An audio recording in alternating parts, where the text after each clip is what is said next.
All right, look, Prize Picks is America's #1 sports picks app, and it's the easiest way to win cash while you're watching games. Here's how it works. You pick more or less on 2 or more players, and you lock it in. That's it. No spreadsheets, no nonsense. If player picks aren't your thing, you can also pick teams now. Winner, spread, total, all in the same map. Team picks are live in 30 states, including California, Texas, my home state, and Florida. Most importantly, new users use code Speakeasy. $5 gets you $50 in lineups for free. Prize Picks. It's good to be right. Beautiful people, welcome to the Speakeasy. It is a gigantic draft day extravaganza show. I'm your boy Emmanuel Acho, and I told y'all we got a gigantic show set for y'all today. We giving away $4,000, $1,000 every hour on the hour, but we might be on black people time, so maybe every hour a little bit after the hour, okay? Everybody relax, everybody relax. I told y'all it's a special show though, and we got some special guests in the building. You already know the one and only 12-year NFL vet, T.J. Hoosh Mendoza. T, what up, baby? Man, good to be here. It's gonna be a fun, long night. It is. It's gonna be fun. And look, we hear y'all in the chat. When I say we hear y'all in the chat, we hear y'all in the chat. For about 170 days now, y'all been requesting one person. They've been asking for one person. Facts. I done got DMs about one person. What? Yeah, I done got messages about one person. I done got FaceTime calls about one person. This is and facts. ladies and gentlemen, the one and only, the quarterback, Chase Daniel, is in the building. What up, We Chase? in here, man. Finally. You been getting DMs? I've been getting DMs, Chase. Hey, it's a long time coming, man. I've been trying to get on this show for a minute. Now I'm live in person. You Live are. and Look, direct. Chase has been grinding for this show. All things NFL draft we're about to dive into. Welcome. If it's your first time in a Speakeasy, hit the subscribe button. But without further ado, this man needs no introduction. He's a man behind the keyboard. He got 2 things for you. He either got time Come on. or he got timeout. Or timeout. Y'all start acting a fool. You know where he you putting going. you in timeout. Social Trey is in the building. What up, Social Trey? Man. Hey, listen, I'm feeling good. Yeah. I will say, Yep. it's a little more chill vibe today, right? It is. Okay, I just had to get permission from the boss. It is. I would like a drink. Can I start off tonight Already? with a drink? Already? I'm trying to kick it off the T, right way. T, TJ, you can got the pass drink me next that to you, glass, T. please? Come on, man. Pour it Hold out. I need a little glass and a little bit of drink in my Hold cup. on. Hey. Yeah. All right, here we Hold go. on. I'm trying to start the draft night off right, baby. Get him right, T. You gonna pour it Give up, me T. the and listen, for all y'all at home, get you a glass. Come on. And Pour pour him you up, T. something up too. Hey, Pour him up, that's T. a heavy pour for Ma- 5 Make o'clock. it heavier. It's all good. 5 We o'clock. lit You tonight. want more than that? Man, pull it up, TJ. Pour it up, T. Come on, I'm He lit. said, come on now. Stop with these weak got a pours, Man, T. come on now. I ain't Hey. driving. Let's get it. What I would want We somebody got a to pour 4-hour in. stream, you know what I Oh, mean? yeah, that's We what I'm do. talking about right there. We We That's do. what I'm Hold talking about on. right there. Let me line up with my camera. Hold on. Lukewarm, too. We also have Jordan Schultz in the building. He might not have his ears in right now. I do not know if he can hear me. He's not in right now. But we got Jordan Schultz, NFL Schultzy. insider, in the building, and he will be here. You know what, Rome? Y'all can let the people see him. No, let the people see him. Let the That people is see a him. working man That's a right working there. man, people. He's working hard. He's He working working. hard, and he will be integrated into the show as picks are being made. Hey, as the picks are about to get underway, the Oakland Raiders, or the Las Vegas Raiders, are they on the clock yet? Not yet. They're not on the clock just yet. Let me start off by asking you this. Chase, who needs to have the biggest first round? Just like, It's easy. It's easy. There's one team. Uh-oh. Dallas Cowboys, bro. The Dallas Cowboys need to have the biggest round. It's not even a question. They got 2 first-round picks. Okay. There's 6 teams right now that have 2 first-round picks, and there's 6 teams that don't have first-round picks. What's the only thing that the Dallas Cowboys needs to walk away tonight with? what's that? Defenders. Bro, they need an off-ball backer. They need a secondary guy. They probably need another defensive end and an edge rusher. To me, the Cowboys can make some noise. And they've been rumored, Schultz, you don't have his ears in, but they've been rumored to move up. After pick 10, to me, there's a massive drop-off in talent. Maybe pick 12. Okay. They're at 12 and 20 right now. What are they going to do with that 20th pick? Dallas Cowboys for sure, bro. T, who got to have the biggest draft? I like the Giants. The love Cowboys that. have done a really good job of drafting. They just don't do nothing with it. Yeah. So they may draft the perfect guys. It just ain't gonna work. Yep. I like Harbaugh as a coach. I like him as a team builder. They also have 2 first-round picks. And so if the Giants come away with 2 starters, Oh, they have a chance to possibly win the division. They're going to win the draft if they do that. I mean, 5 at 10, to me, who like it's receiver. Yep. Got to go receiver. I think they go off-ball backer as well. Yeah. I think you go receiver and you go backer. I think they try to get Sonny Styles if they can. That's the only one, though, right? I think they go. That's the only one that early. C.J. Allen's later draft, Correct. Georgia. But Correct. Not, You can probably get Tate or Tyson with the 10th pick. who would you take? I like Carnell Tate because of he's healthy. He's available. Yep. Jordan Tyson is just so dynamic. It's just the health thing in the injury history. Who would you pair with Malik Neighbors? That's the question, right? And to me, it's Carnell Tate. Like it's Carnell Tate to me, and what you were saying, and you probably know way more about it than I do. But watching Carnell Tate, there's no holes in his game. Like I'm not saying Tyson doesn't. Like definitely more athletic, but like when you watch Carnell Tate, dude's a deep threat. You can move Malik Neighbors in the slot. You can move them all around. Like to me, Carnell Tate's a legitimate X or a Z. Boundary guy, big body. I think you can start from day one. It would just make Jackson Dart like, okay, I got two guys with you, now bro. out there that I know can win. With you. If you go get Tate at 10, or even Tyson at 10, the dilemma for me is this. I do not think that Sonny Styles is worth 5.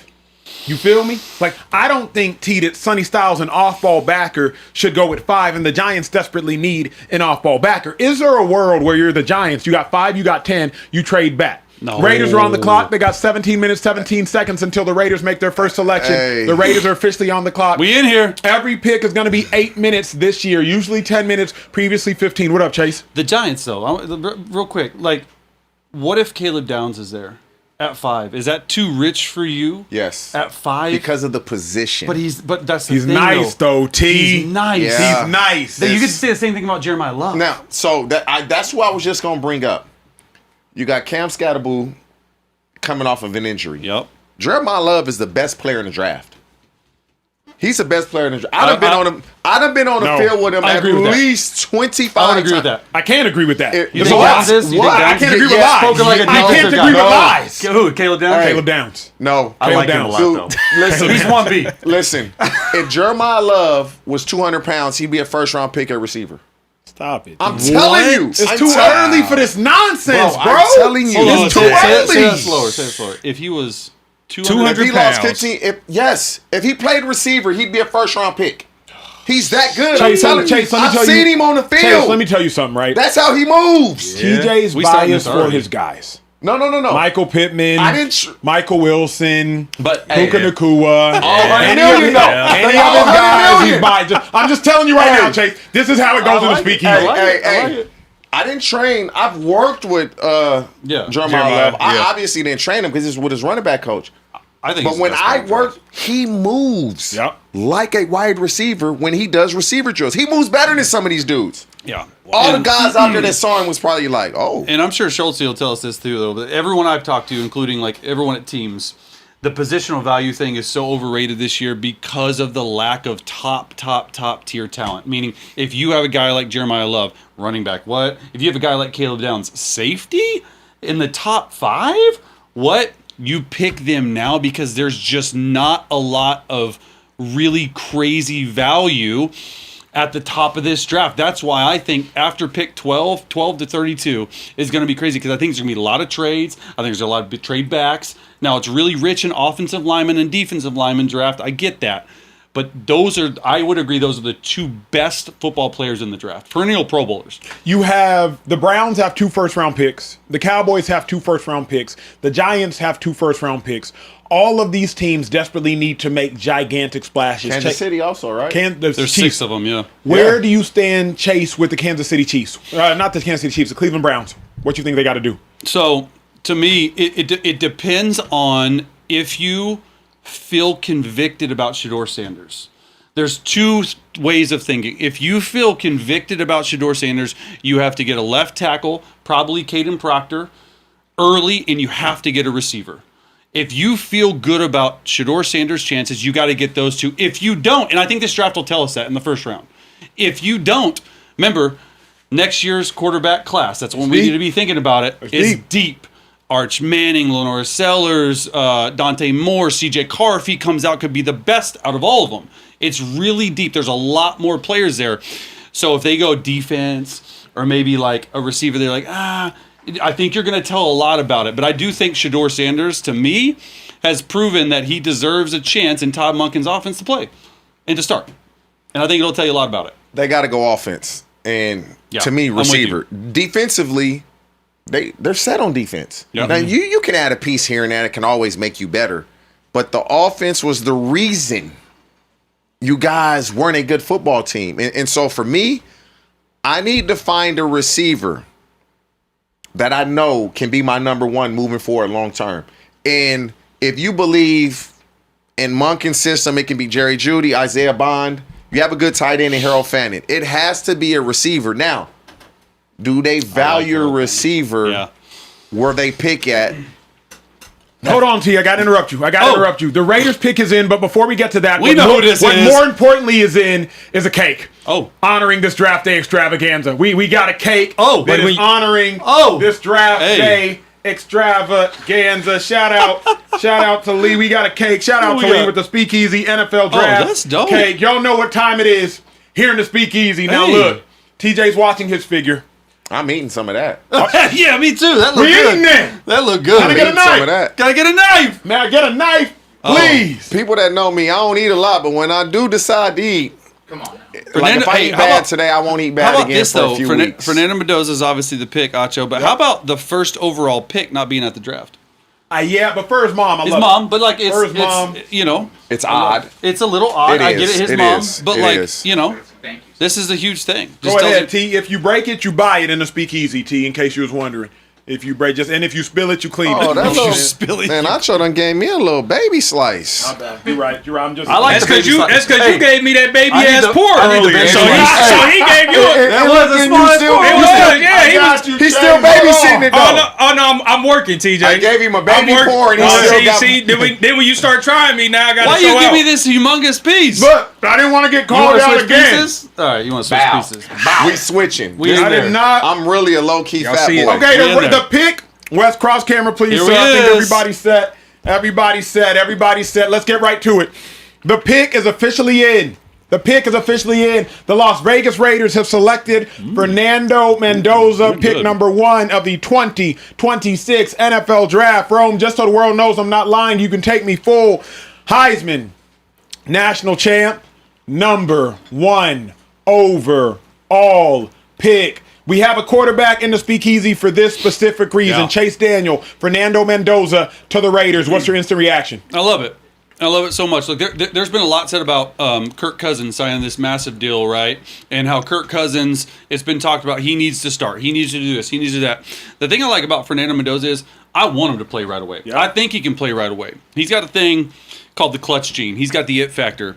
And a lot of times when a quarterback has that, that's what I love to see, man. Like, everyone knows he can throw the football down the field. Everyone knows he can do this, that, and another.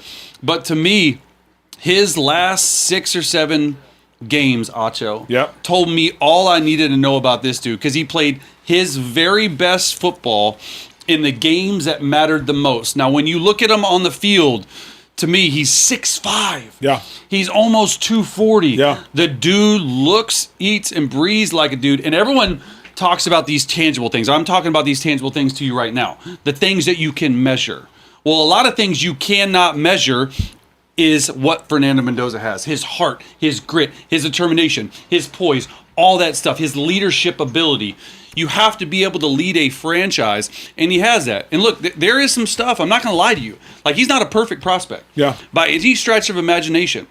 The one thing he does well, he throws back shoulder fades well, but he's in the shotgun 99% of the time. Yeah. That is a very, very long time to be in the shotgun and the amount of time.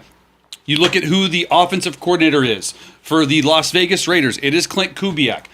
The schemes don't match up. Yeah. Under center, Kubiak is like 49% of the time. You look at what Sam Darnold did with Clint Kubiak. Before that, the Saints, all this stuff with Derek Carr. It's a really good offense, a lot of shifts, a lot of motions. To me, he's the smartest quarterback in this draft, so he won't have an issue with that, but it will take some time getting used to being under center. But I love the pick for the Raiders. More importantly, we knew they were going this direction for a long time, but Tyler Linderbaum, the center, helps tremendously with him. TJ, you a wide receiver. We heard from the quarterback. Imagine you're the wide receiver that has to catch the passes a quarterback throws. Fernando Mendoza, what's he mean to the Raiders? if you're a receiver, you're excited about this because this is what the Raiders have been lacking for years. Yep. Is a quarterback. Since Derek Carr left the Raiders, it's what are we going to do at the quarterback position? Our defense is stout. Now they got to go get a receiver. Yep. They must get a receiver that can be that number one because they're going to feed the ball to Brock Bowers. They need a guy on the outside because Chase just pointed out he throws the back shoulder ball very well. When we in the league, them back shoulders, them shit's incomplete. Yeah. You're not going to live on a back shoulder throw in the National Football League. That's a changeup more than it is your fastball. No doubt. And so the Kirk Cousins things, I like that because I feel when you come into the NFL as a rookie, I don't care if you started 56. It's a learning curve, the speed of the game. If Kirk can get the Raiders through Thanksgiving. I was going to ask you guys both that. Do you think who do you think needs to start? I think Kirk Cousins should start. I really do. Chase, well, here's why. Let me chime in. Let me chime in.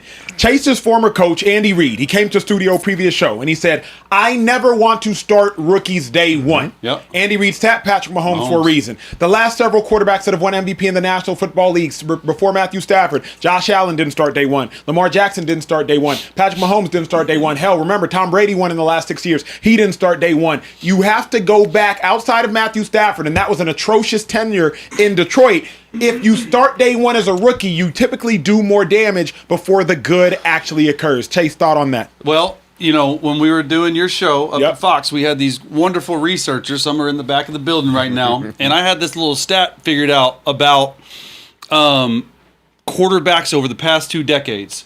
All right. And how early they start. The average time to start for a first round. Not just a first pick. Yeah, first round. I remember that. 3 games is all they're sitting, and then they're playing. So it sounds good on paper, but bro, the Raiders are not a playoff team. And so if you're not a playoff team, why are you starting Kirk Cousins? Do you want to ruin them? But I don't think you'll ruin them. I don't think you'll ruin them. I mean, you may, but that's the thing though. You may ruin them, but also the biggest thing for quarterbacks in general, if you do not have experience on what to do, is to actually get experience by playing.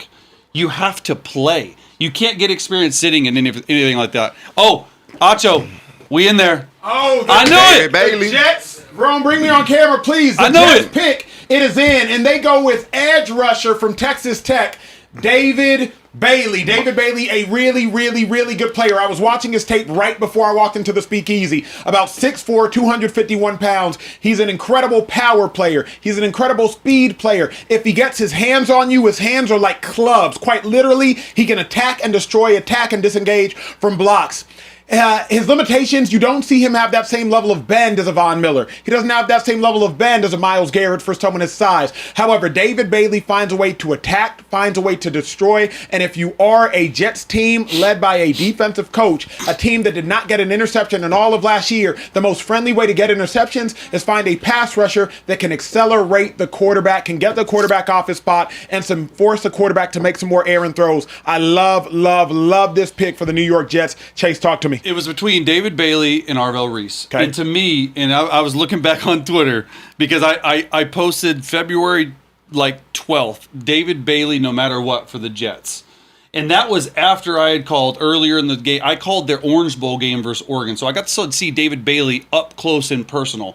To me, you are going with a known commodity, almost 6'4", 251 pounds, explosive pass rusher, right? And this was what the talk was about. Arvell Reese, which the ceiling, I believe, is higher, or do you go with David Bailey? To me, David Bailey, like wrecking machine, 14 sacks, whatever you were saying. To me, the Jets had 26 sacks last year, which was the second worst in the NFL and the fewest the team has had since 1999. They need a legitimate edge rusher in Aaron Glenn's scheme. And that's what you're going to get with David Bailey. I just think he has an array of moves. I mean, you can probably talk better to that than I can, but they need a guy that can plug and play right now. They don't have time to wait on an Arvell Reese. Arvell Reese has got a really high ceiling, but Arvell Reese played off-ball backer. Yeah. He played some, and he's very fresh at rushing the guy. At rushing the passer. So to me, the David Bailey pick makes a lot of sense. He's still young enough. He's still good enough. I really like it. T. So Cowboy, man. What you expect, man? He was doing this in high school. Yeah. He was doing this in high school. He commits to Stanford out of high school, went to Mater Dei, was explosive in high school. Obviously, he put on some weight. This is what Aaron Glenn needs. Yeah. You need guys that can come in that have won at every level, that can change the culture of what you're trying to do, because you can be gone as a head coach. And so you want winners. He won in high school. He won in Texas Tech. They weren't a football power. And here they are in the college football playoff. And so you want guys that know what it feels like to win. You want guys that have won. And this guy's also, you go to Stanford out of high school, you really about your business. It ain't just on the field. And so I like the pick. I really do. You can't draft the guy at number 2 that you hope can be an edge rusher. Yes. I know he's an edge rusher. Yes. Like, I can't draft a That's guy a good and way to put it. hope he gonna fit into what I'm trying to do. I need to know. That's a good way to put it. Is there a thought, though? David Bailey, to me, is a probably a 9 to 12, 9 to 11 sack guy.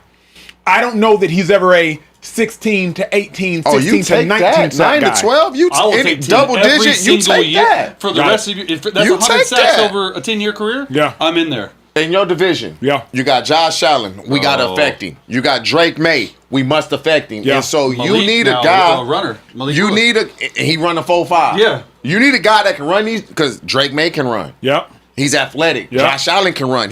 So you need a guy coming off that edge that if you start getting out the pocket, I can chase you down, and he can do that. Yeah, I love that. I love that. I love that. I love that. This next one to me is really interesting.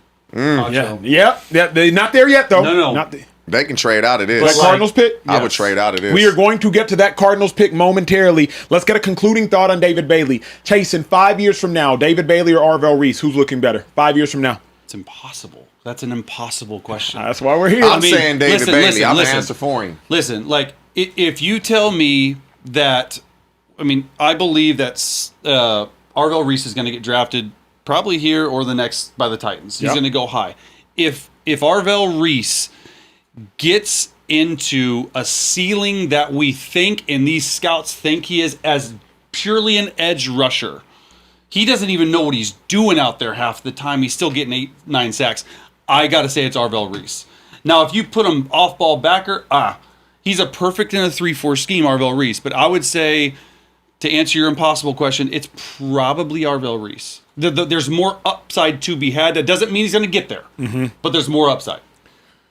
I don't like the uncertainty of if off-ball backer, you got to be Fred Warner Correct. to be better than an edge rusher that's giving you 10 sacks, right? If we're talking edge rusher, I don't know if he can do that full time.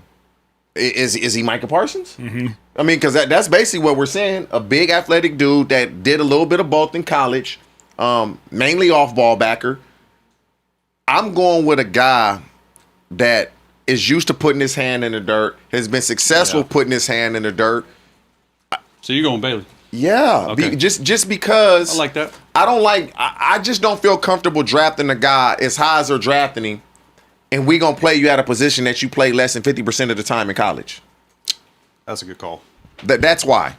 Athleticism, yeah, it's there, but how are you gonna adapt? This is NFL. Yeah. Like, you just not gonna use your speed and power and just run around people. Yeah. You're not doing that. I'm Well, really interested. and closing the conversation on the Jets, the most important pick many are saying in the NFL draft is the one that is here right now. The Arizona Cardinals pick is in. People believe the pendulum of the draft will swing with this pick. Roger Goodell at the podium, Jeremiah Love. and he It's gotta be announces, Let's go! Jeremiah Love! Jeremiah I'm 3 Love. for 3 in my mock draft right now. Jeremiah Love I gets love taken this so much, bro. Number 3 overall. For context, when you think about running backs that go taken in the top 5, you're talking about the LaDainian Tomlinsons of the world, the Adrian Petersons of the world. Like, you're talking about truly bona fide generational dudes. That is what you are anticipating when you acquire a dude like Jeremiah Love. Cardinals, they have their receivers in Marvin Harrison and Michael Wilson. They have their tight end in Trey McBride. And now they have their running back in Jeremiah Love. Still have to figure out what they're doing at quarterback, but you have everything in the cupboard stocked.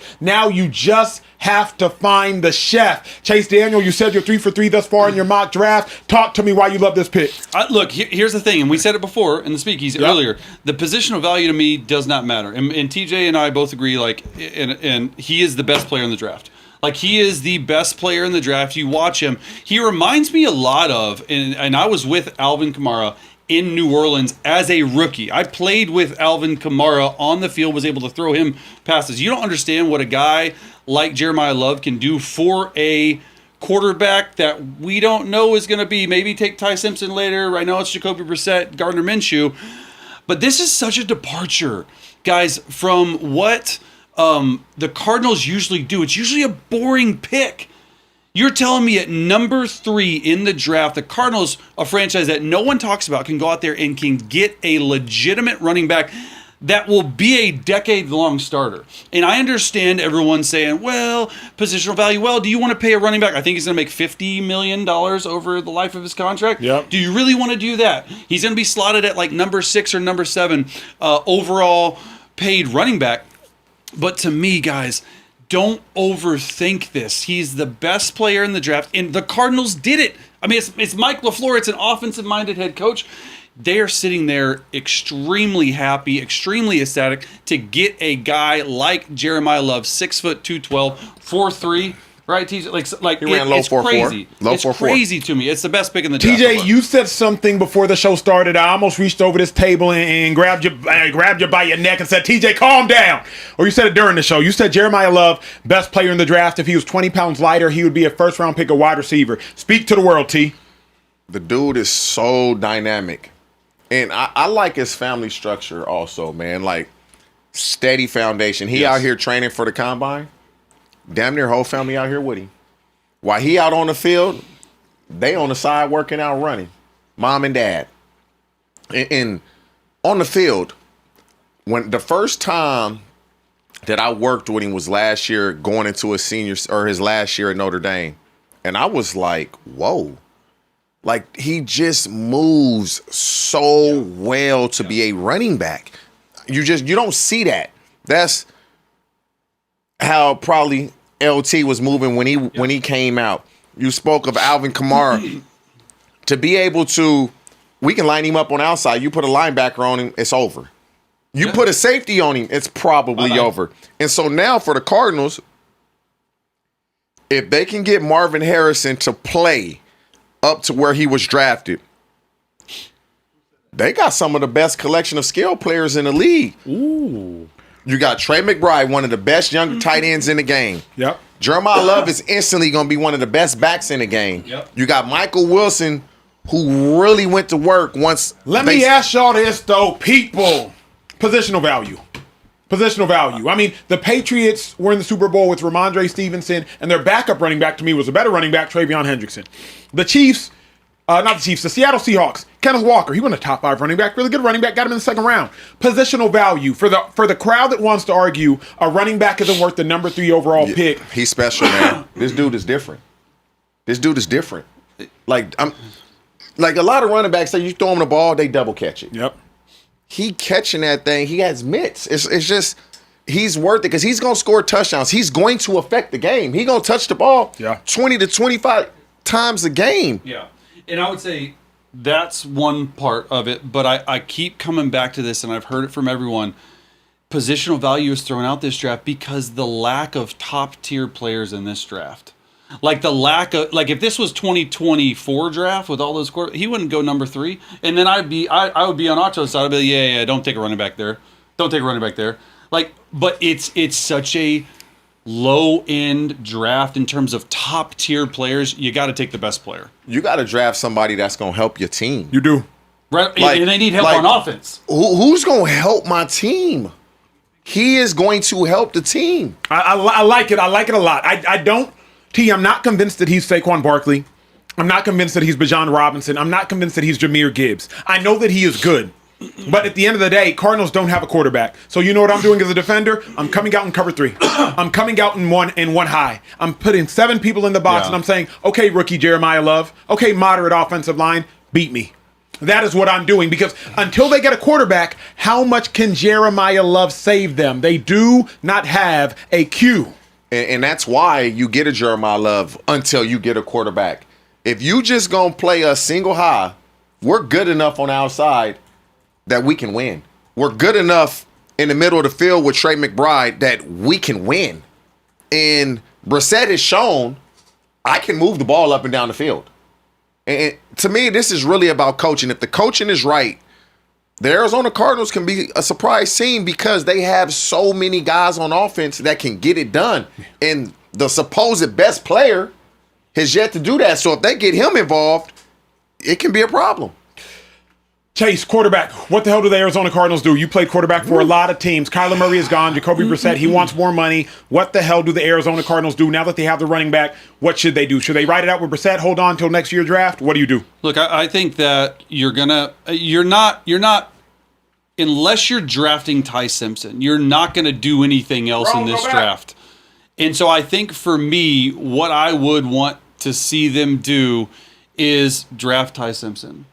Like, I really think they should draft Ty Simpson. Now, they have to move back up into the first round to be able to do that.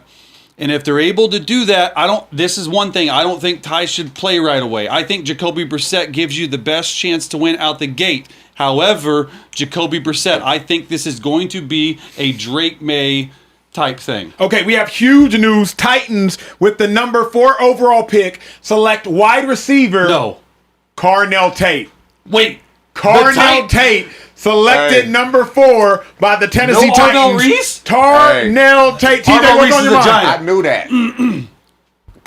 So let me go back to this. Let me. Hold on, TJ. Wait, don't tell me you keeping secrets in the speakeasy, T. No, because don't tell me you keeping secrets in the speakeasy, T.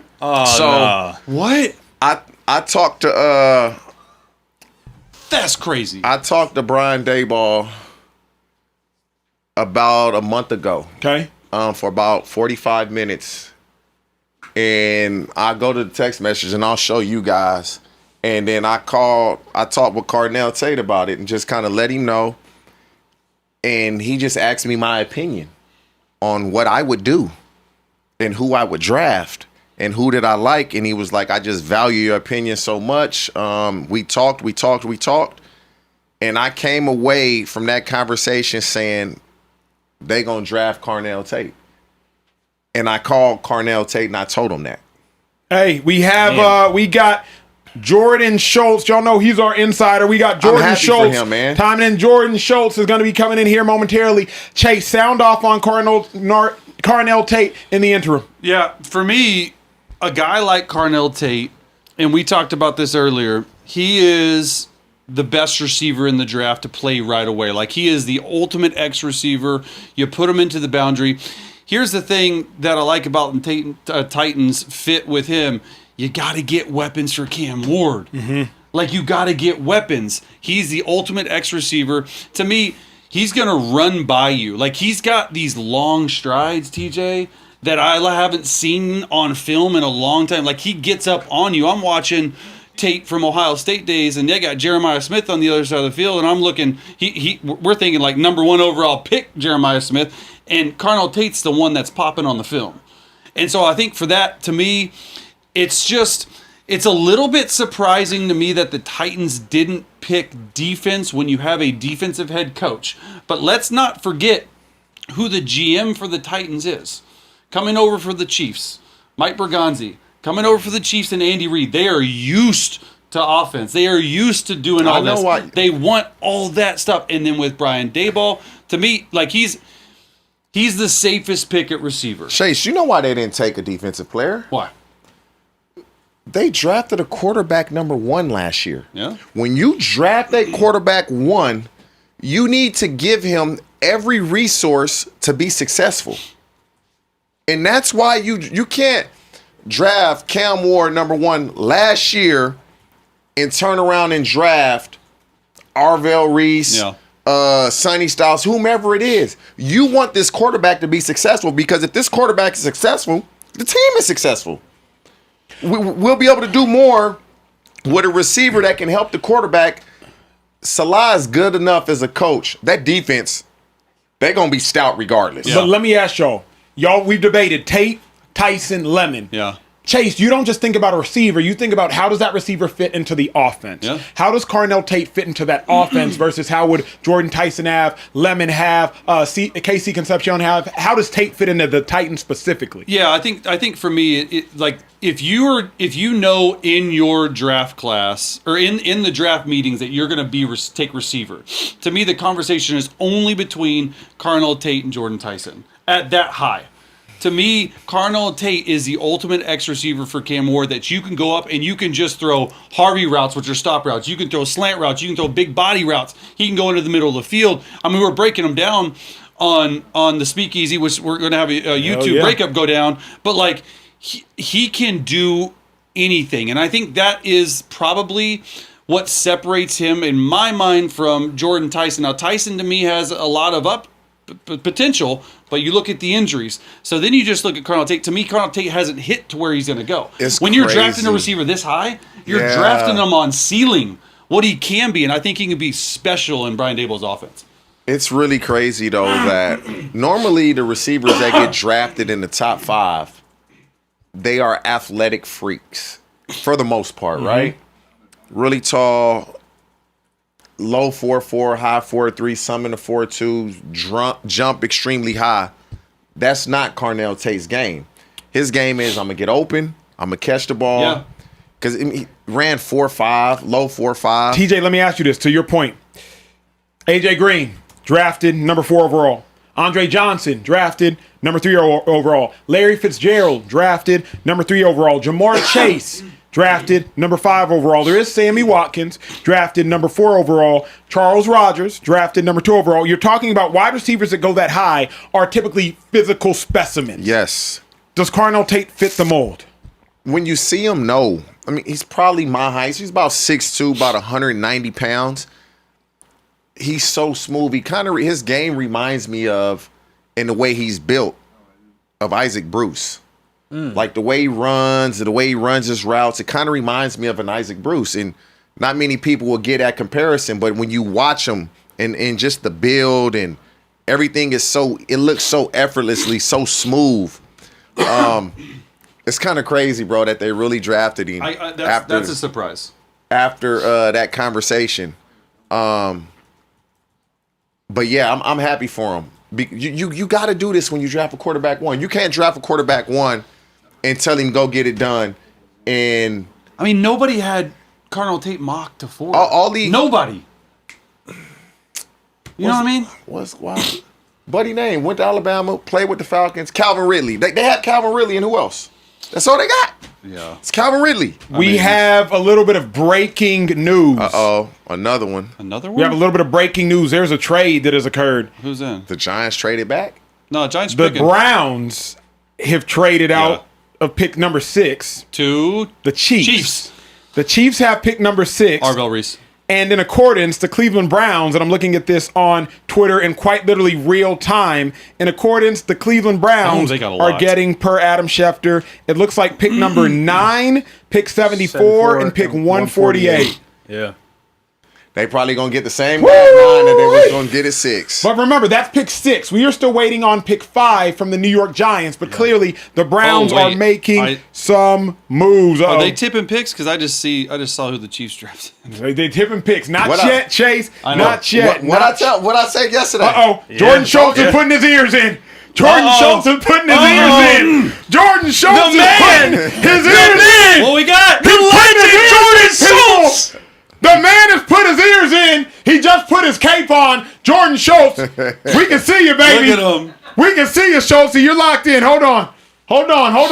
Bro, I'll let you. Schultz, we hear you. Oh. Can you hear? Giants draft. We hear you. We can see you. We hear you. We can see you. Can you hear us? Can you hear us? No. We hear you. We can see you, Schultz. Check your audio, people. Ready. Live draft in the interim. The Giants have drafted Arvell Reese. Ready. Oh, we got you. Schultz, talk to me.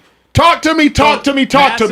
Massive trade. The Chiefs just traded up. They gave up number 9 as well as a 3rd and a 5th to draft Monsoor Delane. Now, they did that because they traded. Hold on. Quiet. The corner, Keep talking, Schultz.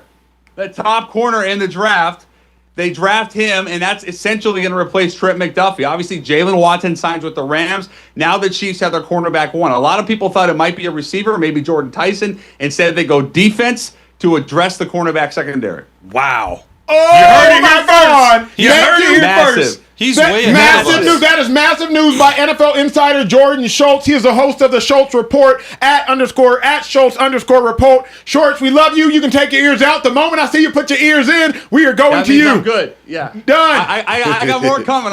we got a rhythm now. I got more coming. Hey, okay. as soon as you put the cape on, baby. Hey, take Schultz off camera. Let's talk about it right now. Oh, well. Why Arvell Reese? He walking like he on a mission, bro. Arvell Reese to the New York on a- Giants at hey. pick 5. TJ, go. Hey, just look at him. He's strolling he pissed. He on a mission to prove like that walk right there, bruh. Yeah, he happy to be in New York, but he probably feels I should have been drafted higher. He got too much swag and pace to his walk.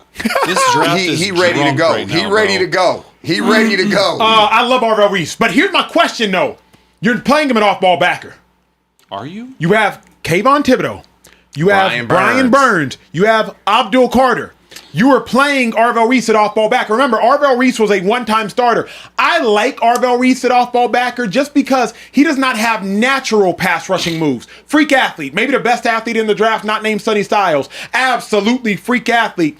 He plays some off-ball backer. He plays some edge rusher. I like Arvell Reese because he is going to walk into the National Football League. He can rush the edge or he can rush off-ball. And y'all got to remember what the Giants do on passing downs. They will come out there this year, I'm telling you, with Abdul Carter, Kayvon Thibodeau, Arvell Reese, all on the defensive line, running some type of predator formation. And can you imagine being a quarterback or an offensive line and looking at Arvell Reese, 4-3, looking at Brian Burns, looking at Abdul Carter, looking at Kayvon Thibodeau? That is going to be their third down package. It is going to be an absolute nightmare if you have to face the New York Giants on third down. Do not let them get you to third down. You might as well start reading and writing your obituary. It's a wrap. It's a wrap. Chase, Arvell Reese, your thoughts? I mean, he's fluid and explosive, and why wouldn't you, if you're going to play him at off-ball backer, why wouldn't you pick Sonny Styles?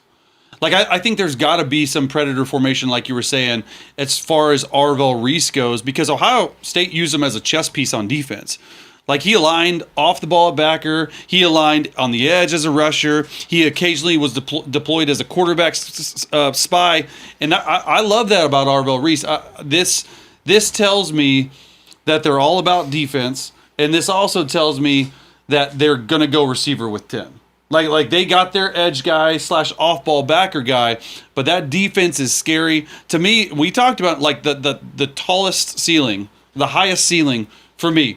So when you have guys like that, you can overpower offensive tackles, you can overpower tight ends and running backs when you have a little runway. He's so raw from a pass rush perspective, and I think you would be silly if all you did was play him an off-ball backer. Like, to me, if they're going 3-4, he's to the boundary guy, can drop, but most of the time rushing. What I think is what you just said, Chase. If you just play him at off-ball backer, you're silly. But you got to remember, the Giants lost Bobby Okereke this offseason, who's been their 150-plus tackle guy. So the Giants need somebody who can play off-ball backer, but they also have the liberty to be able to do both off-ball backer now with Arvell Reese and edge rusher. And I just think, the Giants were already scary on third down because what I saw the Giants do last year, they would put Kayvon Thibodeau and Brian Burns on the same side.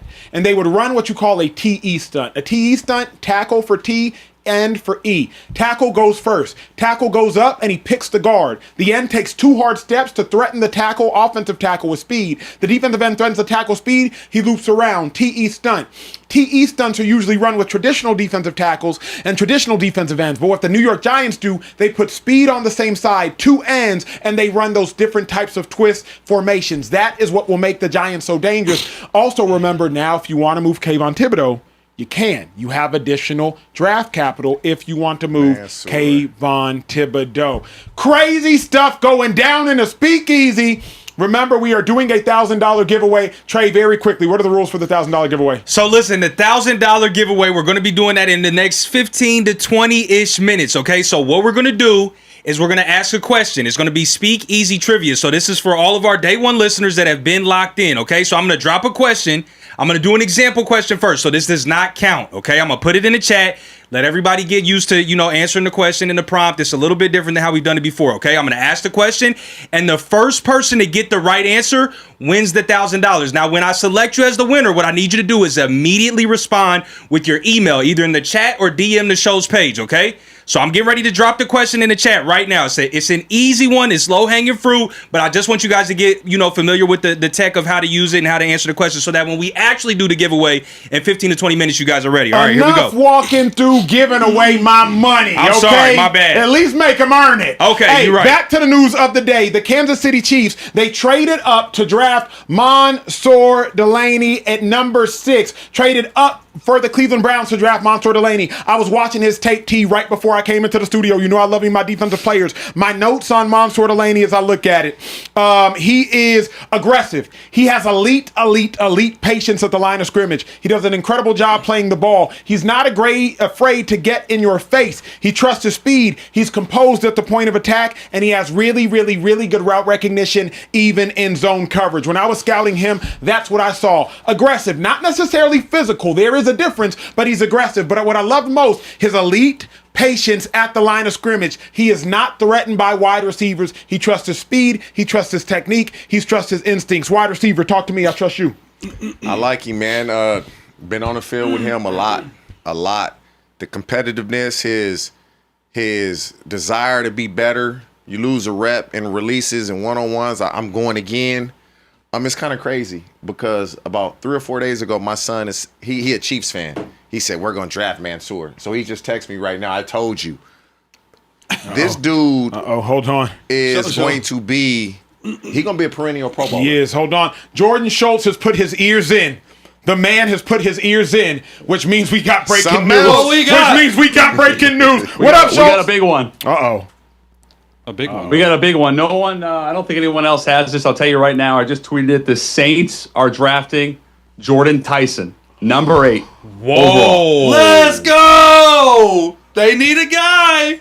Hey. So now the Saints, who had considered coming up, by the way, they were potentially thinking about coming up, maybe as high as 3 to Arizona. Now they get a true wide receiver 1 alongside Chris Olave for Tyler Shuck. This is an opportunity for a long time, I think, this connection. Because Styles, wow, he is super special. I mean, obviously, he could have been a WR1. I think a lot of people had him WR1. Super special player, not Styles, Tyson. So Jordan Tyson, the new wide receiver for the New Orleans Saints, and Tyler Shuck's new best friend.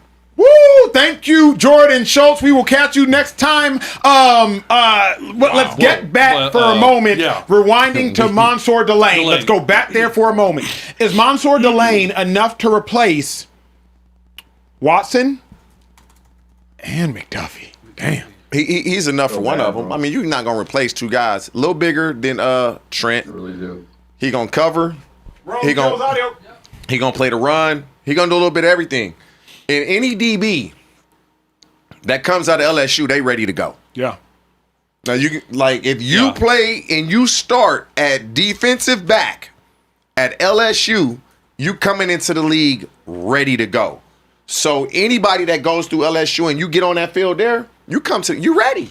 Because their history, as long as C-Ray, Corey Raymond, is at LSU, them boys come into the league ready to rock and roll. Yeah, I mean, look, the Chiefs lost both starting corners this offseason. We knew the Chiefs would be in a position to get a guy that they felt strong enough to go up there and to at least get one of 2 of their guys. You draft a guy like this high by trading up and giving away 974, I think 148, to get a Pro Bowl, All-Pro player. That's the only reason. Andy Reid loves speed on offense. Well, guess what? 4.35 for Delane. Like, he can run, and you said it all the way, just the smoothness at what he has. And if you look at who the defensive coordinator is for the Chiefs, they play a lot of too high looks. He's physical at the line of scrimmage. Spags has got him blitzing. He's a good blitzer. He can play the slot even if you need to. He's decent in man coverage. But more importantly, he's physical. To me, just first thing out here, this is a lot to give up. This is a lot to give up to move up in the draft ahead of some people to draft a guy that many people thought would go number 10 or number 11. Yeah. Well, So you're moving up. You're moving up. You're moving up. You're moving up. Chaos right now in the NFL draft. If y'all are tapped into the Speakeasy, we appreciate you being here, giving away $4,000 during the course of this show. But right now, somebody who got a lot more money to give away, the Washington Commanders selecting Sonny Styles. Y'all know I love my linebackers. Y'all know I love my linebackers. I need my one shot for this one. There is not a more perfect fit to a more perfect team than Sonny Styles to the Washington Commanders. Who is the Washington Commanders head coach and defensive mind? Dan Quinn. Who did Dan Quinn help turn into a Hall of Famer? Bobby Wagner. Who is no longer on the Washington Commanders roster? Bobby Wagner. Where is there a vacancy for the Washington Commanders at linebacker? And what the hell can Sonny Styles do? Play linebacker with elite range, elite tenacity, elite athleticism. See, if you play in a Dan Quinn defense, you need a linebacker that can do one of two things, and Sonny Styles can actually do them both. He needs to be able to come downhill and attack aggressively, but also Dan Quinn likes to sit in a cover 3 defense. Weakness of a cover 3 defense is when a team comes out and they run 4 verticals. How can you stop 4 verticals versus cover 3? Well, you need your weak side linebacker who has a hook curl that is 2 yards outside the hash and 12 yards deep. You need that linebacker to be able to look up a receiver that is going vertical. If they come out in a 3-by-1 formation, that was Bobby Wagner for so long, I need to be able to see TJ Houshmandzadeh, and I need to have the speed to run with him. Sonny Styles has that speed. Sonny Styles has that size. Sonny Styles has that athleticism. There is not a more quality fit for a team in the first round than Sonny Styles going to Dan Quinn and the Washington Commanders. I absolutely love that pick. T, you're nodding your head. Talk to me. I like Dan Quinn as a coach. I like Dan Quinn as a developer. I like Dan Quinn as a defensive mind. When you draft a guy this high, you're going to make sure he's successful. Yep. Because in essence, it's not your reputation, but it is. You can't draft guys in the top 10 on your side of the ball and then that player doesn't succeed. And so with that size, that speed, the bloodlines, man, his pops played in the league. Him and his brother will play in the league. But this is a defensive heavy draft. Yeah. This is what this is. A defensive heavy draft with dudes that are just big, explosive, powerful. And so for Sonny Styles now, you got to go there, get ingratiated with the team, the defense, because a lot of these dudes, man, we feel slighted about anything. He drafted number 7. Nah, I should have been drafted higher. I got a chip on my shoulder now. And so you playing with Dan Quinn. I just like Dan Quinn as a defensive minded coach. Because Bobby Wagner, and if I'm Dan Quinn, do I want to try to get Bobby Wagner back some way, somehow, just to give him some little nuggets that can speed up his process in the National Football League? And I think too, like to that point, I would want Bobby Wagner back because I want him to be the guy that teaches Sonny Styles everything. Because as a player, coach gonna say something, but when you know a guy that's been extremely successful say it to you, you listening to everything he tells you. Exactly, and it happens more so when it's a player to a player, especially a Hall of Famer like Bobby Wagner. I mean, for Sonny Styles, like 6'5", like 244 and a 4.46.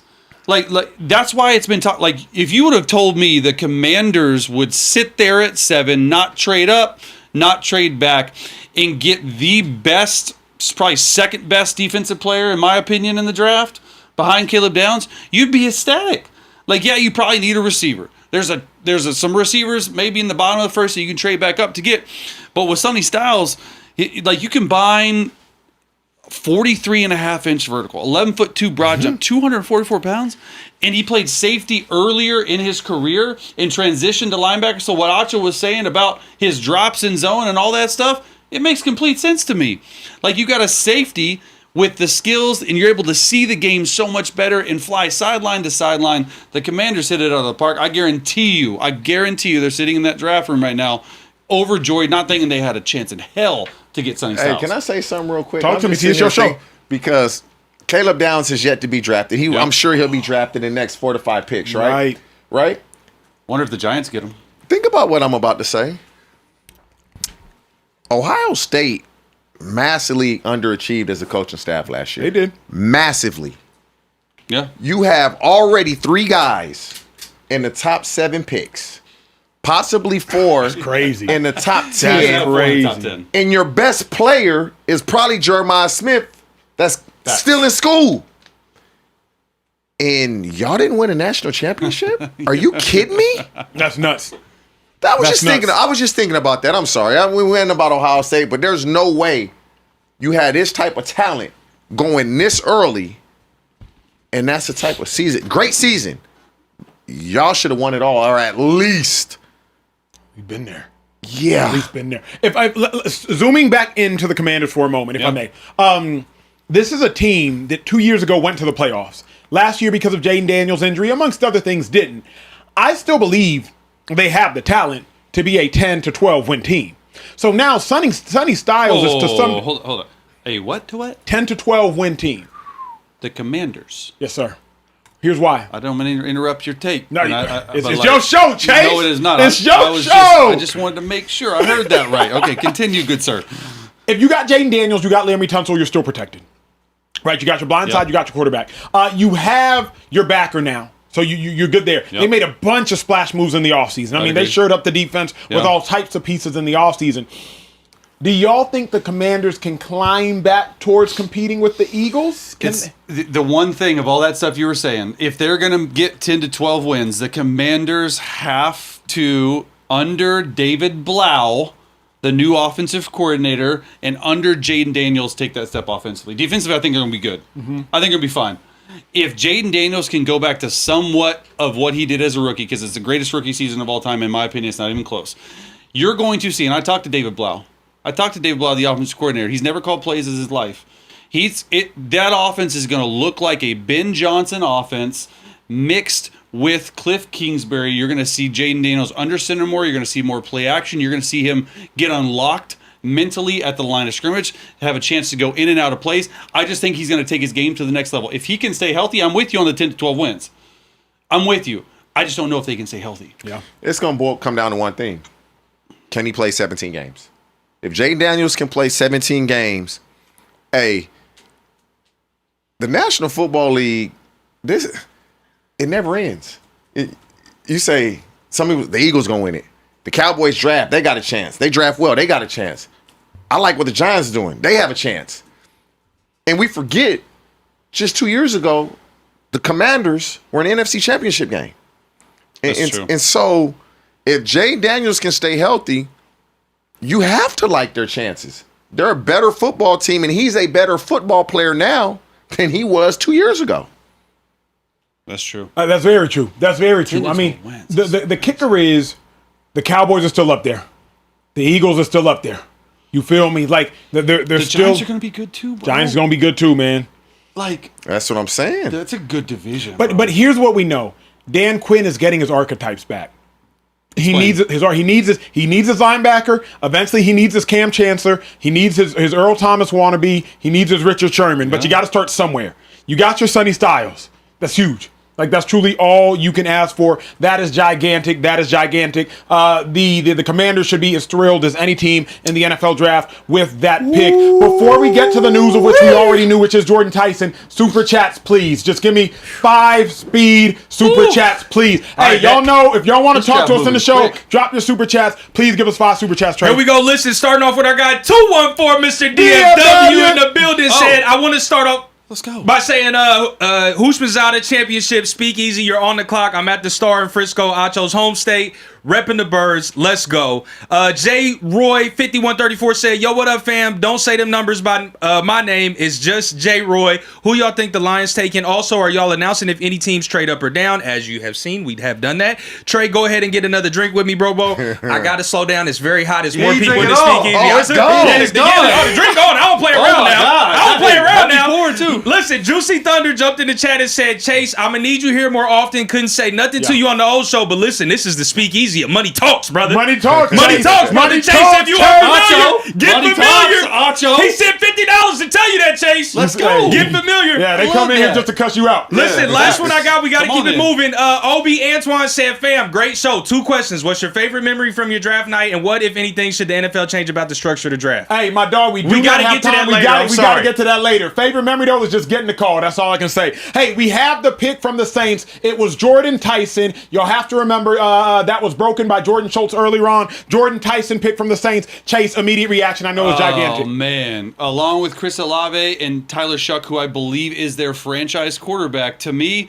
this tells me they need offense. They need to win now. I do believe Jordan Tyson, to me, has the highest ceiling out of all these guys. We talked about, is Carnell Tate or is Jordan Tyson receiver one?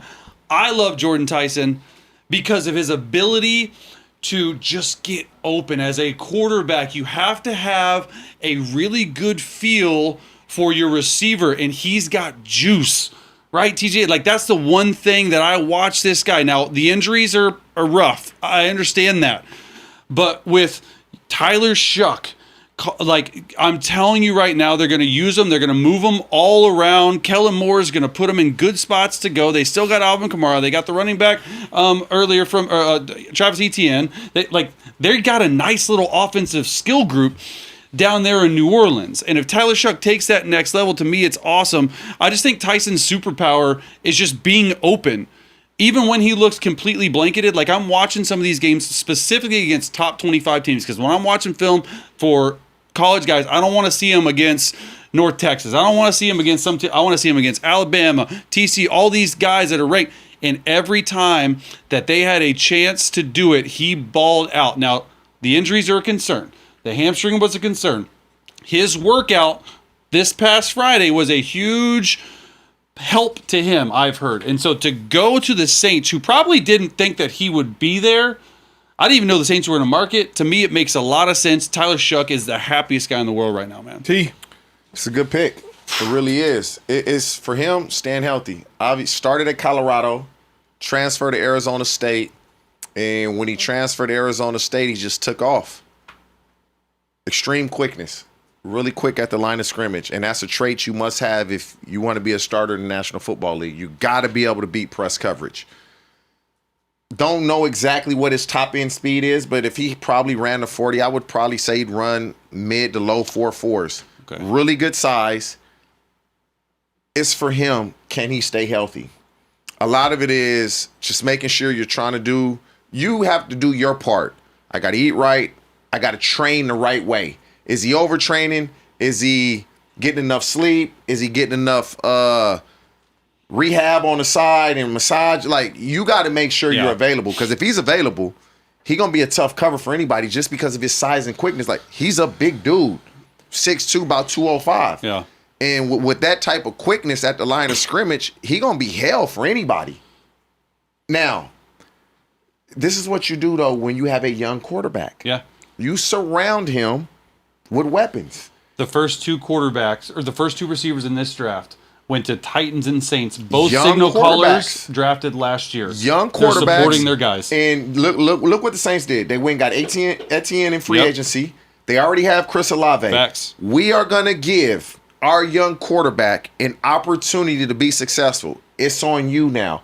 You got an offensive-minded coach in Kellen Moore.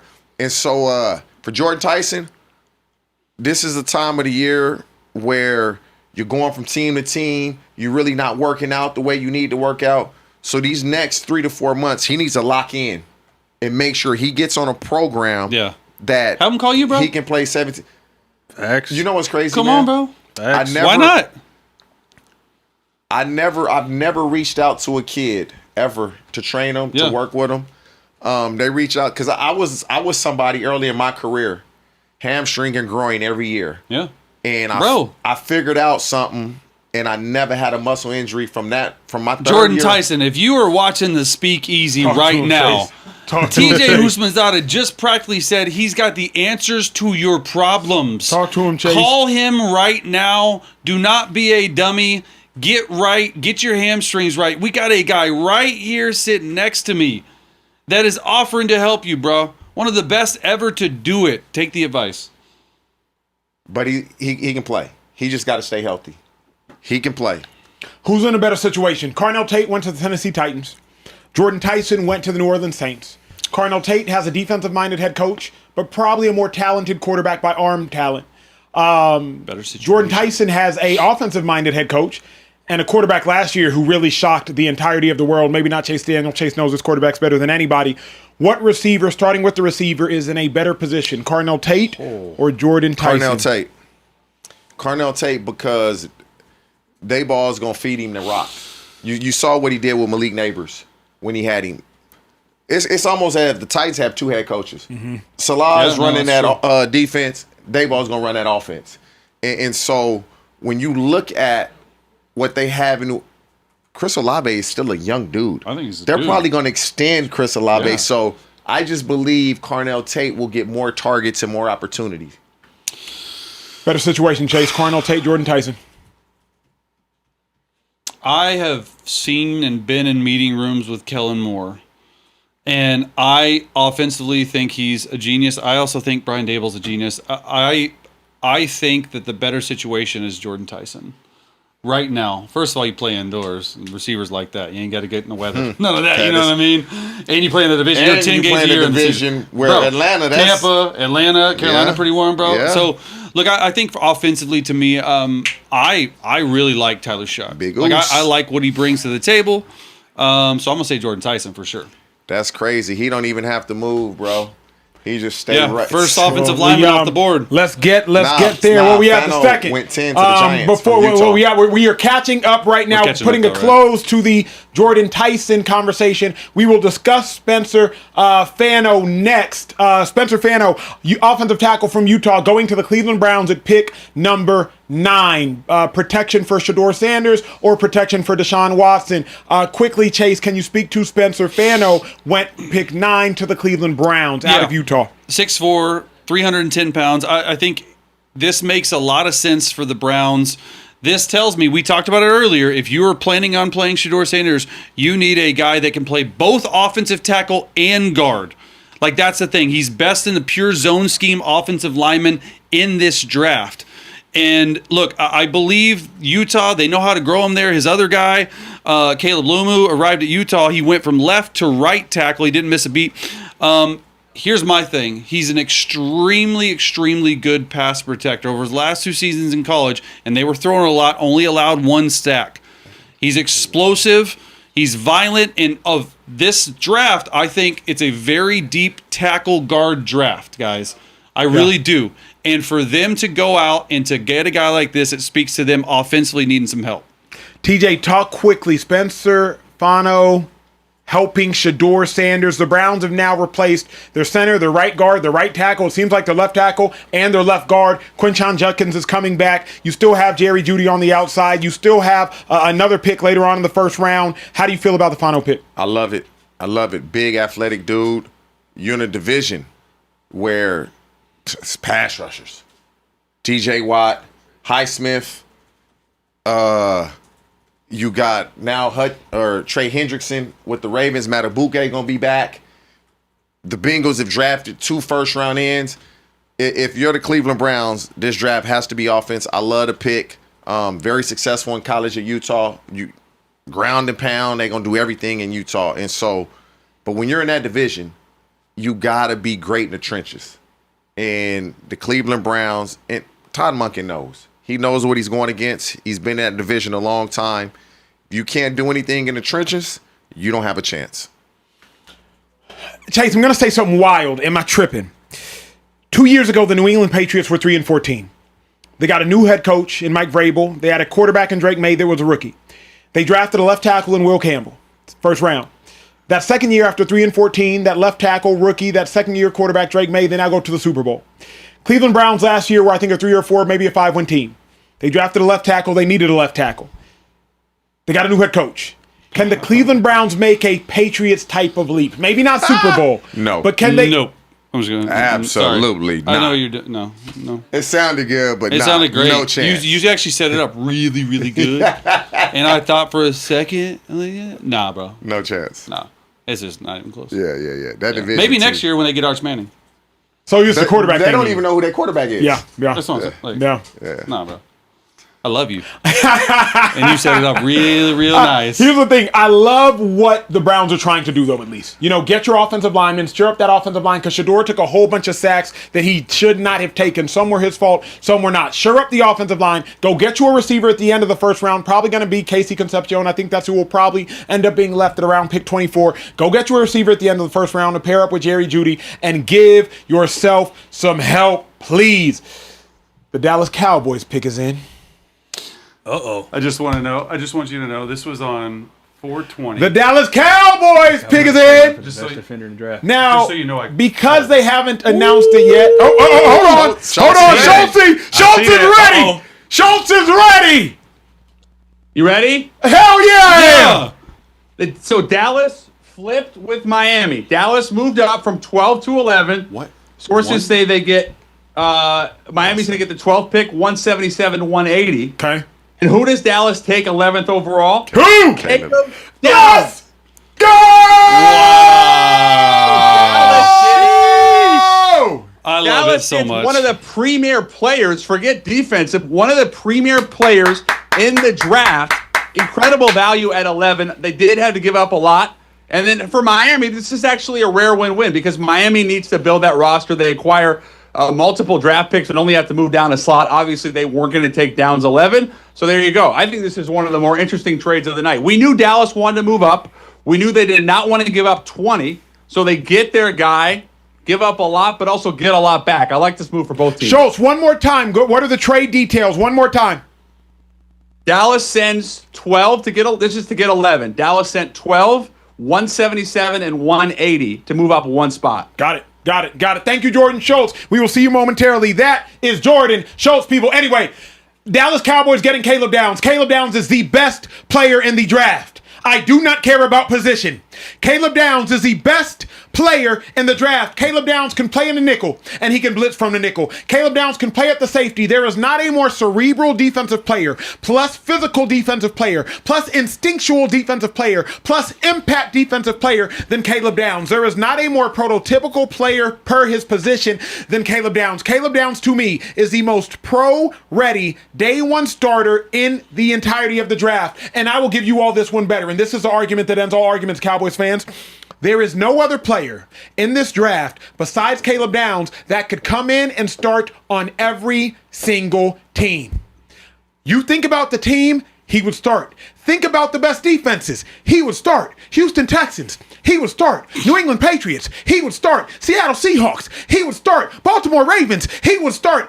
Caleb Downs is as pro-ready of a prospect as you can find coming out of college. For the sake of argument, I will simply focus on defense. He is by far and away the best defensive player in the draft, and the Cowboys were able to get him at pick 11 moving up. Bravo, Jerry Jones. Bravo, Cowboys fans. Y'all better be turned up in Frisco at the Star. Let's get it. Talk to me, Chase. I love it so much. And look, Speakeasy here. We posted a clip after the mock draft we did a couple days ago, and I thought that the Cowboys would move up to 6 to get Caleb Downs. They didn't have to based on how it was going. We put this out on 420. The Cowboys are trading up for the best defender in the draft, and sure enough, they trade up one spot to get him, and I'm with you, Acho. I just felt like Caleb Downs screams Cowboys guy. The biggest thing for me, and what you said from a defensive perspective, but I'm going to say it from an offensive perspective, there's 3 distinct roles that he can play. He can play in the slot. He can play a box safety. He can be the deep safety, and he's way above average in all 3. So you're not just getting a guy that you're going to put back there free safety and play cover 2 with.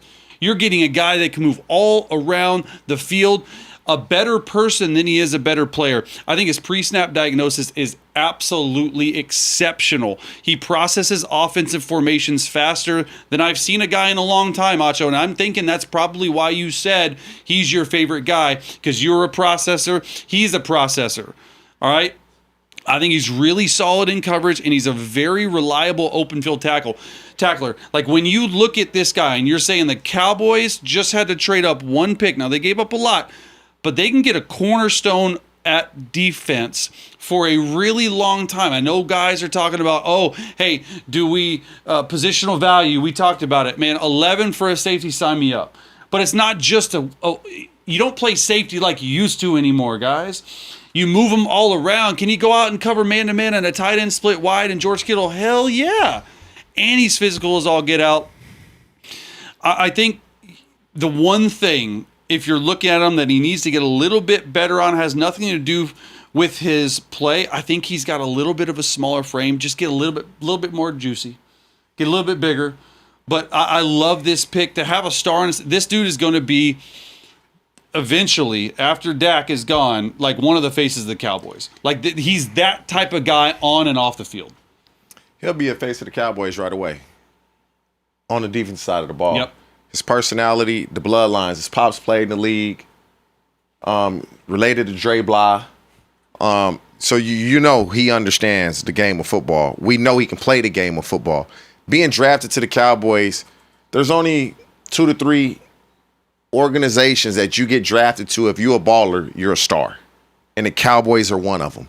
And so Acho just praised him to no end. They got the best player in the draft. I don't agree with that, but he is one of the top 2 to 3 players in this draft. You go to the perfect team that needs you. They need leadership on the back end of that defense. That was the weakness of the Dallas Cowboys, was the secondary. And so he just led an Ohio State team with a bunch of dudes. And Caleb Downs was a leader of that defense. And so he going to fit right in with the Cowboys because this is what they need. They need somebody in the secondary. They need a leader. They need a guy that can tackle. Not missing many tackles. They need a guy that can cover. He can also do that. And so for the Cowboys, they draft well. They've always drafted well. Especially in the first round. It's just, is it going to matter? They tried to get Jamal Adams years ago. Before that, they tried to get Earl Thomas. The Cowboys haven't had a safety of Caleb Downs' caliber since Darren Woodson. Oh. He was there during the Super Bowls in the early 90s. Just to put in context, the caliber of player they just acquired in Caleb Downs. He is better at that position than quite literally anybody that has worn a star in that position in the last 25 years. They have tried, they have failed. Caleb Downs is elite. Like, this is a game-changing position. TJ, coming back to you momentarily. Positional value. Safeties don't matter that much.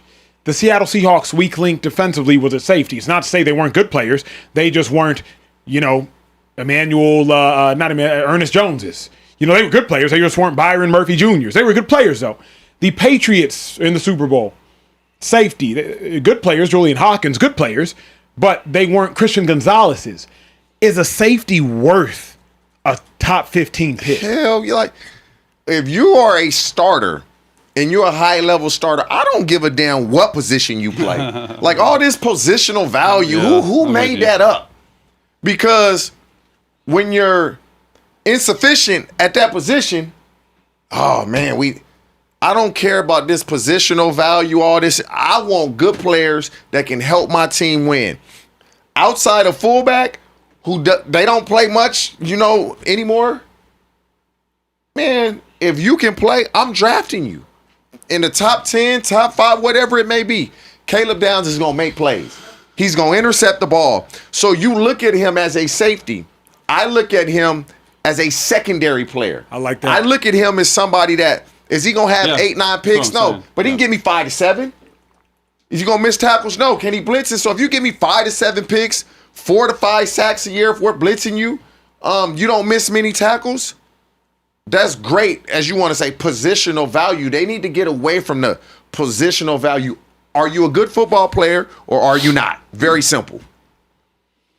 Chase, do you agree with T on that? Like, do you agree with the fact that a safety is still a gigantic piece to an NFL football team? Yeah, and it's exactly what I was saying, it's exactly what you were saying, exactly what TJ was saying. There's no difference. We're all saying the same thing.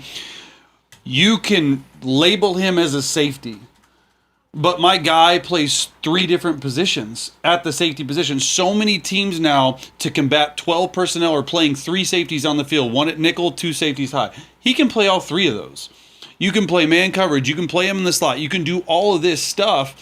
And so for me, and I'm just going to go back to it, because after about this Rams pick or this Baltimore pick at 14, the players, I'm telling you right now, it's what's your favorite flavor?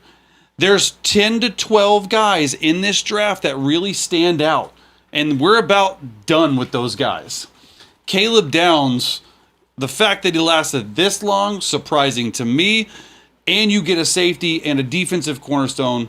I love it. I love it. I think he's the best player in the draft. Outside of Jeremiah, I love it. I honestly think Caleb Downs is a year away from being the best player on the Cowboys defense. Stop it. Acho, you love this dude. Stop Which it. is amazing. You love this But dude. I watched him in person. You like him that much? I went to he beat Texas, so I go down to watch the whatever bowl it was. And he not even a big dude either. Bruh. He not big at But all. he'll smack you, bro. He'll Like, he'll That's what I'm smack saying. you, His bro. frame is a little small. He's about He'll smack you. 5'11". He's narrow. But to me, the game of football is about making plays. I don't care how big, like, making play. Earl Thomas wasn't a big dude. Earl Thomas wasn't Not big. at all. Not at all. I'll play with Earl Earl. Thomas Earl still, was he like owe me 4 money, or Play with too. Earl. He owe me some money. Earl, give me my money, What dog. do you owe you money for? We was betting. What? We was from playing Boo Right. Oh, boo. Oh, Yeah. God. He I'll stay away from that. He owe me game. thousands, You get too. booed, He you get know it, booed? too. Yeah, He got booed? this ain't the first time you mentioned that debt, TJ. Yeah. It's about time to collect. If Yeah. you know what I mean, you need somebody to pull up with you, let me know. Nah, Yo, we good. really quick though, another round of applause, Cowboys, closing out that conversation for the sake of Uh-oh. Soldier. Oh my God, Schultz put the headphones in. Uh-oh. Schultz has put the headphones in. When Schultz puts the Is it headphones about in, the Rams? that's like when Superman goes into the little joint and then The he phone comes booth. out and Superman turns Talk around as to Clark us. Kent. The other way around. Clark Kent turns into Yeah, Superman. yeah, I got you. Don't worry about it. Jordan Schultz, talk to me, Ready sir. for this? Please. Let's go. So the Rams are taking Ty Simpson at 13, the quarterback from Alabama. I knew it! Wow. Bro, Everybody I've been knew. calling this. Everybody knew that Leslie was very enamored with him, but nobody really knew if they were going to take him that high. Maybe they trade back and get him. They now have the heir apparent to Matthew Stafford. Unbelievable. I mean, this is the shock of the first round. Wow. Breaking Bro, news in I the like that, Speakeasy. though. Hold on, Chase. high I'm gonna on tee you Ty up. Simpson. Chase, Ty Simpson Ty Simpson to the Los Angeles Rams at pick 13, heir apparent to Matthew Stafford. Ty Simpson has kicked up some dust lately for many people saying that he might be better than the number 1 overall pick, Fernando Mendoza. Nobody has studied these quarterbacks more in the entirety of the world, I can promise you, than the man that is about to speak after my voice. Chase Daniel, Ty Simpson to the Rams. Go.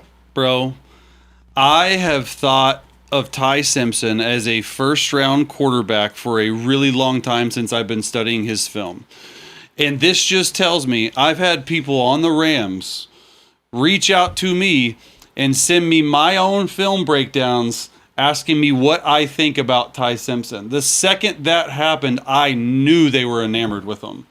I did not think that they would be willing to take him at 13. They traded their other first-round pick out of it at the bottom half of the round. To me, Ty Simpson is in a perfect position. You are praying to the football gods right now if you are Ty Simpson and thanking them, saying, thank you so much because I get to learn behind a guy in Matthew Stafford, which I have played around and been on the same team with, who's an absolute genius. There's no pressure to go in and play. You can follow the Jordan Love, the Patrick Mahomes path. You only have 15 starts. And it was just funny to me how a lot of people out there, for whatever reason, when you study the film, didn't believe that the Rams were a real player for Ty Simpson, or that Ty Simpson didn't belong in the first round. To me, that's laughable. You study his film. You watch the first 8 or 9 games of the year. He wasn't just the best quarterback in the country, guys. He was the best player in the entire country. And when you put out film like that behind a god-awful offensive line, I mean, they were so bad. 30, last in the nation in sacks, hits, pressures. They were last in drops, and you're able to still go out there and do that. We had him on my podcast on YouTube, Ty Simpson. He's a coach's son, first of all. The second he was on our podcast and my podcast, and we were interviewing him, and then we went to break down film, Acho, from 2 separate games. Bro, So it's just like the film breakdowns I do on my YouTube channel. You go on, you press play. Before the play even started, he was telling me protection, where he went with the football, where the motion was, what the genesis of that play was, and the recall was outstanding. Like, I'm not saying that's crazy, but mentally checks all the boxes. Physically has some stuff to learn. I like the fact that he's under center, right? He's got a little bit smaller frame. The 15, this is an absolute perfect place for Ty Simpson to land. You could not ask for a better situation, because even if Stafford plays 1 or 2 more years, they're set up for success after him, and you're in Sean McVay's scheme. Come on now. Stafford playing 2 more years, that's it. Bro. He gonna sit 2 years, and you recall I said this sitting right in this chair about a month and a half, 2 months ago, that I felt like I said I would take Ty Simpson over Mendoza. Yep. And because of Ty Simpson being drafted to the Rams, I'm now going to say this: Ty Simpson's going to have a better career than Mendoza. As long as McVay is his coach, he's going to have a better career. What? I'm telling you now. Oh, you're saying as his coach. As long as That's McVay, actually not crazy to as say. long as McVay does not retire in the next 10 years, Ty Simpson is going to be a dog. You're getting with a great coach. People take for granted that your father was a coach or your dad was a coach. When you're around ball your whole life, you understand protections. If you're a quarterback, you understand coverage. You understand what the defense is trying to do. If you get protected as a quarterback, you know where to go with the ball. You've been around this your entire life. And so for me, I've always thought Ty Simpson was a really good quarterback, and I said that on this show months ago. And now this really just confirmed, if you play for Sean McVay and the Los Angeles Rams and you play offense, you are going to be successful. Maybe the most important question, Chase. Sean McVay is probably the most brilliant or second most brilliant offensive mind in football right now. If Sean McVay looked at Ty Simpson with Matthew Stafford on his roster and said, I'm willing to use a first-round pick on a man that might not play for a year or two, what does that say about the analysts, the Dan Orlovskis, the U's, who said Ty Simpson either is that good, or Orlovsky, Ty Simpson is better than Mendoza? Like, for McVay to say, yo, I'm going to waste the first-round pick for the next 2 years. I don't even need this first-round pick. Yeah. What does that say how good Ty Simpson is? I mean, you have one of the best offensive minds in the game right now, pretty much saying, you will be our future quarterback. Like think about that for a second. You are going to be the starting quarterback for the Rams for a very long time. And we see the ceiling that we have for you. As for Dan and myself, like I've talked to Dan. I know you talked to Dan, but I've talked to Dan a lot. And he's convicted on it. And I'm telling you, there were more than one team that was convicted on Ty Simpson. And that's the reason the Rams were like, why would we even mess around with the fact of maybe trading back into the second half, because he's going to go a lot higher than a lot of people think. No one in their right mind thought 13 of Rams, This is including what Dan good Orlovsky. teams do. This is what good teams do. Could they have used a slot receiver? Hell yeah. Omar Cooper Jr., Makai Lemon? Absolutely. This just tells me that the people who have liked Ty Simpson, for the most part, that are analysts, are guys that are former players, because, bro, when you watch him play, it just looks beautiful. He's like the nicest guy. He just did the L.A. I love that so much. He's like one of the nicest dudes, like a leader of men. He's going to be able to sit. I'm watching him do this. That Rams card looks good. You can't ask for a better pick. It's unbelievable. But T, here's what's confusing to me. Given that the Rams are maybe the second best team in the NFC, the Rams are win now, bro. They got a win now window. They could have drafted Sadiq out of Oregon, the tight end. You could have drafted Concepcion. You could have drafted Malachi and Makai Lemon. Like, there's other dudes that could have helped you today. Now you drafted Ty to help you tomorrow. Now they drafted. Oh my God. Who that? The tight end from Oregon last year. Ginger Red. Keep going. I know you're talking about. They drafted him last year out of Oregon. Ferguson. They didn't need Sadiq. They could have used him. They didn't need him. T. Ferg. That's his name. They could have drafted Makai Concepcion, Jacoby Lane, Denzel Ball, whoever.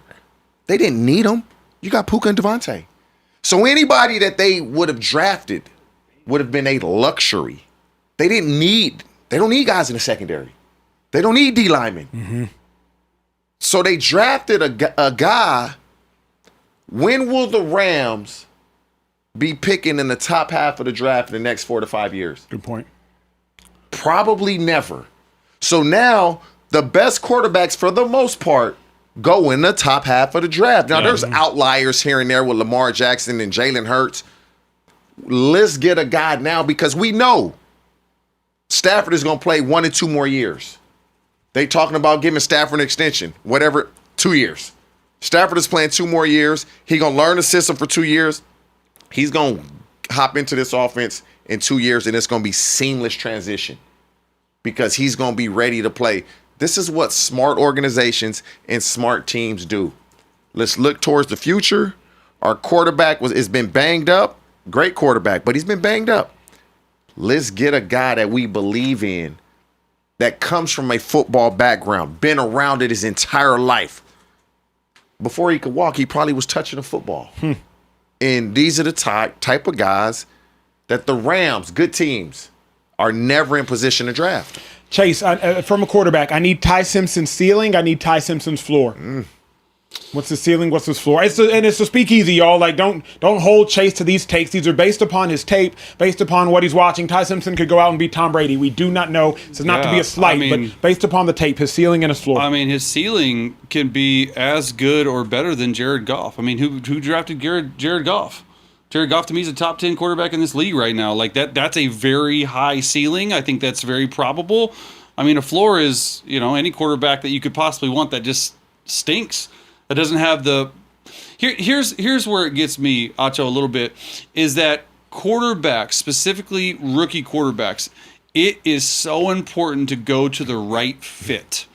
Fit over everything. If you're in a right coaching staff and you have the right scheme and you have everything in between that, you are going to be good for a long time because you're only as good as the 10 other players around you. That's really important for quarterbacks. So you go there and you get with the right fit. Dave Ragone is a guy that I was with in the Chicago Bears. He's their offensive coordinator. One of their, I think they have co-offensive coordinators with Nate Schillhouse. And then you go with Sean McVay. There's no pressure to play early. There's a fit.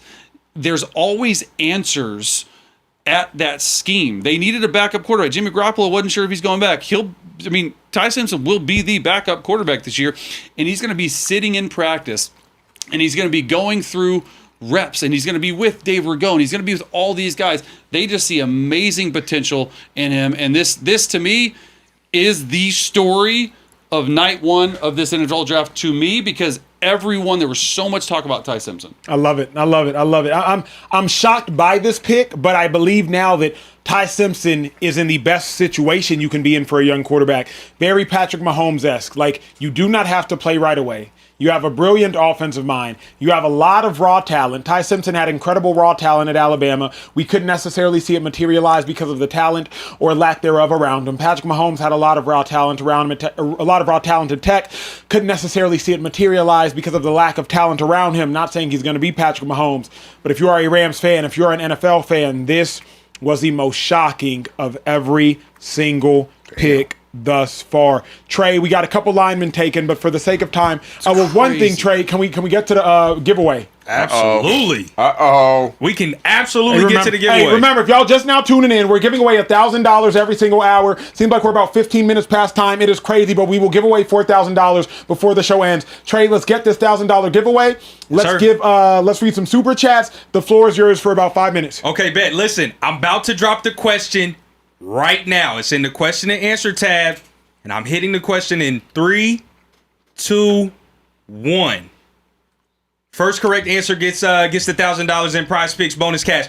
Till then, I'm going to go to our first super chat from Mr. Excuses. Said, yo, what's up, Speakeasy crew? Acho, I'm the one who tagged you on X about the development on JPJ. Glad to see my dog Chase Daniel back with Acho again. What up, T? And what up, Trey? Much love, and let's get this night going. Trav2Real jumped in the super chat as well and said, shout out to TJ. I F with you, bro. You cool as hell. Social allergies. Come on, bro. I can't help it, man. He says, Acho, coming at you from Texas, my home state. But who do you think the Pats draft? Who would be the best day one fit? Also, Thriller being your favorite MJ song was an L take, my guy. They said it's too mainstream, bro. You got they want a deep cut from you. Bet. To me, the reason Thriller not my favorite. The reason Thriller is my favorite is because it was the best. Yeah. 184 million records sold. Yeah. Nothing like it. And it was unprecedented. Nobody was making short films for music Now, videos. the other thing I would like is Man in the Mirror. Yeah. That hits. And then the one that came out in 1992 in response to the cops. They don't really care about us. Oh, yeah. All I want to say is that they don't really care about us. What's your favorite, Trey? I told the other day, I said I probably listen to Rock With You the most. That's my favorite. Really, Rock With You? That's my favorite one. Dog, TJ, man, we locked one. in, bro. Yeah. Rock With You is just so smooth, like, bro. That's my favorite one. Yeah. Oh, Yeah, that's my favorite. Can you keep going, please? Oh, I'm sorry, my bad. You know, because I turn up to NJ. Listen, we also got one from Deanna Hicks. Now, listen, Chase, I know you're new here, but when we have a lady regular jump in the Speakeasy, we clap it up for him. We clap it up for him. Clap it up for the ladies. Clap it up for all of our ladies here in the Speakeasy. She said, come on, Chase. I've been a fan of y'all since forever, but shout out to my guys. Love TJ. First time being able to watch live. I'm here for all of the shenanigans. I watch y'all show every day during my prep and lunch periods. Sounds like she's an educator as well, so I'm going to clap it up for our educators. Yeah, as you should. Definitely love that. Listen, Eric Adams said, Vrabel. Okay, I can't. What, guys? You almost had me. Should I read this, Acho? You have to read it, sir. She paid good money. Said, Vrabel been cheating on his wife for at least 6 years. Those new picks are crazy. This whole Vrabel situation is crazy. And it just got crazier today. It did. Man, For those that are getting unaware, let's take Chase off camera, please. Chase used to work with this former person. I don't want to indict Chase by association. Diana Rossini and Mike Vrabel, allegedly, and I don't even know if it's alleged anymore. We saw a picture of them kissing. We did. They was tying tongues, y'all. I mean, sitting in a tree. Kissing. Yeah. First comes love. Then comes marriage. Then comes a baby named Michael. Named Michael! Then comes a baby named She Michael! has a son named Michael! Michael!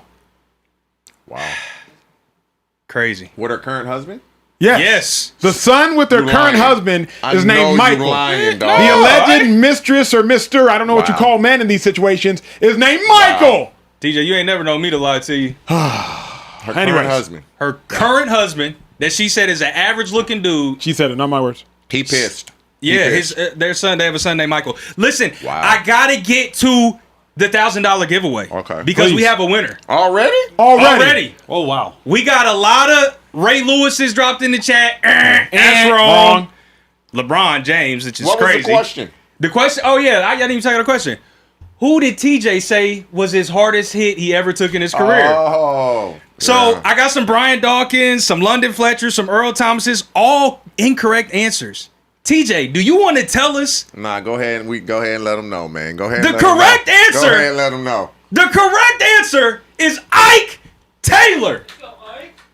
He said it here on the show.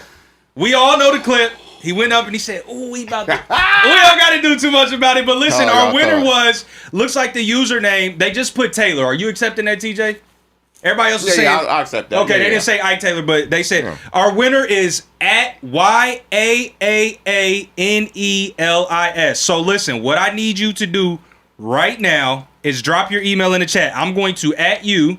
Then I need you to at me, at Speakeasy, with your email address that is attached to your Prize Picks account so that we can send you that $1,000 in bonus cash. Please do that immediately. I just tagged you in the chat. Acho, I think I'm good, brother. You Gucci, my dog? I'm good. If you ready, I Hey, keep Trey, going. how much time you got to do all this? You need to do it right now. ASAP. The countdown is ticking. If you haven't hit the subscribe button, do it now. What you waiting on? If you haven't hit the bell button after hitting the subscribe button, what you waiting on? We got 4,000 people live just watching, just kicking it. We got food in here. We got a cake in here. I can't hold it up. It's too heavy. That's a good cake, we got some food in here. Cake, though. You got some nuggets? We got some drink in here. If y'all not poured up at your house, what you doing? Can I get a little refill, by the way? Trey want a refill? Trey want a refill? Hit the subscribe button. Hit the bell button. And a Buccaneers pick is in, and it is gigantic. Literally. At pick Number Oh, 15, appreciate you. Yeah. the Tampa Bay Buccaneers have selected Rubin I love this pick. Bain Jr. Now, look, y'all know I love my defense, and I be breaking down my defense, so let me tell you exactly what I saw in studying Rubin Bain. We're going to give y'all exclusive content, really, from 25 years of NFL experience in the Speakeasy. Rubin Bain Jr. Think Melvin Ingram. Okay. Think John Abraham. Think like Trent Cole. Think explosive, powerful, strong. Think a bowling ball. When he gets his hands on you, it's a wrap. He will bludgeon you with these two clubs that they call arms. He essentially has boxing gloves as fists. Rubin Bain is the type of monster and animal that you can only hope to see. But more than that, Jordan Schultz done put his ears in. He done put his ears in.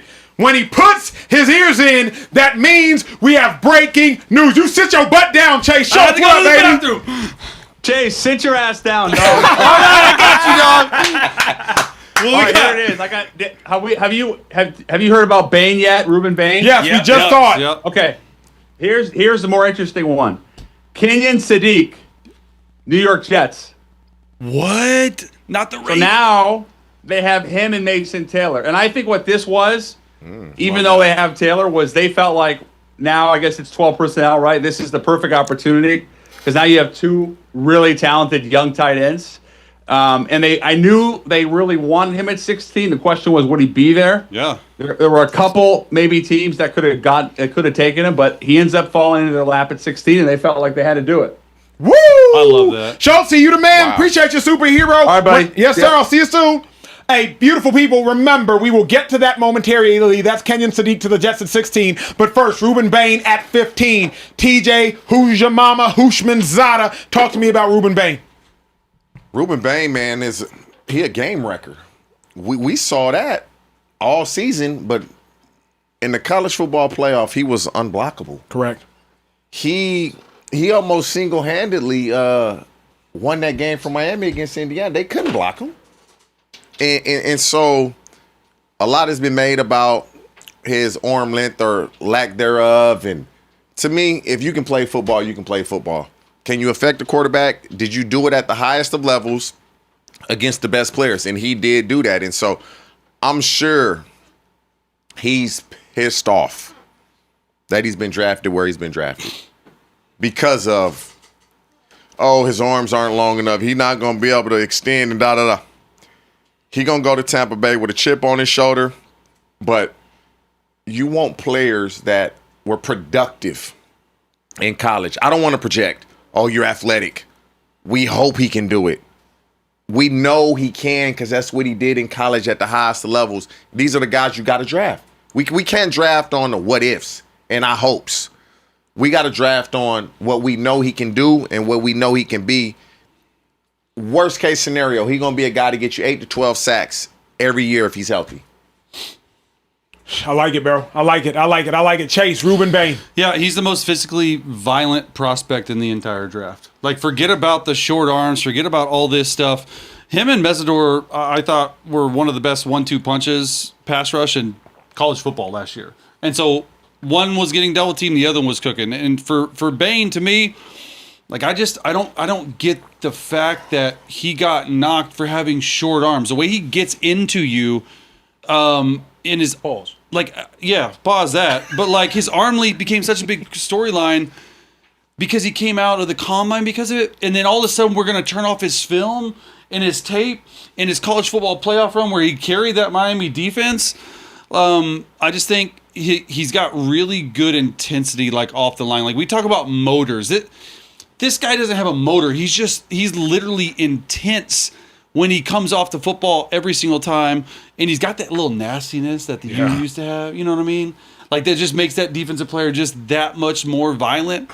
So love that. And I think he's a true two-way like rusher, meaning like, what does that mean, Chase? Well, you can defend the rush, but you're really good. You were saying 8 to 10 sacks a year for the Bucs. To me, that's awesome. And I just think his production and his play strength far outweigh anything else that he's got. Like, you know, he's undersized and he's got short arms. So what? Watch the tape. To me, for him to go even this high at 15 or whatever it was to the Bucs, to me that tells me a lot. I like it, man. I like it for the Bucs. I like it because Todd Bowles needs another pass rusher. On the inside, Todd Bowles has Vita Vea. They got to figure out how they're going to replace Levante David. I'm not sure you can replace Levante David. And the back end, you have Antoine Winfield. So at every level, so to speak, you have a guy. Obviously, you'll figure out the linebacker situation. Rubin Bain, he gets to stay home, gets to stay in Florida. It's really a gigantic addition. But closing the chapter on the Rubin Bain to Tampa Bay conversation, shout out to the Bucs. Y'all just got better defensively. Let's now talk about Sadiq, the tight end that Jordan Schultz just broke. Kenyon Sadiq selected pick 16 to the New York Jets, pairing him up with second-round pick from last year, Mason Taylor. TJ Houshmandzadeh, talk to me. The big dude that plays tight end but moves like a receiver. Facts. Facts. It's Vernon Davis 2.0, so to speak. I don't know, that's a blast from the past. Oh, that's a big but to be that big and have that type of speed is crazy. And it's rare because we're talking about maybe the Rams draft and we're like, oh, they just drafted a tight end last year in T. Ford. They didn't need him. Well, the Jets did the same thing in Mason Taylor. But the Jets are receiver-wise. You got Garrett Wilson, you got A.D. Mitchell. Two dudes that can flat go. Yep. Breece Hall in the backfield. You got two really good tight ends. The Jets need one. Can they force some turnovers? You would hope so with a defensive coach. And just can they get competent quarterback play? That's all they need is competent quarterback play. And can Aaron Glenn make sure his side of the ball is not the weakness of the team, but Sadiq, with that type of explosiveness and speed, when they do go 12 personnel, do you treat it as 12 personnel? Or do you treat it as 11 personnel because of his athletic ability and speed? And so not much of a blocker, but how will defenses adjust to his speed? And if he shows you that we can run by safeties and linebackers now, do you now put a nickel on him and now you're basically bleeding in the run game if they decide to run it? And so when you have a guy with this type of talent, it presents a lot of problems for a defensive coordinator just to how are they going to play your regular personnel or are they going to match you with nickel? Chase, you know what I'm curious about?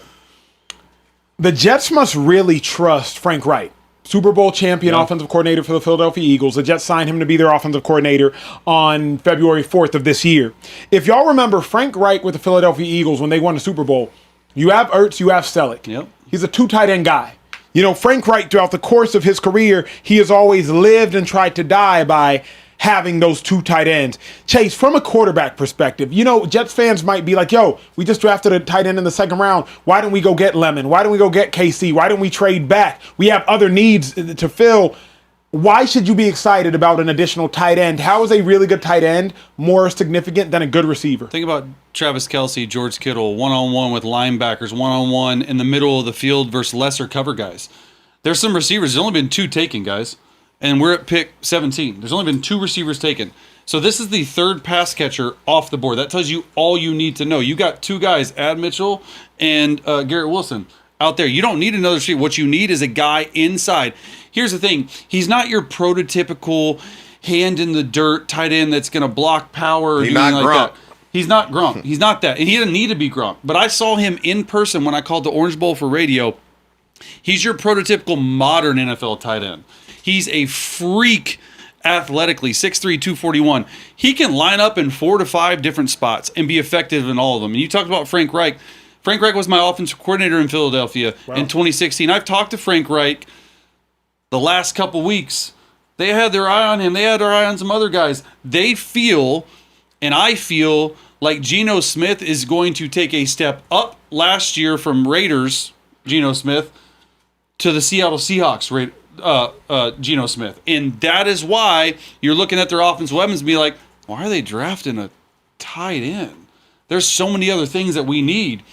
This dude is like it. He is like that to me. He makes so much sense because of the mismatches that you have on the field. If you're in zone coverage and you're matched up against a linebacker, where am I going with the football? I'm going to my tight end or running backs. Yeah. And you got both of them in Breece Hall and Kenyon Sadiq right now. It's a lot to be excited about in New York with the Jets. Now, Defensively, Aaron Glenn, if y'all don't get an interception, it's not gonna matter. They can't go 2 years. It's not gonna matter. You have really good running backs. You've had good running backs over the last 4 or 5 years. Now you have two really good tight ends. A lot to be excited about in New York, but again, if you don't figure out quarterback, you don't figure out defense, it is all for naught. T, let me ask you this. Is Kenyon Sadiq, in your mind, a better offensive weapon than Makai Lemon and a better offensive weapon than KC? Oh yeah, if you're the Jets, absolutely. If you're the Jets, Makai Lemon's not coming in playing over A.D. Mitchell or Garrett Wilson. Got you. He not playing over those two guys. And so, yeah, to answer the question, yes, Kenyon Sadiq fits the Jets better than a Makai Lemon. A.D. Mitchell can go. Big, quick, fast, can stop. There's nothing he can't do.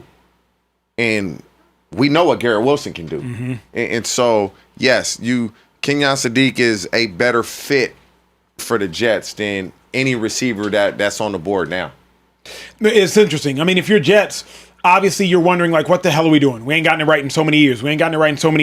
The Jets have now made, 2 selections, right, in the first round, if I'm not mistaken. Mm-hmm. You get Sadiq, and then before they got David Bailey. Chase, how do you grade the Jets' first round through 17 picks? A+.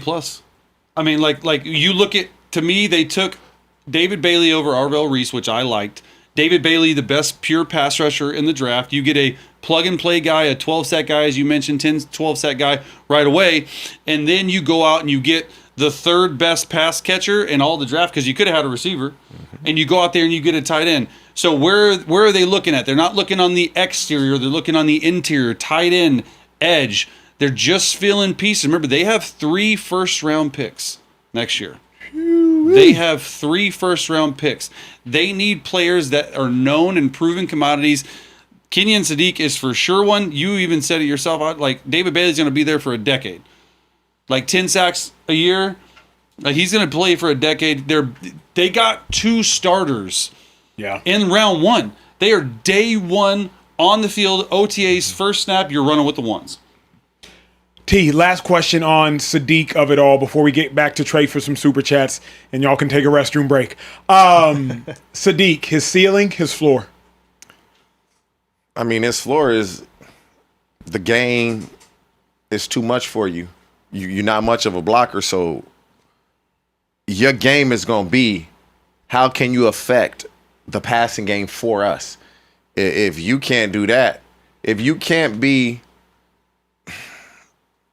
I need you to be at least a Zach Ertz. Mm-hmm. The ceiling could be a Travis Kelce type because of the speed. Not as big as Travis Kelce. Doesn't have a wiggle that Travis Kelce has. But when you have that type of explosiveness, guys just going to play off you. And so you got to be able to set guys up, understand coverage. It's not just about speed always down the field. You know, if they're in certain zones, we just got to know how we're going to sit in the zone. And so for me, you got to be when you're a tight end, drafted in the top half of the first round, you can't be a bust. Yeah. You just can't be. And so blocking, that's just all want to. Mm-hmm. And so, I mean, if he really want to go, you can be Gronk. Not as big, but blocking is all want to, man. I want to block him. I'm not going to just let him manhandle me. I'm going to get my ass in there and put my hand on the ground, and you're not getting to the quarterback. Yeah. You're not just going to run over me on this run play. If I'm front side of power and I got to block down, I got to block down. If I got to block out, I got to block out. I can't be a liability. But with that type of talent, man, he can be one of the best tight ends in the league within 3 years. Well said. That's one note to end that conversation. Closing the Kenyon Sadiq chapter. Social Trey, give us a breather, please, as you read some super chats. Absolutely. Happy to do that. Listen, our guy Barry Mitchell jumped in the super chat and said, first time super chat, but watch the show daily, and you fellas keep it 100. Keep doing your thing. Respect. CJ Farmer also dropped a $20 super chat and said, what are your thoughts of Jacob Rodriguez going to the Cowboys at 20? We'll get back to that in just a second. Beard6919 said, first time super chatter and first live show I'm catching. Usually listening to it next day on Spotify at work. One question, who do you think the Bills should draft? Much love. Go Bills. For the sake of time, I got to keep it pushing. We'll get to questions as soon as we can, though. LaFleur said, "What's up, everybody? This is my first time catching the live show, but I watch the VODs every morning on my way to work. I F with the show heavily. I'm what you call a Speakeasy regular, but with the VODs. Hey, listen, we take VOD regulars, we take live viewer regulars, we take just anybody spreading the word of mouth. We love all of y'all equally. Appreciate it." Sharita Davis. Shout out to our women regular. She said, always shout out to the lady. Said, "Think I'm more excited that I got to catch a live show than the draft. Love you guys. Been watching since the first show on that other network. Fly Eagles fly." Afro Thunder, shout out to Afro Thunder, a Speakeasy regular for sure in the super chat, said, "What's taking the Raiders so long? Are they not finna draft Fernando?" I think it was just a formality. They had to get some things out, wait it out, make sure people were tuned in. Alex Randall 3779 said, "First time catching y'all live." A lot of first time viewers for lives, which is good. We appreciate that. We know we're a little bit earlier today than usual. Y'all are probably asleep, especially if you're on the East Coast. Watched every show since day one, but how do y'all feel about the Bears? Defense was bad last year. Only good thing was turnovers, and they got rid of the top 3 turnover leaders. Again, we'll get back to questions when we can because we got a lot of super chats. Central Cast says, "Speak easy." Shout out to our guy Central Cast. The weird cousin has been found. The APB alert worked. The Ebony alert worked. Good to see you back. Said, "Speak easy. What do the Niners need to do? They need an edge rusher or a wide receiver in the first round. We have the 27th pick." Jay Jetta said, "Hey, Ach, where's the merch? And why couldn't we pay Shady today? Need all his takes. Let's get him or James on the phone." Acho, now, I said we were going to hold off on questions, but this is pertinent. It is. Because you promised merch earlier in this week. Throw me. T, just run up there real quick, T, and throw me whatever you see in there. Y'all asked for merch? Damn it, you get merch. T, just throw me whatever you see in that box. T, just don't throw it. Y'all we got produce these the cases, show. We tell y'all all the time. You know what I'm saying? So you asked for merch? You know what I'm saying? And the merch is here. Look, don't even worry about it. You know what I'm saying? Studio. We got Speakeasy cats. You know what I'm saying? We got Speakeasy fitteds. You know what I'm saying? Come you know on. what I'm saying? We got truckers. We got dad hats. We got Speakeasy. We got hoodies. Hoodies one time for the one time. You know what I'm saying? Come I don't want to brag. We got T-shirts. I don't want to talk too much about it. Merch is coming. We will have a merch drop for the regulars. Hey, Trey, just hold on. Yeah, let me hold that one time for the one time, young Trey. You know what I'm saying? Yeah. So just know the merch drop is about to be lit. Popping. Lit. Let me take the tag off. Go ahead. Listen, I'm going to keep it moving. Afro Thunder dropped another super chat and said, "Dallas, how about them Cowboys?" I know y'all excited down there in Dallas. Bailey Miller says, "Speakeasy, I may never watch the first round again. This is just like getting golf at 1. There's no way we couldn't have gotten him later with a trade." Last 2 I got. Framehouse Studio said, "Whoever the Chicago Bears draft, if it's Ben J, Caleb, and Bears go to the Super Bowl before Dan Campbell, is it over for Dan as a coach in Detroit? Love you dudes. Hashtag Broncos country. Hashtag 1 foot away from Super Bowl." And last one I got is from Brandon Sampson. Said, "Love the content, guys, for baby Michael." Hey, remember, we are doing another $1,000 giveaway Sure. here in the next 15 minutes. If you tapped into the show, hit the subscribe button right now. Literally, we're doing this show for you all. Got Chase Daniel, 12-year NFL vet in the building. TJ Hujmanzada, 12-year NFL vet in the building. Covering all things NFL draft. Oh, yeah, your boy was in the 14. league for a quick... Oh, you did 14? Yeah, you better give me 14, 2 more years, brother. Oh, don't be short. dang, Don't be you cutting me right. short. Don't skip him That in 2 pension years. helps. That's on me. Hell yeah, That's it on does. me. Hey, That's my extra. Hey, That's my Them L. extra 2? what? Come on Yeah, now. that's my L. Pound Hey, interest. that's a lot. That's my L. Hey, come on now. Speaking of taking L's or maybe W's, a little bit of breaking news. The Eagles traded with the Dallas Cowboys. In division? Eagles are trading up to pick 20. Eagles trading with Dallas. Eagles receive pick 20. Dallas receives pick 23, 114, and 137. Who the hell could the Eagles want bad enough to trade all the way a up receiver, to bro. 20? From what I was just It's told. Makai Lemon. That's what I was It's just gotta told. be Makai Lemon. hold I on. was just told. We don't have to guess. Superman Jordan Schultz has done put on the headset. gotta I was be just Makai. told. Superman That's what Jordan they're Schultz taking. put on the headset. Go ahead, Schultz. This might be the most interesting move of the draft. Philadelphia traded with Dallas. They came all the way up to 20, and now they take Makai Lemon. That's All right, Bolitnikov. I guess it right. Yeah. I mean, I love that. It makes so much sense. It makes no sense. Assuming Come on AJ now. Brown gets traded, Wow. you just got Wicks. You have Devontae Smith. Now you get Makai Lemon. I mean, this is a very interesting move and very on brand. On brand. On brand. Why do you say interesting though, from your perspective? Because Philadelphia now essentially confirms they're trading AJ Brown. Yeah. And also, it's a much different type of receiver. You know, Lemon is 5'9", slot. typically plays in the slot. You guys, you would know this way better than me. I mean, what kind of player is he? He's a good football player. Gonna make contested catches, even though he's a smaller guy. The thing is, you go into Philly with Smitty and Dontavian Wicks. Those dudes get open. Those dudes create separation. It may be good for Makai, though, because he can learn from them. Because he's not a guy that's going to create a ton of separation, but he can learn from them. But now, if I'm Philly, I'm not drafting a receiver because we don't throw the ball enough. For me to have Devontae Smith and Dontavian Wicks, and now we're going to draft McConnell. We don't throw the ball enough for me to be drafting receivers in the first round like it's a luxury. Schultz, you're good, my brother. Thank you, sir. Yes, you will be back momentarily. Eagles drafting Makai Lemon, trading up from pick 23 to pick 20 with the Dallas Cowboys to do it.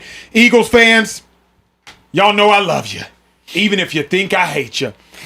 I love the Makai Lemon pick because it closes the door on the A.J. Brown saga once and for all. Enough with the drama, enough with the heat, enough with the hate. A.J. Brown gets to move on with his career, and Philadelphia Eagles, you all get to move on as an organization with another incredibly talented wide receiver and a deep wide receiver room. The Eagles haven't had a wide receiver room this deep in the Jalen Hurts era. They haven't had a wide receiver room that has a wide receiver 4 or a wide receiver 5 as Hollywood Brown, Dontavius Wicks, Makai Lemon, Devontae Smith. Like, they haven't had a wide receiver room this deep in the entire Jalen Hurts era, and that is what I love about it. No, you might not be as talented at the top, but now you have strength in numbers. Now you have several different wide receivers that can give you 800, and with all due respect, given that you are indeed a running team, this might just be the best thing to happen to the Philadelphia Eagles. You are now a diva-less wide receiver room. You do not have any wide receivers that anticipate 1,500-yard seasons. Thus, you don't have any wide receivers that are going to be upset when they don't have a 1,500-yard season.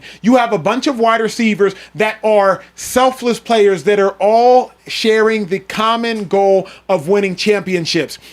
A.J. Brown, elite wide receiver, Hall of Fame talent, and with all due respect, that's my homie. So I'm team A.J. Brown all day, every day. But as it pertains to the Philadelphia Eagles, Makai Lemon allows you to put a period where a comma was, and the sentence and the chapter, close the book, move forward on towards another Super Bowl. I love it. TJ Hushmanzadeh, you know Makai Lemon's game better than anybody that's talking on television anywhere in the world. What you think? He's a really good football player. He is what you said. He's not going to complain about the ball. So people forget, when he came into USC, with Zach Branch.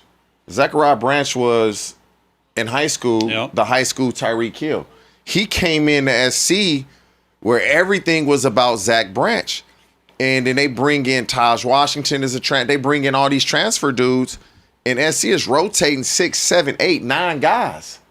And so some of these dudes are barely playing X amount of snaps per game. He stuck it out. He didn't complain. Zach Branch transferred to Georgia. And then you seen Makai Lemon and Jacoby Lane just take a huge jump. And so I get the diva part of it, man. AJ just want the ball, man. I want to help us win. If y'all want to win, throw me the ball. If y'all throw me the ball more, maybe our season wouldn't have gone the way it's going. That's his mentality. And so he's a good player. Will he help the Eagles? Yes, he will help the Eagles.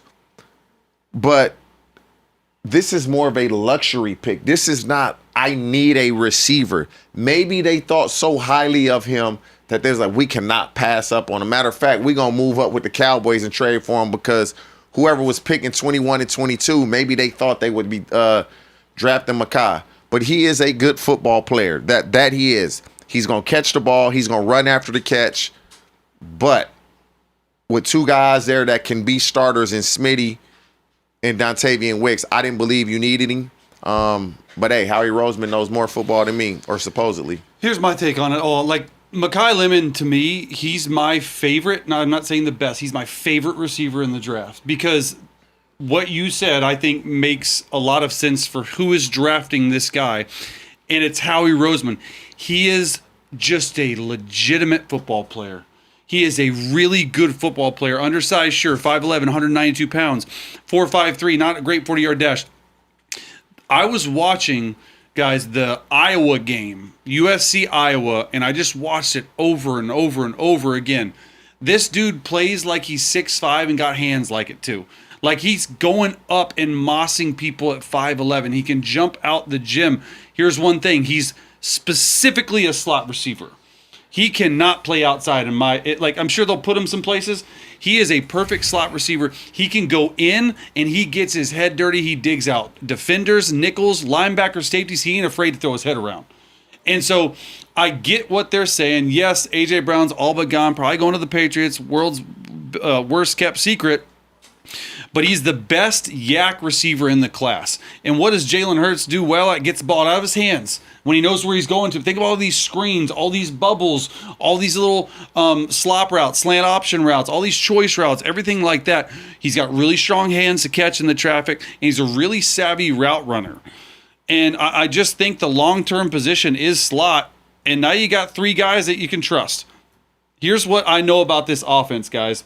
In Sean Mannion, McVay guy, LaFleur guy.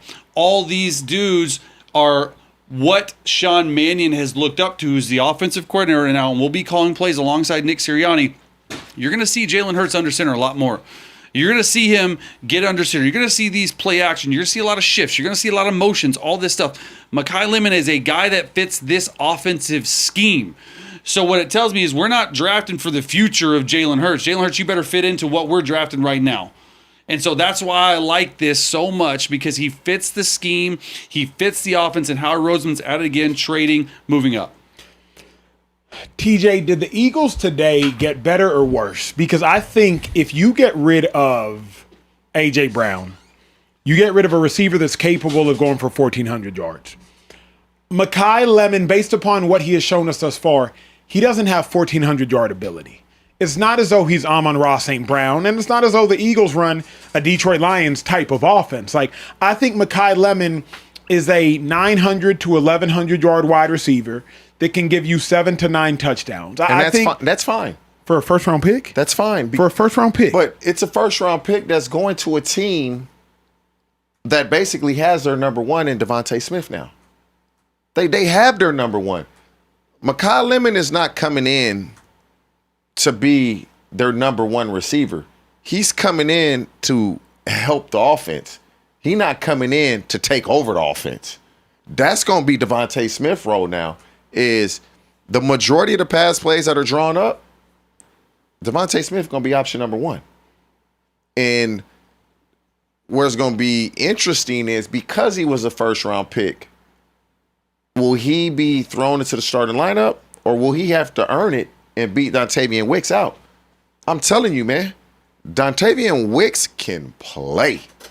He's big, he's quick, and he's fast. And when you have those three things, it's hard to stop. You know, he in Green Bay, he's splitting time with so many different dudes, but that dude can go. And so if he can get you 900 to 1,000 yards each season, that's a win. Because now Devontae Smith is their number one receiver. Devontae Smith is a guy they're going to go to when they need to play in the passing game, not Makai. All right, let me ask you this. Who gets cut or who gets traded? Because all these receivers aren't going to be on the team. Devontae Smith, Hollywood Brown, Makai Lemon, no. Dontavius Wicks, Elijah Moore, Britton Covey. Britton Covey was a starting punt returner last year. Somebody's getting cut or somebody's getting traded. Who doesn't make it?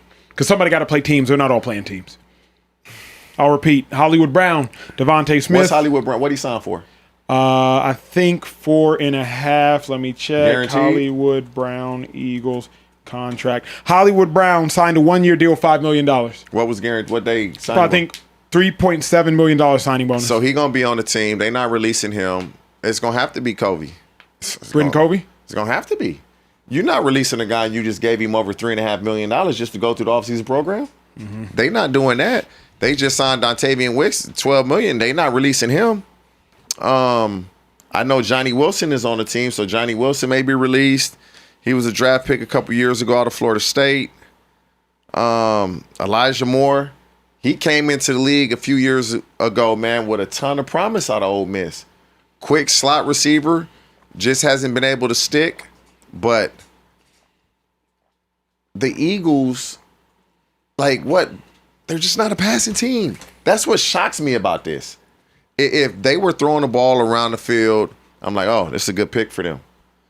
But this is a team that's going to throw the ball, 25 times a game? Mm-hmm. That's when they're at their best, when they're running it 35 times and throwing it 25 times. But again, Makia Lemon is a good football player. Can the Eagles utilize his skill set and not basically waste a first-round pick? Did he get overdrafted? No. I mean, everybody thought he was going to the Rams at 13. Yeah. That's where a lot of people – Yeah, I agree. A lot of people thought he was going 13. I thought he got underdrafted. So to be drafted 20th, I would say no.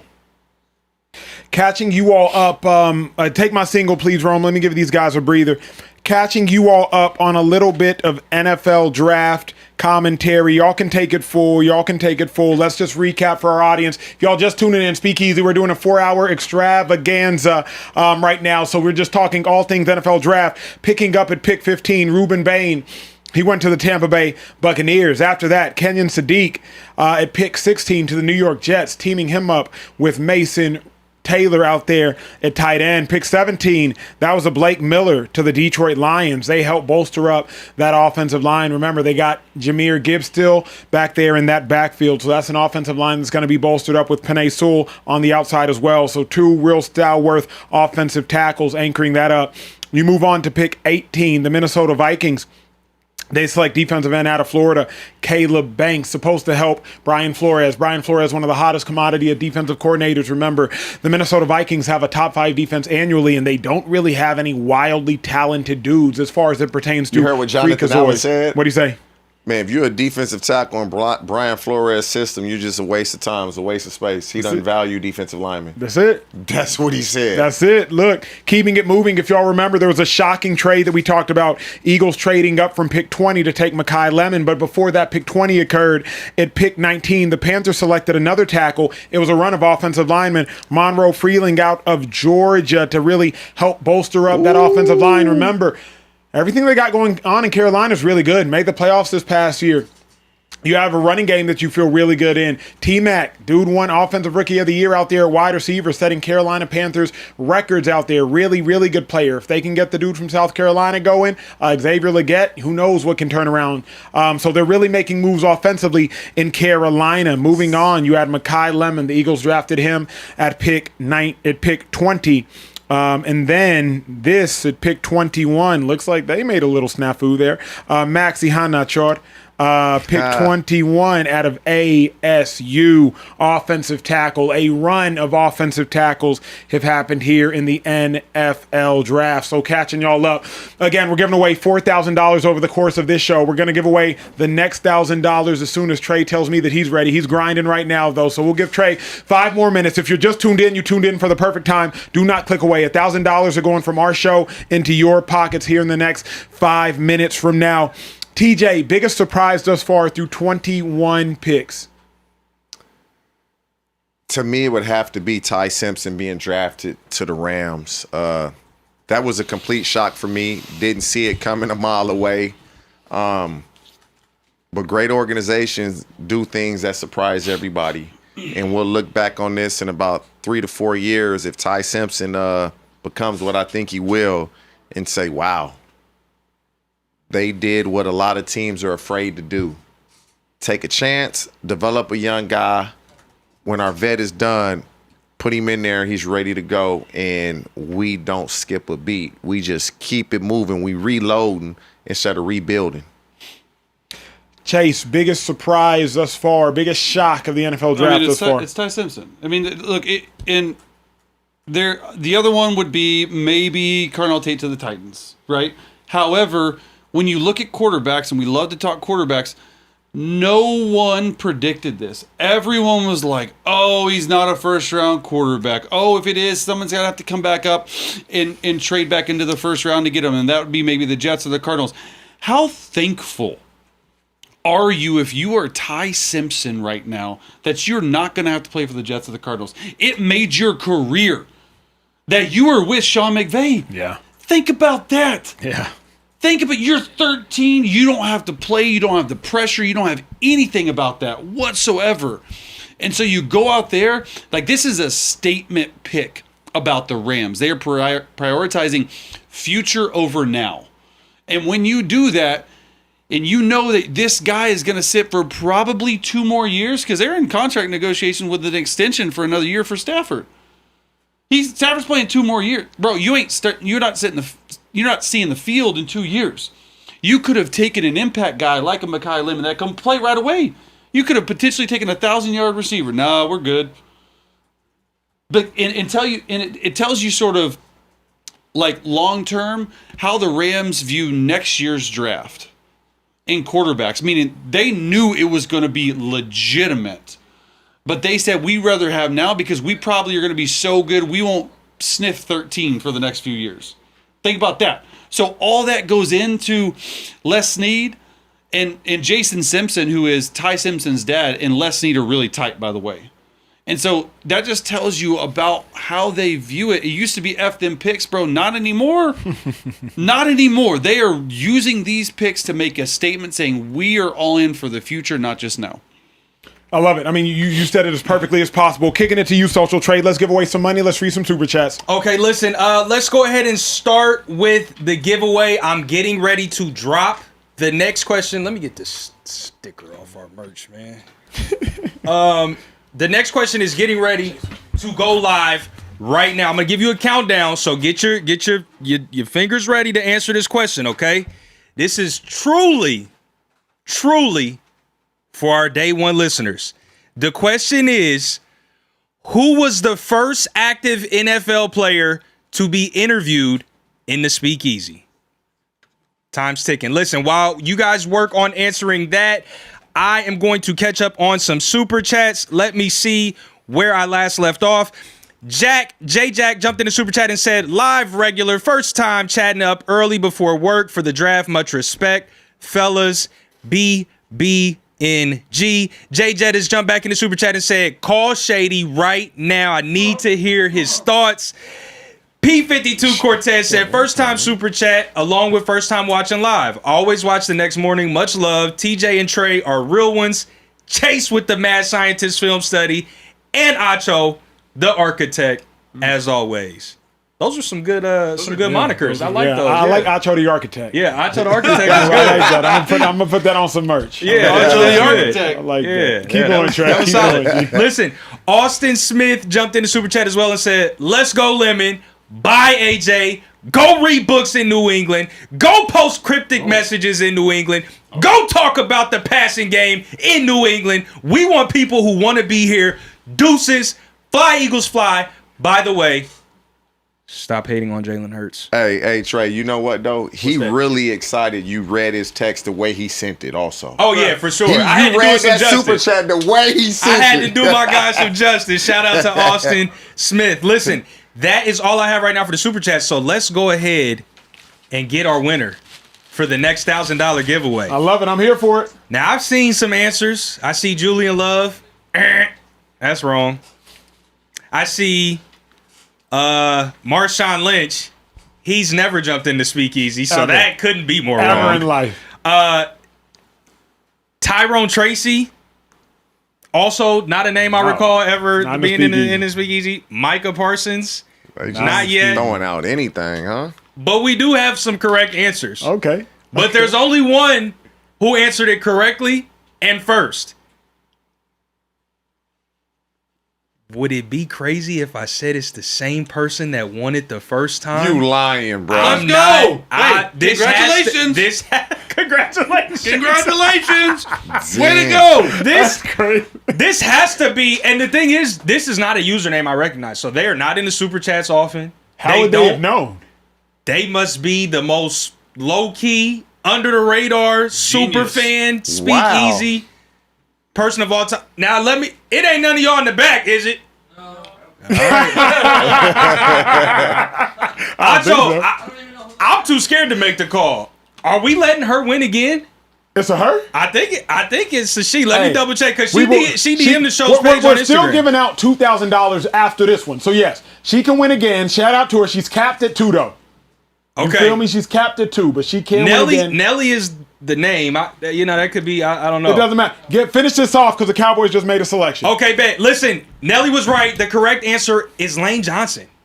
That was our first active NFL player interview. And, YAANELIS, who is now known as Nelly, you were the first one to answer that correctly in the question and answer poll. So now you are capped off. So don't answer anymore. If you are, you still can't win. Shut But your we appreciate behind it. up, Nelly, is what he trying to say. Yeah. In other Yeah. news breaking, at pick 23, the Dallas Cowboys select Malachi Lawrence out of Central Florida. The Cowboys are really going all in defensively. Remember, earlier on, they trade up to select Caleb Downs. Trade up with the Miami Dolphins. They take Caleb Downs in the top 15. Then at pick 23, you take Malachi Lawrence. You get a defensive end. You get Caleb Downs. You've helped bolster up the rushing position. You've helped bolster up the safety position. Remember, they said we're good on Max Crosby. Hell, they said we're good on Micah Parsons. They said, give me Kenny Clark.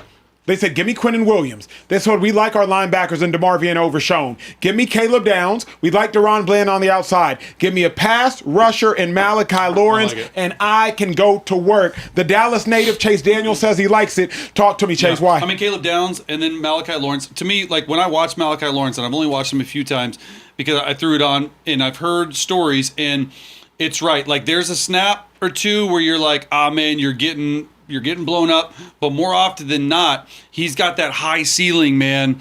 He really does. Like he's a dynamic talent to me at the edge rusher who honestly, like if he can learn some things, because he played at UCF, he didn't play against really strong talent, but you're betting on the upside with him. So against the run, I think he's best like along the backside, like when you're chasing down zone runs, Acho. Yep. Like it's flying down. And he's really good at point of attack, too. He struggles at times getting off some blocks. But this pick screams to me, we are going to tell you, especially in the first year, on third down, just rush the passer. Get to the passer. He can play inside. He can play outside the passer. You know how all these times are 3D ends, and you're trying to get matchup on lesser athletes on the inside, on guard and center? This is a guy that can do it. But the biggest thing is, you're drafting because of upside. You're viewing yourself saying, hey, the Dallas Cowboys, we can develop this guy as a true pass rusher. Makes all the sense in the world that you're going edge and Caleb Downs. To me, the Dallas Cowboys are having an A to an A+ draft. Here's my thing real quick, T, is freak athlete. Freak athlete. Truly. Exactly what I was going to say. Nearly 6'5", 250. A 40-inch vert, so you're talking about explosion. You use vertical to test explosion, and then you look at, obviously, 40 to really test that top-end speed. 4.52, but more than a 4.5, 240, a 1.59, 10-yard split. His ball get-off is relatively unparalleled, and you're talking about a 40-inch vertical. He's explosive, and he is gigantic. Obviously, he's a raw talent. Many projected him to go in the top 60 picks, not the top 25 picks. So a lot of Cowboys fans are probably screaming that he was overdrafted. I would probably suggest he was overdrafted. But to Chase's point, we knew that the top 15 picks, we knew who they were, we knew what they were. We knew David Bailey. We knew Arvell Reese. We knew Rubin Bain. After that, it really comes down to, do you trust your scouting department? That's the question for you Cowboys fans, because here's the good and the bad. Offensively, the Cowboys nail first-round picks. They do. Des Bryant's, Tyler Smith's, literally everybody, all Ezekiel Elliott's, they nail them. Defensively, though, outside of DeMarcus Lawrence and Micah Parsons, name a first-round pick defensively for the Cowboys that panned out. Oh, wait, and I got time. Got a lot of misses, Byron Jones. We got a lot of misses. Unfortunately, he got hurt, Leighton Vander Esch. We got a lot of misses. Mays out of Michigan. We got a lot of misses. Who's a pass rusher? Taco Charlton.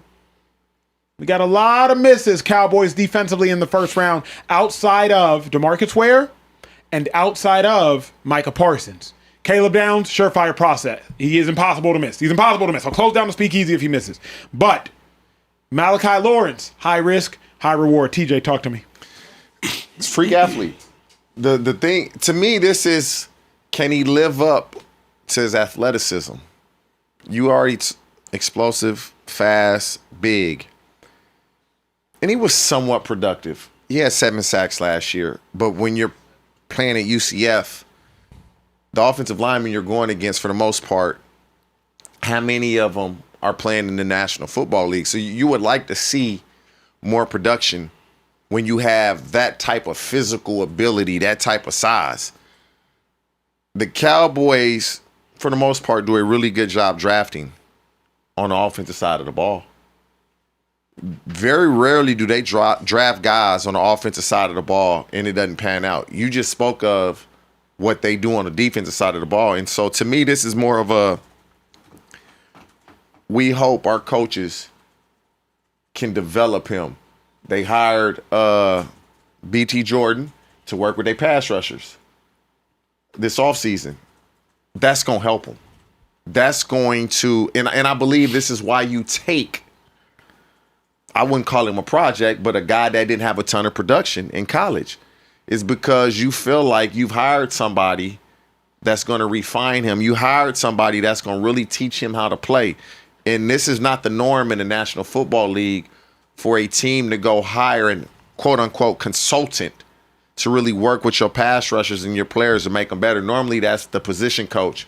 But the Cowboys are doing something different. And so I'm going to say this is going to work out because of who they've hired to work with their pass rushers. It has to work out. If you're a Dallas Cowboys fan, it has to work out, because otherwise you're sitting here saying to yourself, wait, we have more needs than just Malachi Lawrence. Like we have legitimate needs. We need more help at linebacker. Hell, we need a lot more help at cornerback. Remember, I believe Jamad McCoy is still out there. So, like, there's still more help that the Dallas Cowboys need. I understand the confusion, Cowboys fans. I think you got to go with this. Trust the process, and more than anything, you need a day one starter. I would have drafted Jamad McCoy, me personally. Mm-hmm. That's who I would have drafted. The last... Another secondary, huh? Yeah. That's the weakness of their team. But the last week, there were some concerns about, he tore his ACL, that he may need another surgery. But you're talking to a dude that's 6'1", ran 4.3, and when he's playing, playing nothing but man-to-man coverage. Mm-hmm. Started at Oregon State, transferred to Tennessee, and balled at both schools. But it just sucks when, if it's not true, he may need another surgery, because when people start spreading these type of rumors, then you see what happens. These kids start to fall and drop. But if I was the Cowboys, I'm drafting a corner because that was the weakness of our defense. Kieran, our resident Cowboys fan, that is Care Bear, apparently not Kieran. Trey, our resident Cowboys fan, Kieran, has entered the super chat, sir. He don't like that pick. He has expressed his opinion on the pick. He don't like Care it. Bear Kieran has dropped the super chat. Yes. Care Bear. He dropped. Let me see if I can do my best Care Bear impression. Although I can't make myself 300 pounds. He says, "Wow, Jerry Jones just took a dude who might have been a third rounder, 23 overall, 23rd overall. This is Mozzie Smith, Taco Charlton all over again. Falk, Young, Howell, McCoy, Anthony Hill. Saban called it a reach on national television, for crying out loud." Hey, ain't that what I just said? I get it, though. That's what I just said. I get the frustration, though, Chase. Yeah, I mean, I get it. Let me know how I did, Care Bear. That's what I keep telling y'all. Like, I get it, Care Bear, but they're hoping. They see the freak athlete. But didn't they see that with Byron Jones? He was the most athletic DB we've ever seen. 12.3 broad jump, 43.5-inch vertical jump, and he played swing and a miss.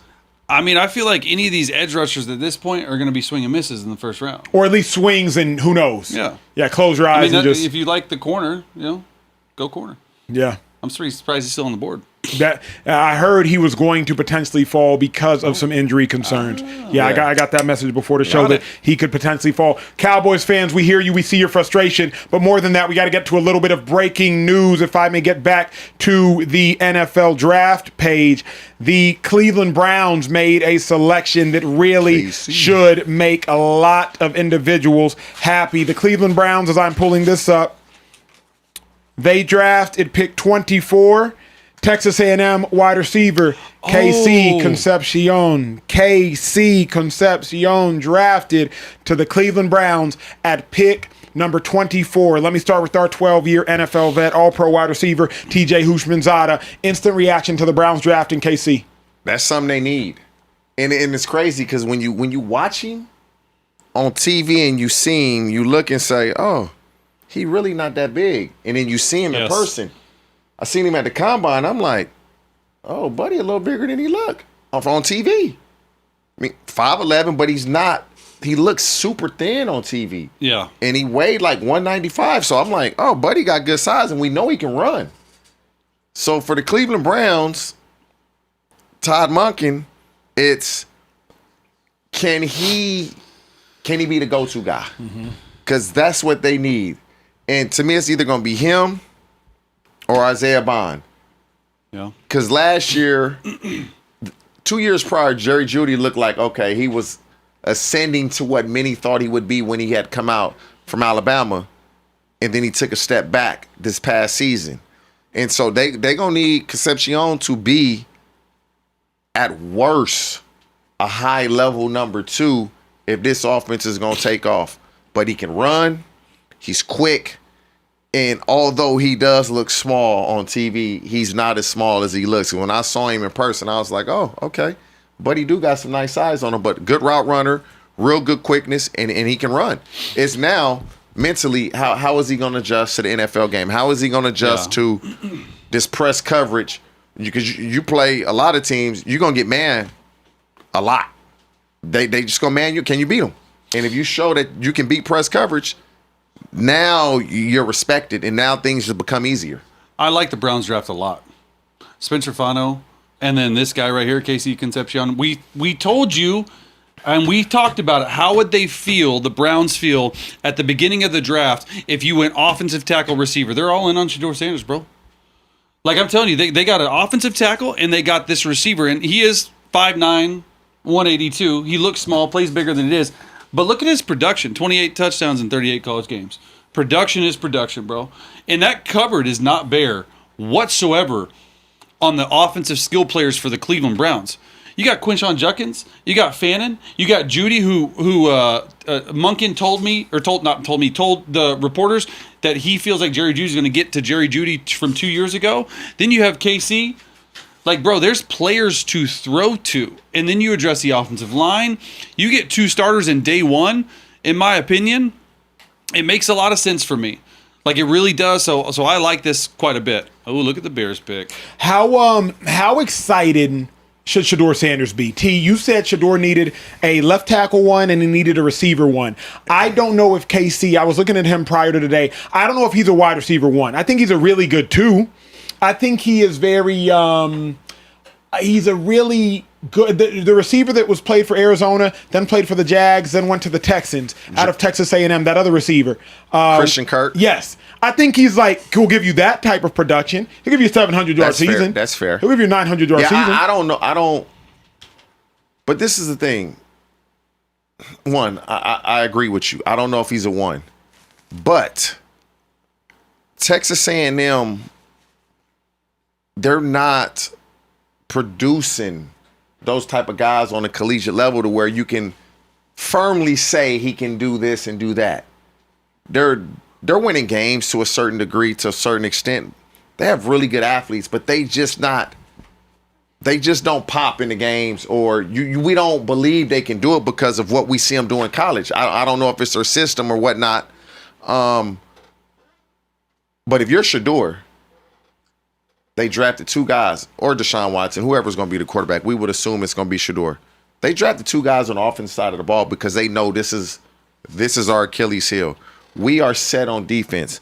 We need offense. Just score 17 to 20 points a game. You do that, we got a chance to win 8 to 12 games. If you can score 21 points a game. The way that defense plays, can y'all just give us 20 points a game? Give us 3 touchdowns. But you can't just draft him. Oh, he going to be the reason why.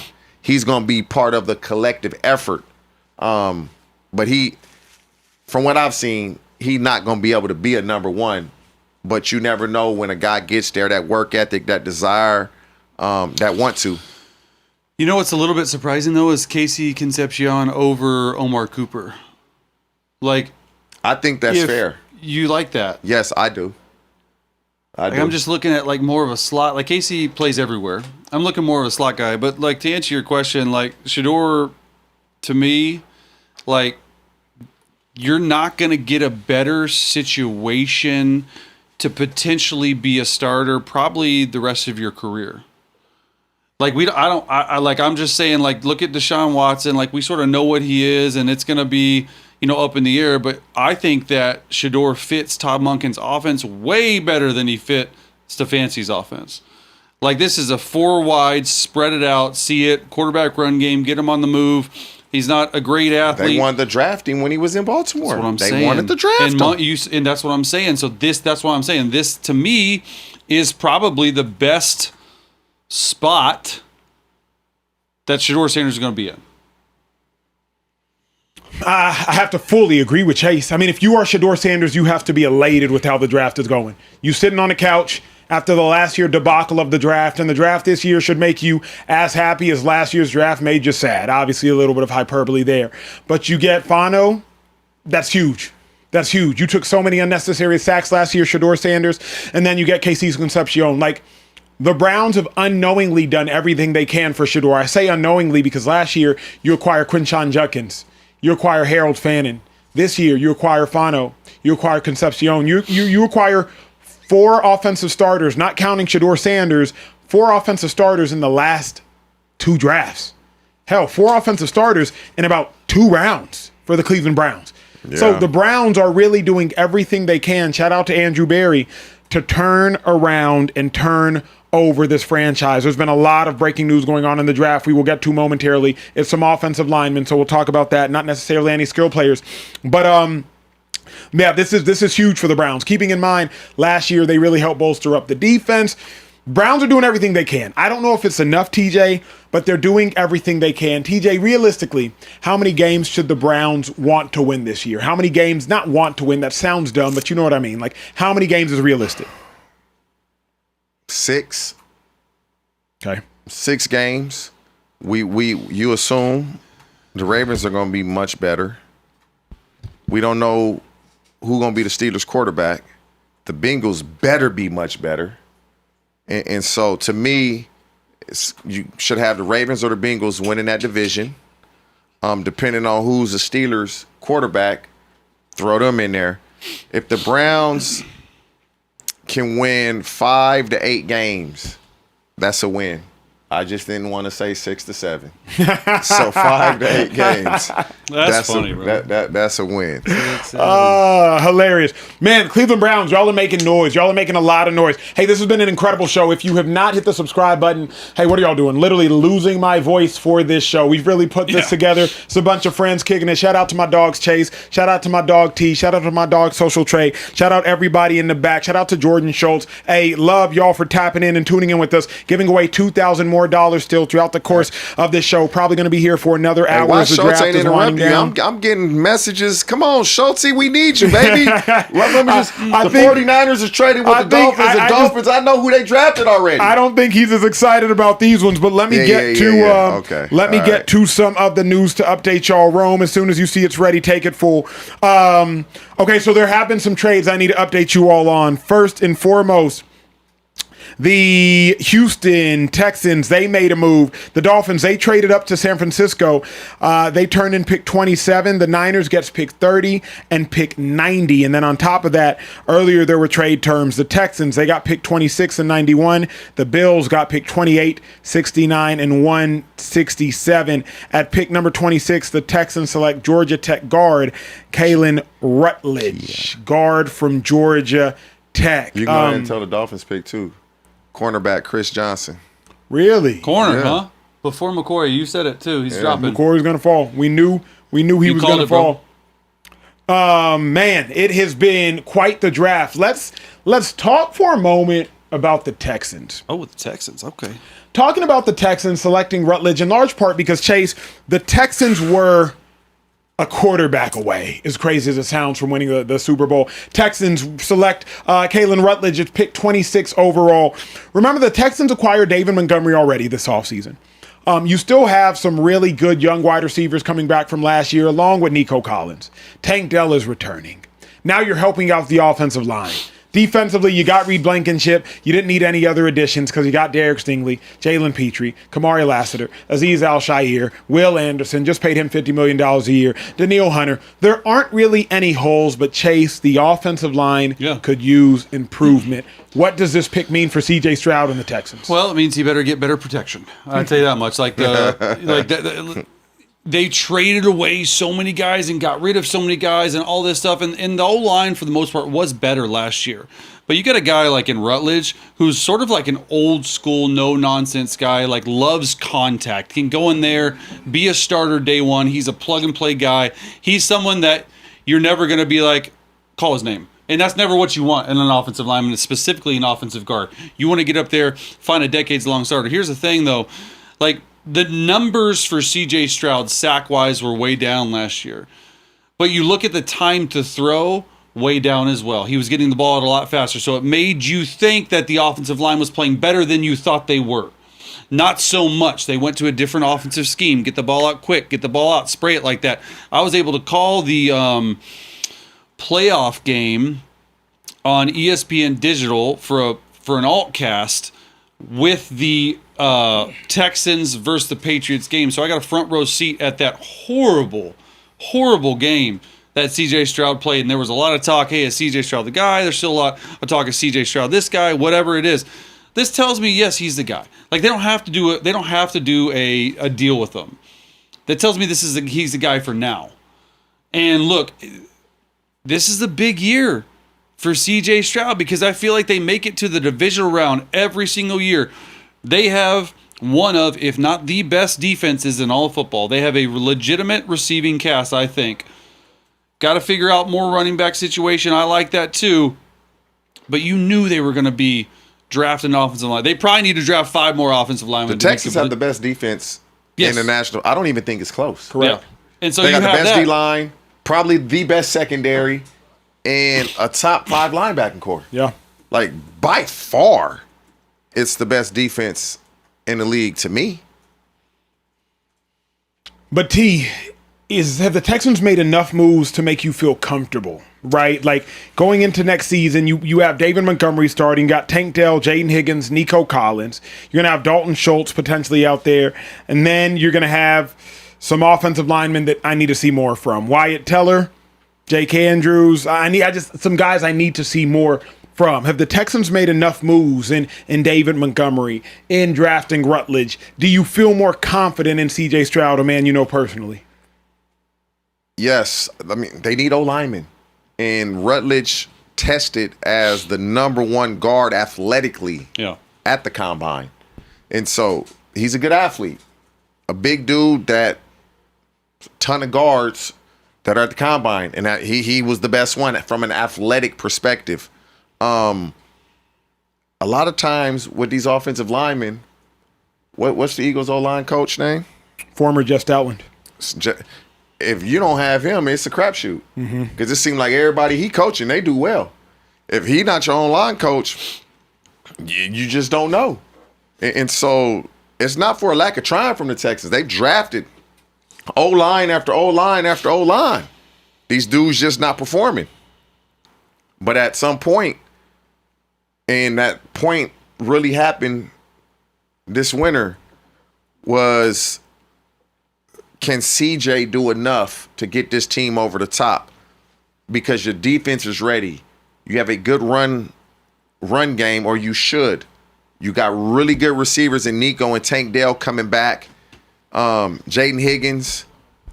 You got guys. The headset is on. If y'all just tapped into the Speakeasy, when Superman puts on his headset, Jordan Schultz is coming with Kate Vaughn to save the day. That's NFL insider Jordan Schultz, host of the Schultz Report. Quite literally one of the best pieces of content and pods out there at Schultz_report. Schultz, talk to me. Here's what we got. We got the Patriots. They came up with Buffalo. Very rare interdivision trade. They came up to 28 from 31. And they're taking Caleb Lomu, the very young, very talented offensive lineman from Utah. So now more help alongside the offensive line with Will Campbell for Drake May. Again, this is one of the moves that I thought New England would try to get a lineman. I didn't know if they were going to come up. They end up doing it 3 slots, and they get their guy. Lomu, very well regarded in league circles. Thank you, Jordan Schultz. We will tap back into you later. That is Schultz, host of the Schultz Report. We will get to the Patriots momentarily as we continue this conversation. Remember, the Patriots, they beat the Houston Texans. So we just see back-to-back picks. The Patriots, they make a pick to shore up their offensive line in Caleb Lomu. The Texans, they make a pick to shore up their offensive line in Rutledge. Both of these teams realize we have incredibly young and talented quarterbacks who we need to protect. We have incredibly young and talented quarterbacks who we need to try to get the best out of. The Texans have the better defense. The Patriots have the better quarterback. Who has the better additions? That's going to be the difference. Like, who has the better additions? Here's what's interesting. The Texans got to go for it right now. What else is interesting, my last thought on this, TJ, should CJ Stroud be offended that Will Anderson got a new contract before he did? No. You can't count another man's money. Okay. You don't worry about what another man has done and what he's earned. You do what you're supposed to do. Your time is coming. He knows that. You do what you're supposed to do. Your time will come. You can be disappointed, but to be upset about it, nope. We call that hating. I got to be better. If I'm CJ, I got to be better. I will be better. My time is coming. Yeah, that's incredibly well said. Well, let's close the door on that Texans conversation and let's move forward to the Patriots conversation. Rome, when y'all are ready, let's move forward to the Caleb conversation that the Patriots just drafted. You drafted an offensive tackle. This is interesting, Patriots. It's interesting because it is. You drafted Will Campbell last year, and you drafted Will Campbell last year, number 6 overall, if I'm not mistaken. Will Campbell, though, severely, and I mean severely, underperformed. So now Will Campbell severely underperforms, and the Patriots are trying to figure out, okay, we need to make sure we continue to shore up both tackle positions. You don't draft a first-round tackle to replace a first-round tackle. It's not going to happen.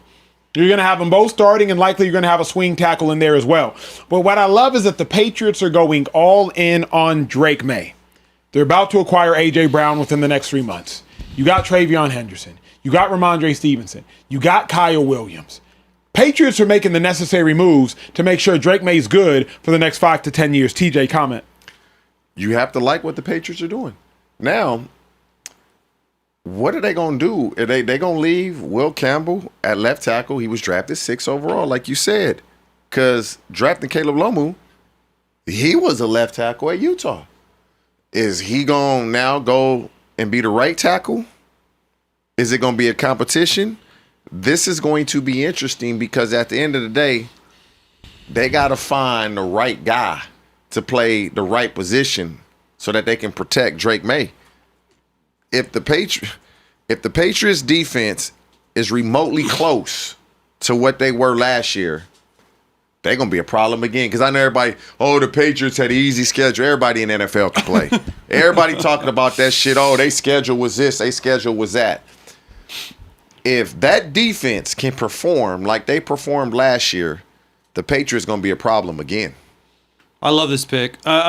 He played Utah and obviously lined up at left tackle. It's going to be interesting to see what happens. I'm with you like that. But at the same time, this pick tells me he could go to right if he needs to. Mm-hmm. It don't matter. I think he has so I actually studied this guy because I studied both of them. Both Utah guys get drafted in the first round. How about that, right? That's crazy to me. Ideal frame with room to add more weight and strength and pass protection, in my opinion. Okay foot quickness, but a big dude, plays a little bit upright at times. That's a little bit that's what happens with these tall guys. Yet he consistently has really good technique. And so while the overall wowness factor of selecting an Eric Fisher #1 in 2014 or something that's not showing at it, but the consistent, and that's all you need. If you go into right tackle, that is all you need with Drake May. And Drake May, and we saw it in a playoff run, he can scramble a little bit. He's a better athlete than a lot of people think. He's a hell of an athlete. And that's what I try to tell people is he is a much better athlete than you think. So you might start, but bro, did you watch in the Super Bowl what Seattle did to their right side? Like, They punished him. bro, and you're starting rookies on both sides. Sorry, the left side. Excuse me, the left side with Will. Yeah, the Will Campbell. Yeah. They And punished him. Him and the guard. And so this just tells me it's like, hey man, we got to get somebody. We got to get more pigs in the sty, as they like to call it. Like a lot of these old linemen are just pigs, man. And they got to go out there, eat their slop a little bit as a rookie. It's hard as hell. It's hard as hell to play as a rookie, but I like this pick a lot. If you were Drake May, though, Chase, bro, how do you feel? Man, last year, Will Campbell had you killed. And I get it. Nick Bonito, incredible rusher. Daniil Hunter, incredible rusher. Will Anderson, incredible rusher. But if you are the Patriots, in order for you all to be great, the best pass rushers, a lot of the top, are in the AFC. Myles Garrett's, TJ Watts, Daniils, Wills, Bonitos. You got to go through them. If you're Drake, how do you feel, bro? So I was actually I talked about Eric Fisher getting drafted in 2014. I was there. He was a number 1 overall pick, bro. When he went out there, and I love Eric. I love Big Fish. Played for like 9-10 years. When he went out there the first year, we said he is a liability. He was a number 1 overall pick. We were like, he is Central a liability. Michigan, right? Yes, Yeah. almost like just as bad as Will Campbell played last year, and he goes on to be an All-Pro a few years, All-Pro bowler. So I'm not saying that like the first year, and that I said is very difficult to play as offensive tackle. But when you're able to settle in, you're going to have some chip help with him. I think he's going to turn into a fine guy. Like, I think he's going to turn into a decent. I don't think you can just use 1 year and just be like, oh, you drafted him first round, he's done. So, like, they're going to build around him. He's going to be better. And you even saw it. You even heard him say last year, Will Campbell, this is on me. I want to get better. I have to get better. There's no excuses. I did not play well enough. And I just saw with Eric Fisher just consistently get better. I think that's what happened with Will Campbell, man. T, as I'm thinking about this, they might have drafted him to potentially replace Will Campbell. And not like forever, but you got Morgan Moses at right tackle. Veteran. Gave him 3 years, $24 million last year. And say what you will about Morgan Moses, the only person we talked about, the only one, was Will Campbell. They may bump Will Campbell down the guard just because of his That's arm length. smart. They may bump him That's down the guard. smart. Yeah. Because many said when he came out last year, his arm length is more predicated for him to be a guard than a tackle. And so that may be the case also, where he gets bumped down the guard. Yeah, you can say that he didn't do well in the playoffs, right? He did not. But they made the damn Super Bowl. He wasn't that damn bad. He was just bad in a game that mattered a lot. And so, it was so obvious that his name was called. And if you're an offensive lineman and your name getting called off, then that's not a good thing on a telecast. But to me, if you get bumped to guard, it is what it is, man. We're doing what's best for the team. I'm still on the field. I'm still starting. I can still fulfill my dreams of playing in the National Football League, making a lot of money, taking care of my family.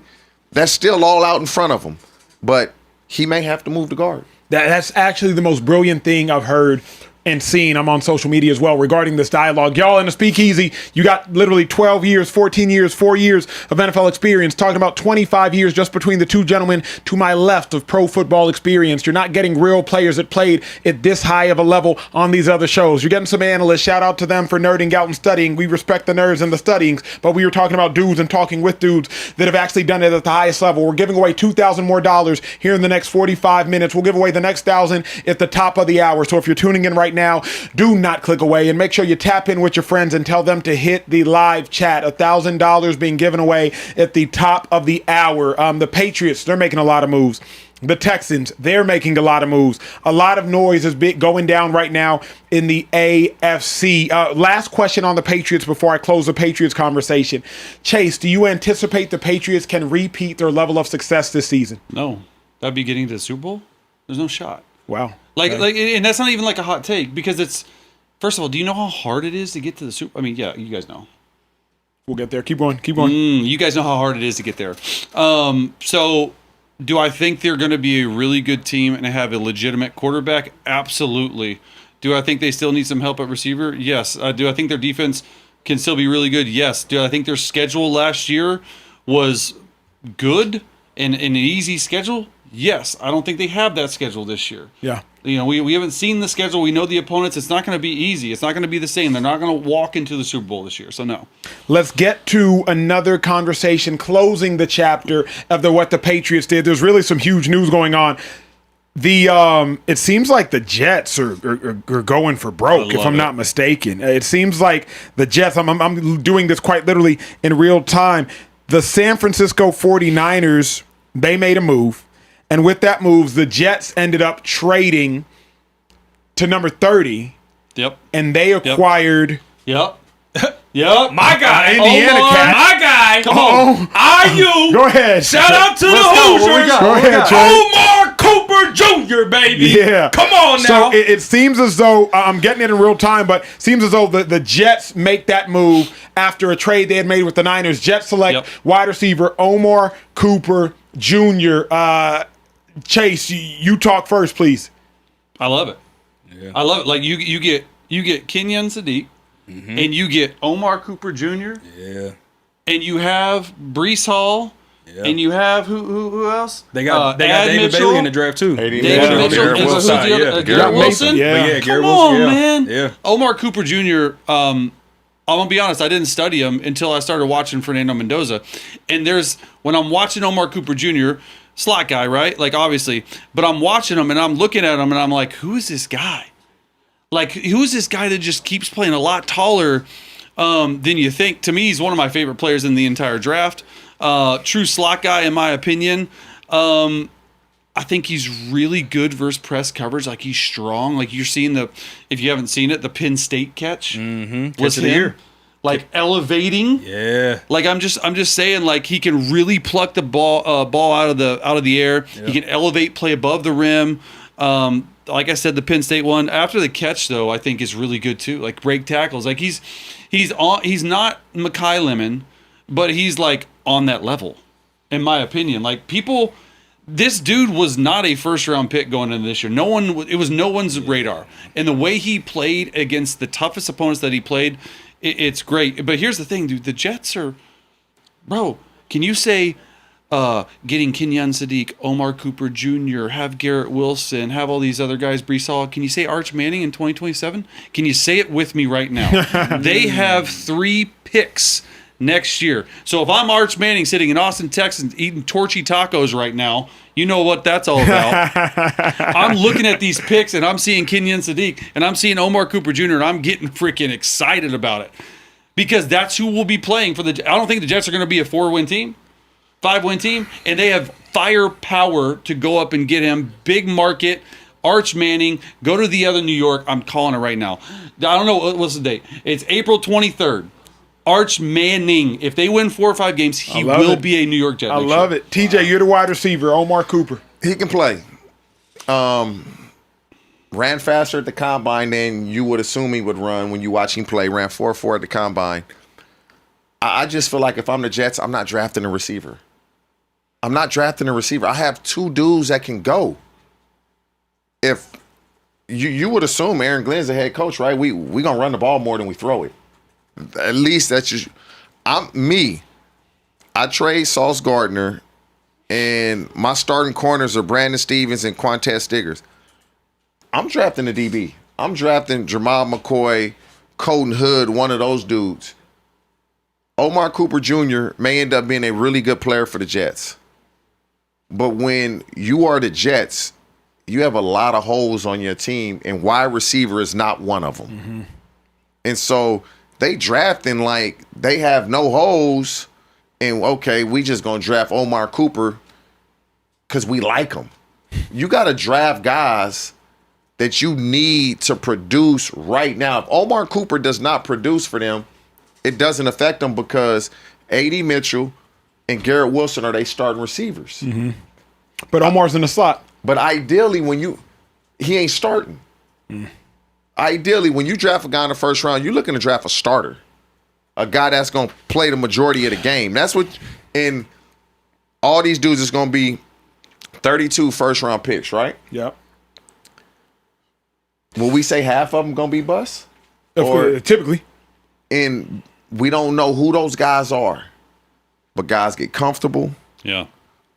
They feel like they've arrived, they don't work the way they need to work, or they're just not that good. I just feel like with the Jets, you have 2 good receivers.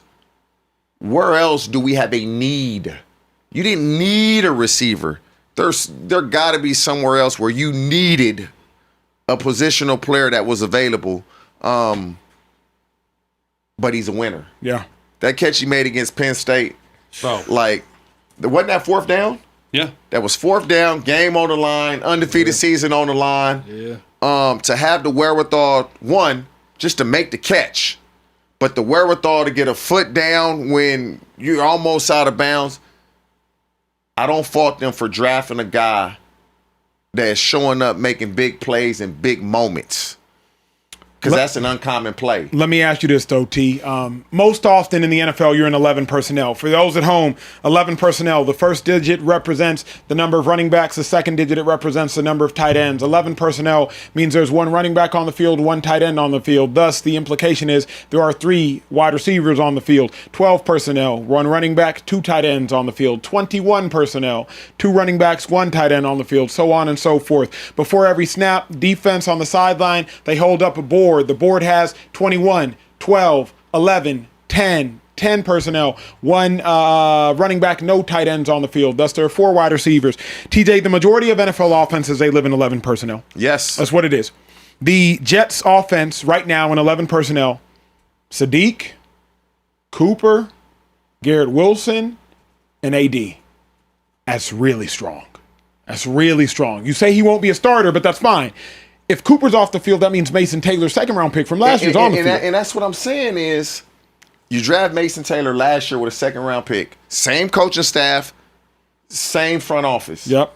You come back and draft a tight end in the 1st round and a receiver in the 1st round. It's like, what are we doing? We don't need all those guys. Will we take them? Yeah, we'll take them. But we don't have a need somewhere else?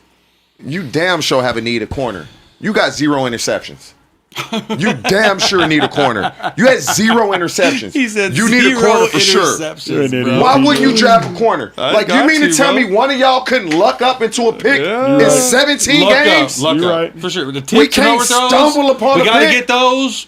Come on, man. There's no way I'm not drafting a corner, and we had 0 goose egg interceptions. No way.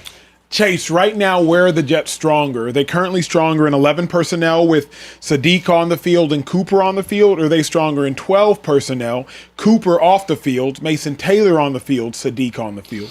I mean, look, Sadiq and Mason Taylor, to me, great 1-2 punch. Young. I think you can attack defenses way more in 12 personnel. But nowadays, if you're in 12 personnel and those guys can block just a lick, a lot of teams are just playing nickel, bro. You know it. Like, they're viewing 12 personnel. They're going to view Kenyon Sadiq as 11. So if you go 11 with Sadiq and Omar Cooper in the slot, that's really like 10, bro. Yeah. Like, so it depends how you want to run the football. That's one thing they're going to do. They're going to run the football with Breece Hall, bro. He's one of the best running backs in the game. And he's really good out of the backfield. So I love the fact that. Oh, hold on. We got headphones on. We got headphones on. We're at pick 32 and we got headphones on. This is gigantic. I mean, the draft is about to close. We got headphones on. Jordan Schultz. Okay. Yeah, this is here we go.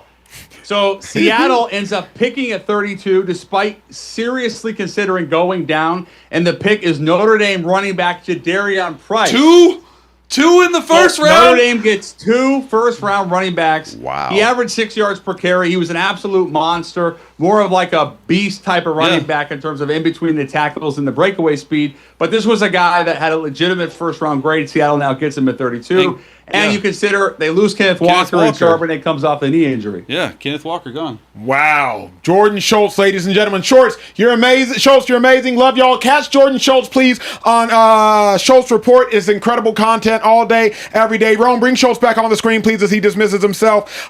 Twitter at Schultz_report. Literally the best insider quite in the game, man. It's just, he's just the best. I appreciate he's the best. it. Very fun night. Very fun night. Thank you, fellas. Hell of a night. Get some rest, Schultz. You the man. My dog.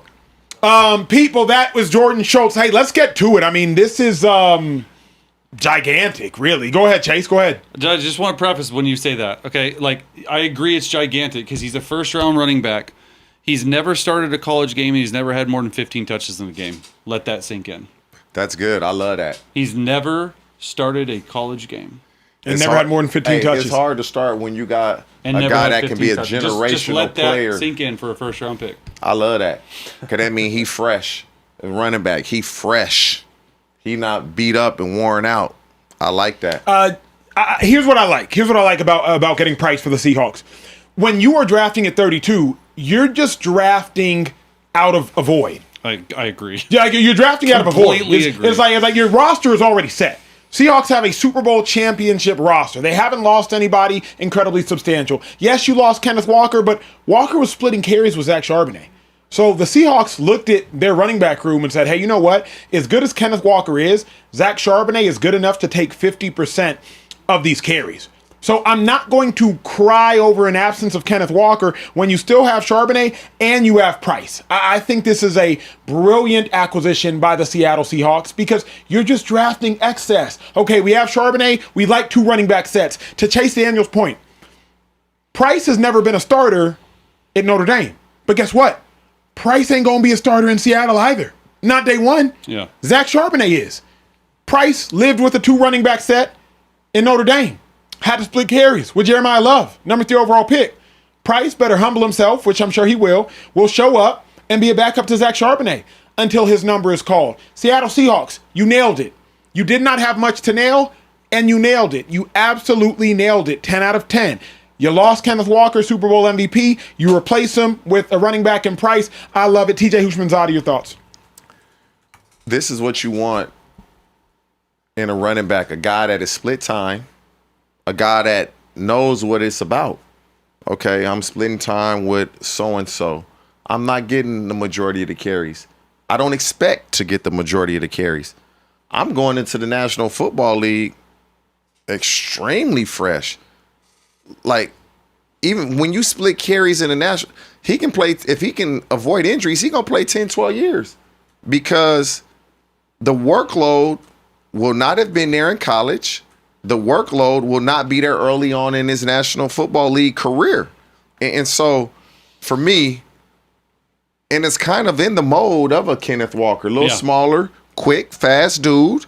So all they did was let Kenneth Walker go to the Chiefs, and it's obvious they were looking to replace him with somebody in similar stature, similar style, and that's what they've done. Yeah, similar stature, similar style. He's a little bit smaller. He's got 3 kickoff return touchdowns, 2 of them for over 100 yards. So he can right away be one of the returners along with Shaheed. Yeah. Like if you got a guy like that, like so automatically getting on, he runs a 4.49 40. Bright, charismatic, and he's got juice, man. Like I like it a lot. Like it's one of those things where you're looking at the void, and Acho, you said it so perfectly. It's like, well, I'm drafting for a void. Like I need a starter, maybe not starter, but I need a guy who can go. And I mean, he's fresh legs is what we like to call it, right? Like fresh legs. You ever started a game, bro? 15 carries? Come on. Here's the other thing. To me, Price is kind of the off-speed pitch to Zach Charbonnet. Zach Charbonnet, he has some size on him as a runner. He'll make you feel it every time he lowers his shoulder. And I think Price is a really good off-speed pitch, change of pace type of running back when you think about these 2-back sets. He doesn't have to run for 1,200 yards, nor will he. But can he run for 800 yards and average 4.8 a touch? But you know what, though? He might be starting game 1. Yeah. Because the injury? Yeah, he tore his knee in the playoffs. So he tore his knee in January. Charbonnet won't be ready to go, we would assume, till November, December. I mean, he's going to be playing. He may miss the whole season. Mm-hmm. As a running back, he may miss the whole season. And so they may end up drafting another guy, or they may have a vet on the team. He'll split carries. But I would assume that Charbonnet is going to be out at least the first half of the season. So Price comes in and starts day 1. First round running back, I think. Hey, yeah, he's gonna start his first game in X amount of years in the league. Hey, it's gonna be preseason though. You ain't even starting college, boy. I'm starting in the league. What you say about that? Yeah, I love it. When you think about what the Patriots did, they were in the Super Bowl last year. TJ, what the Seahawks did, they were in the Super Bowl last year. Both made necessary moves. Patriots, end of the draft, they get Lomu out of Utah. Caleb Lomu. Seahawks, end of the draft, they just get Price. Who do you think made a bigger improvement for their roster? Between Patriots, Seahawks, two I Super would Bowl say, teams. I'm going to say the Patriots because games are won and lost in the trenches. They're won and lost in the trenches. Yeah. And if Lomu is a starter, because Price is going to play, and he's going to play a good amount. If Lomu is a starter, then it's the Patriots. If not, obviously, it would be the Seahawks. But I'm just a firm believer, we get all the credit for the touchdowns we catch. The quarterbacks get all the credit for the touchdowns they throw. But ain't none of that happening without them dudes up front. Yeah. Yeah, I got to go Seahawks, though. I like the Seahawks because here's the thing. They don't have a lot of holes in their roster by any stretch of imagination. And their defense is, I think, just as good as the Texans. Not as good, but almost as good.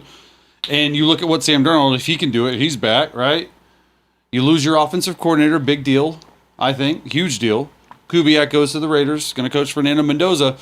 But you add you add a guy who, in my opinion, was the number 2 running back.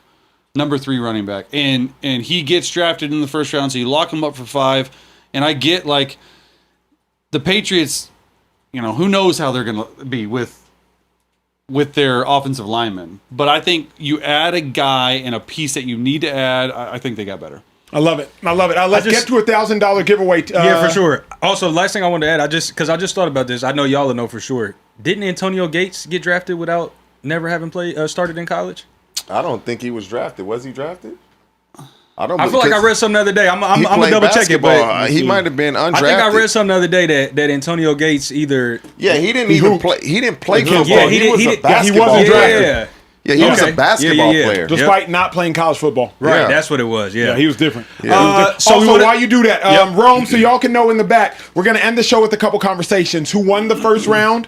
Who lost the first round? So who won the first round? Who lost the first round? Chase, be thinking of your answer. TJ, be thinking of your answer. Rome, go ahead and pull up some notable teams, please. We're going to do a $1,000 giveaway. Before I ask these final questions to Chase Daniel and TJ Hushmanzada, we will do another $1,000 giveaway to end the show after asking these final questions. So we're probably going to give away $2,000 in the next 20 minutes or so. If you're tapped in now, do not leave. Going to give away $1,000 right now. Super chats, answer questions. One more 1,000. We'll get out of here by 11:30 Eastern time. Social Trade, talk to me. Let's get it. So listen, our next question is getting ready to drop. Y'all know I'm gonna give y'all the countdown. Here we go. 3, 2, 1. What prompted TJ to say, and I quote, "I'm knocking his ass out on the sideline"? Give me your answers now. Listen, I'm going to get to some super chats while y'all think on that. Central Cash jumped in the super chat and said, Acho, can I get some merch? I'm a large in a shirt and a hoodie. Acho, I still need that signature from everybody on the Speakeasy staff. And when he says staff, he doesn't just mean like the 4 of us that are on camera. He wants Taylor. He wants Rome. He wants Ethan. He wants everybody. So can you make that happen for Central Cash, yes or no? Central Cast, you're not a large. I didn't want to have to be the one to say Central Cast, you're small. And you might be like tiny? He might be a lady small. Oh, like damn, man, he that small? we got to He's get him the small. V-neck. Yeah, we got to get him a V-neck. Like Central Cast, I saw that video man. you sent in Central Cast. You're not a large. Little Stop. fella. Get on some creatine, maybe. Okay. Get on some enhancement, Central Cast. And and then we can talk in about hit the gym with Care Bear. Yeah, hit the gym. You like making AI images of them and stalking them? Might as well just go to the gym with them. Listen, keeping it moving. JPL Draco says, should the Eagles have traded up higher for offensive line or edge and then tried to obtain Bernard in the second, or should they have traded down and made a tight end or safety a priority, or was this the right pick? I would have preferred to trade down. This was a pick in which, like, Philadelphia Eagles, you didn't need Makai Lemon. Yeah. Is Makai Lemon better than Dontavius Wicks? I don't think so. Yeah. So you didn't need Makai Lemon. I would have preferred to trade down. What I do love about it, though, is we know what's happening with AJ Brown now. Yeah. I love that. So, like, and the Eagles are better with an addition by subtraction. Subtract the distraction. Yeah. Subtraction of distraction equals addition. So that's why I like it. Keep going. That's fair. Care Bear Kieran also jumped in the super chat and said, I still love the Caleb Downs pick, though. Just get an inside backer in the second round. That's his prediction. Miggy.2 said, I can't believe Rams drafted Ty freaking Simpson, man. What a waste of a pick, in my opinion. Knowing we could trade down and still get Simpson for more, how does this pick affect the Rams now and moving forward? We kind of discussed that. Chase, answer that a little bit real quick. 30 seconds. Yeah, Chase. I like it. I like the Ty Simpson one. For me, it's one of those things where you're drafting for the future, and you are just so convicted on your pick with Ty Simpson. Like, you might not like it. I think they're one of the winners of the draft. Because you're so convicted. You feel so good about a player that's going to sit and learn from Sean McVay and Matthew Stafford, and you probably got the quarterback of the future. So I like it personally. Awesome. Love it. Listen, we're going to keep it moving. Money Power Respect 773 said, are we still acting like Arch is QB1 over Dante Moore? Yes. Really? Yep. He won't, Here's he the won't one. be when it's all said and done. If it's not, it'll be CJ Carr. If CJ Carr comes out, it would be CJ Carr. CJ Carr is good. It would be He's CJ actually Carr. really good. But Arch Manning, yes. All Arch right. Manning, the last 5-6 games of the year, to me, yes. Okay. All right. so. You heard it here first. Chase Daniel has spoken. The Ray Lamar Experience 6845 said, y'all always sound crazy when y'all talk 49ers. We had only 6 draft Acho picks loves 49ers. with 16 roster spots to fill. Masterfully in a draft that was hard to trade back due to the low number of first-round grades. Acho, you're the resident 49er fan. I didn't even really talk Niners much. My bad. I got overwhelmed, G. Yeah. I lost my voice. Who did Niners draft? We didn't even. I don't even think we we didn't touched talk on on it. The Niners traded with the No, Jets. they traded out of the Jets- first round, Yeah, didn't they? yeah, and the yeah, Jets they drafted. didn't- And so why would we talk Niners? Yeah. Yeah. That- Like, that's wrong. my- Did the that was Niners my draft point. anybody? No, they traded out of the that was my yeah. point. Why would we talk Niners? They didn't draft anybody. Yeah, right. Yeah, exactly, TJ. Yeah, I'm with you. But, Come on. first pick tomorrow. Bet. Oh, okay, got it. Benjamin Todd, shout out B. to our Todd, guy, where you B. been, Todd. Listen, he been in the dog, cut B. chilling. He said, hello, Chase Daniel. Good to see you. And TJ, Trey, Acho, wherever Kieran is, I know he's out there hustling.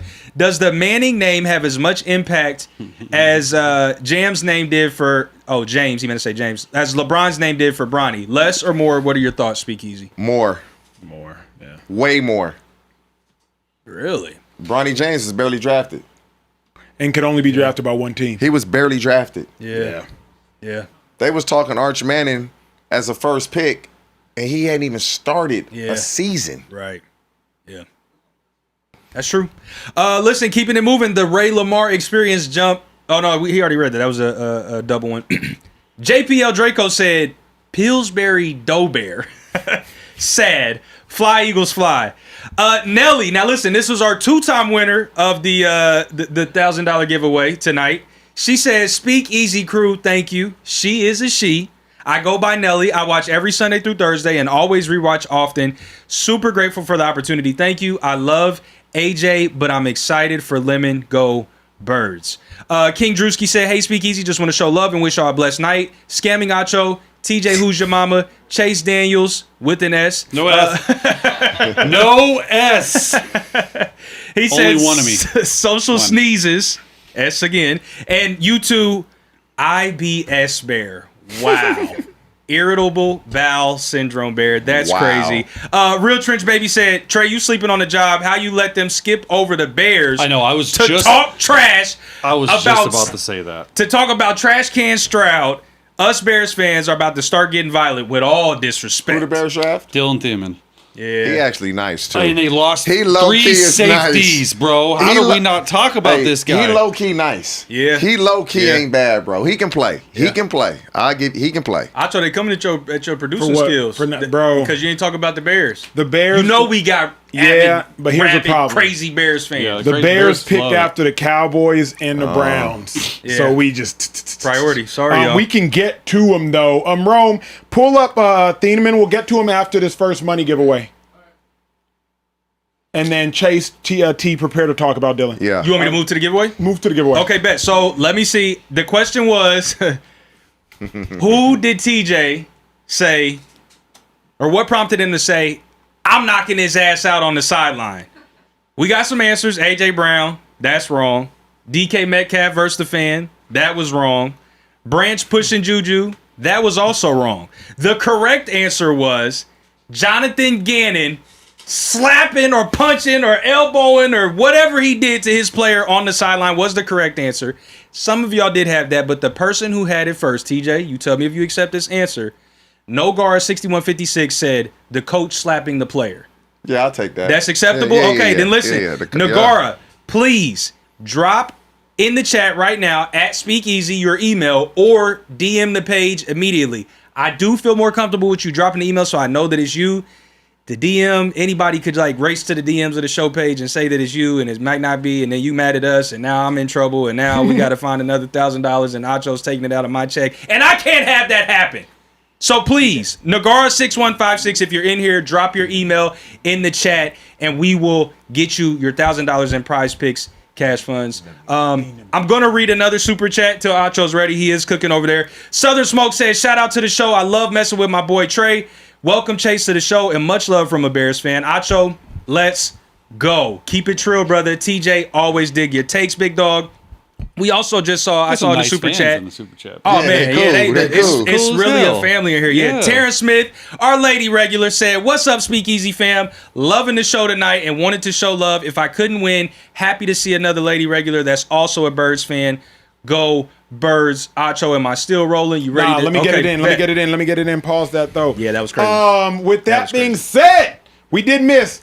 Dylan Thieneman went to the Chicago Bears at pick 125. Pick 1 being the first round and 25 being where he was selected. A huge addition for the Chicago Bears that have made some really good moves this offseason. At safety, they get Super Bowl champ Kobe Bryant, helped lead the Seattle Seahawks last year, protecting them deep at safety. And then you get Thieneman to help bolster up that position. Remember, they acquired Devin Bush throughout this offseason as well. Offensively, you know what you got. You know what you got behind that brainiac that is the offensive mind and the offensive coordinator as a head coach. Caleb Williams, absolute dog, absolute animal. Last several years, Chicago Bears spent a lot of draft capital on offense. Remember, they got the Missouri wide receiver, Chase's young bull. Luther Burdens. They got Colston Loveland. They got Rome Odunze. This year, they say, you know what, first round, let's go back to the defense. Let's shore it up. T, I know you're familiar with this game. Talk to me. Can really play. Crazy athlete. Transferred from Purdue. And this is perfect for them because they lose Kevin Byard, who led the league in picks, and they replace him with a guy on the back end that everybody was saying at the combine that, hey, look out, he may want to run one of the faster times. They're like, a safety? And when he took off running, whoa, great athlete, really good ball skills, smart on the back end. And so it seems as if with Ben Johnson there and the Bears, they got to keep getting better. They not going to let, we made the playoffs last year. They not satisfied with that. They not satisfied with making the playoffs. We want to get to the playoffs. We want to win a game. We want to win 2 games. We want to get to the NFC Championship. We want to get to the Super Bowl. And this pick, this is what they need. And this is what I'm talking about. Like, they not just drafting the draft. Mm-hmm. They drafting in the first round somebody that they need and somebody that's going to go on the field and be a starter day one. He should be a starter day one. They not just drafting the guy. He's going to be day one. Because he's there. A safety going first round? We got 2 safeties going first round. He's starting day one. Like, I don't, like, this is what you want. Mm-hmm. Draft the position that you need, that you're going to utilize, and it's a must. Unlike some of these other teams tonight. I like it. You lost 2 safeties through there, and that's the thing that they need. They need safety. Here's the thing about it. It's like the positional value. This is where it comes in at the end of the round, right? Like another safety, I get it, but like the 4.35 speed for me. Like, rolling. Bro, he's rolling. He's 6 foot 201. He's really instinctive. He's a really good diagnoser of routes. Once again, I called his game at the Orange Bowl on radio, and you can just tell, like we got the coach's view, like who just knows what's going on, especially in college football. You just like time and time again, he just stands out. To have that brain, yes, and that type of range, because now you got speed to get. And he run fits faster. You can play down in the box. You can play up high. The thing I think that separates this guy out of every single safety other than Caleb Downs is he's a freaking ball hawk. Yeah. Like he goes and he finds the ball and he just disrupts it. And he's a strong hitter. He's got first round qualities though. He's one of the safer prospects, I think, in the draft. Like you're gonna have this guy. I like this pick. I do. I would say Chicago Bears fans, get excited, get thrilled, get over the moon, because Thieneman is a top 5 prospect as it pertains to safe. You know what you're going to get in him. Safe, yeah. Like, you know what you're going to get. Not only that, don't let his complexion fool y'all. He a freak athlete now. 41-inch vert, 152, 10-yard split, coming downhill with a vengeance. 4.35 speed, but beyond that, his ability to diagnose routes, his zone awareness, his route and pattern recognition, that is everything. Keep in mind, a 4.340 is just a fast mistake if you an idiot. So a 4.340 when you actually have zone awareness, a 4.340 when you actually know route recognition, a 4.340 when you actually are maximizing all of your output. I remember coaches would always say, hey, look with your eyes, not with your feet. What they mean by that is don't let your body get you out of position when your eyes know where they're going. Thieneman knows how to recognize route combinations. And then remember, when you're playing in Chicago, I don't know if there's a position more important than safety.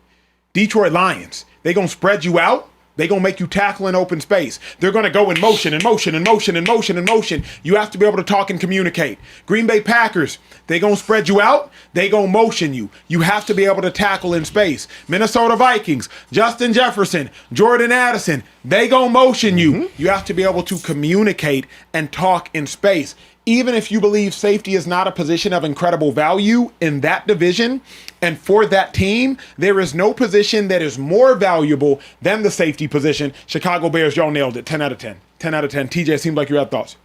I like the pick, man. I really do. I just like what the Bears did this past season, and they're not comfortable. That to me is the biggest thing. You trade DJ Moore, but it's like, okay, we got 2 young dudes that are ready to really go, and one of them got to take control and be wide receiver 1. They drafted Colston Loveland last year. Everybody's like, huh? You got Cole Kmet. Colston Loveland is going to be a top 5 tight end by the middle of this season. He has that type of talent. So I just like what the Bears are doing and what they've done. I love it. I think the Bears nailed it. Chase, you are the resident Chicago Bears fan.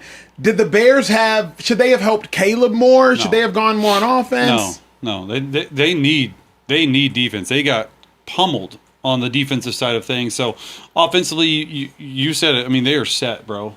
Like you look at their tight ends. Colston Loveland is going to be a superstar. Rome Odunze, Luther Burden is going to play a much bigger role. I love Luther personally. Obviously, Missouri guy. Offensive line. I think this is a really good pick. A lot of people thought he was going to be gone at like 16, 17, 18, 19, Minnesota. So to get him at 25, dude, like, I guarantee they didn't think they were going to have to get there, and they didn't have to trade up. I like it. I love it. Chicago Bears fans, y'all killed it. Y'all absolutely killed it. I mean, when I think about the moves that were made in the North, if you're with the Bears, this is probably a move that's going to be most impactful. Vikings got a defensive lineman. Congrats to them. But, like, if you're the Bears, you got to be looking like, hey, we added a piece to a team that's already better than everybody else in that division. So, Chicago Bears, kudos, 10 out of 10, absolutely nailed it. Thieneman is a freak athlete, almost Cooper DeJean from an athleticism standpoint. Not as physical as Cooper DeJean, and Thieneman is a true safety, but he's also a very, very, very good blitzer. Finished watching his tape earlier today, and dude's just an absolute ball hawk. Let's get to closing the chapter on Thieneman.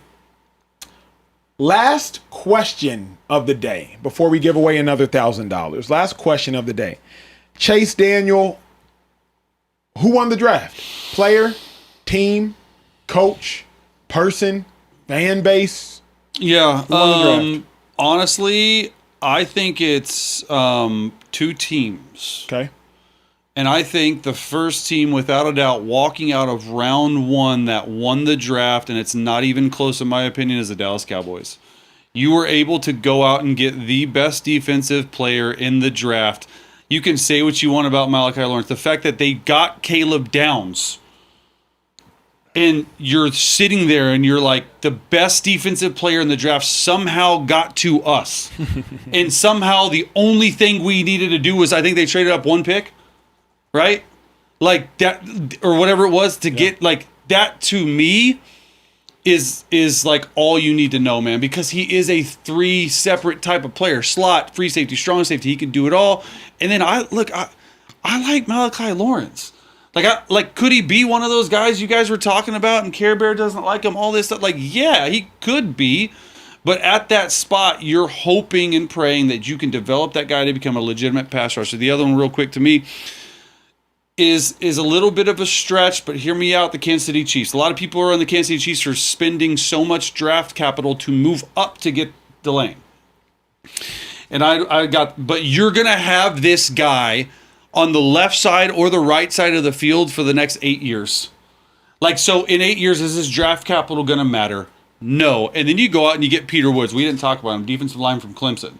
He's supposed to be a top 10 pick heading to the season. Yes. It fills a massive, massive need for them. Chris Jones getting old. They need more guys on the defensive line. And so you go out and you bolster up both defensive side, like both interior and the corner. I like it. TJ, who won the draft? It's crazy, everybody says Caleb Downs is the best defensive player. I actually agree with that, but the Chiefs thought Monsoor was the best secondary guy, and that's what Caleb Downs played. But I believe this team has the offensive rookie of the year. Oh. So if you have the offensive rookie of the year, you've won the draft.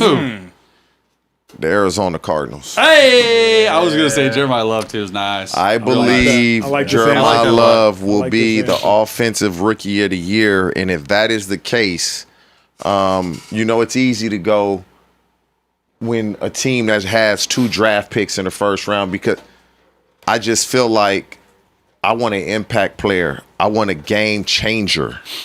I want somebody that can really we can count on week in and week out, and I believe he's going to be offensive rookie of the year, so I'm going with the Arizona Cardinals. I like that a lot. There's only one right answer. Uh-oh. Cowboys, right? Hell no. Dallas Cowboys won it. Yes, right? No way. Thank you. What? Hell no. Why didn't you say that to me when I said that? You didn't say hell no to me? I was letting you finish. Hell no. Cowboys won the draft for this reason. bro. The Cowboys leave the draft with the most secure day one starter of everybody. Not true. Of everybody. No. They're offensive linemen. You never know how they're going to match and develop with legitimate pass rushers. We saw Will Campbell, top 10 pick last year, completely underwhelmed. I've seen top 5, top 10 picks at running backs not have top 5, top 10 pick at running back careers. You know how hard it is to pay off for being a top 5 pick at running back? Jeremiah Love, shout out to him. But the Dallas Cowboys, you got the best player in the draft in Caleb Downs. And then you probably got the highest reward for where you got him player in Malachi Lawrence. And then remember, you traded back and still got him. What people don't realize, and this is what different beat writers for the Cowboys are discussing, the Cowboys were going to draft Malachi regardless. But they were able to trade back 3 spots. Where they was going to draft him at? They wanted him regardless. But they knew, hey, we don't need to draft him at 20. Let's trade back 3 spots, get the guy we wanted anyway, and just get more draft capital. After Lawrence was drafted, let me talk to you about the defensive players drafted after Lawrence. Dylan Thieneman, safety. Didn't need him. You already drafted a safety. Chris Johnson, San Diego State. I don't know if he's worth the first-round pick. And then Peter Woods, defensive tackle out of Clemson. Kedrick Falk, edge rusher out of Auburn. Those are the defensive players drafted after Malachi Lawrence. So if you're the Cowboys, you need a defensive player. I already told you, Jermon McCoy, he was falling because of health. What other defensive player is worthy of the 23rd pick? You might as well get your guy and trade back anyway. To me, you can't draft a guy that comes from a smaller school if you're not dominating at a smaller school. You got to dominate. Yeah, you're right. You got to dominate. Because are you going against dudes that are getting drafted today, tomorrow, and Saturday? Yeah. That's all I'm saying. Physically, everything is there for Malachi. Everything. Size, speed, quickness, explosiveness. But you weren't showing that on Saturdays. That's my only problem. Caleb Downs, no question. He a dude. Caleb Downs is a dude. But when you have 2 first-round picks, you can't hit 50%. I need you to hit both of them. We can't just hit on one. I need you to hit on both of them. And Malachi Lawrence may hit, and he may not. We all believe Caleb Downs is a for sure thing. We're uncertain about the other first-round pick. But even we know this, T. Even if Lawrence doesn't turn into a Pro Bowler, if Downs turns into the All-Pro he's capable of being, Cowboys still won. The facts. No. Cowboys still won. By one player that's going to turn into generational. All-Pro? Like Cowboys All-Pro. still won, T. Brother. Think about it, bro. No. But let's say who Now, won the first round. if First round. Keldrick Falk ends up being a player, if Zion, he went to Missouri, the DN from Missouri that didn't get drafted. Yeah, Zion. If he ends up being a good player, he'll go early tomorrow. He should, easy. And you drafted Malachi Lawrence. There's going to be some guys that are edge rushers that are going to go tomorrow that went after Malachi Lawrence that are probably going to be better than him. That's my only thing. But now, again, if I'm going to be optimistic about the pick, I'll say when they hire BT Jordan to work with their pass rushers, to me, I'll give y'all a little pass and say he's going to make sure that kid is ready to go. He's going to make sure he can play. Because I've watched him work with them guys. He does a hell of a job of breaking things down step by step, how I want you to step, how I want this hand to be placed, where I want it to be placed. I've seen it. And so I got respect for him as a developer of defensive linemen.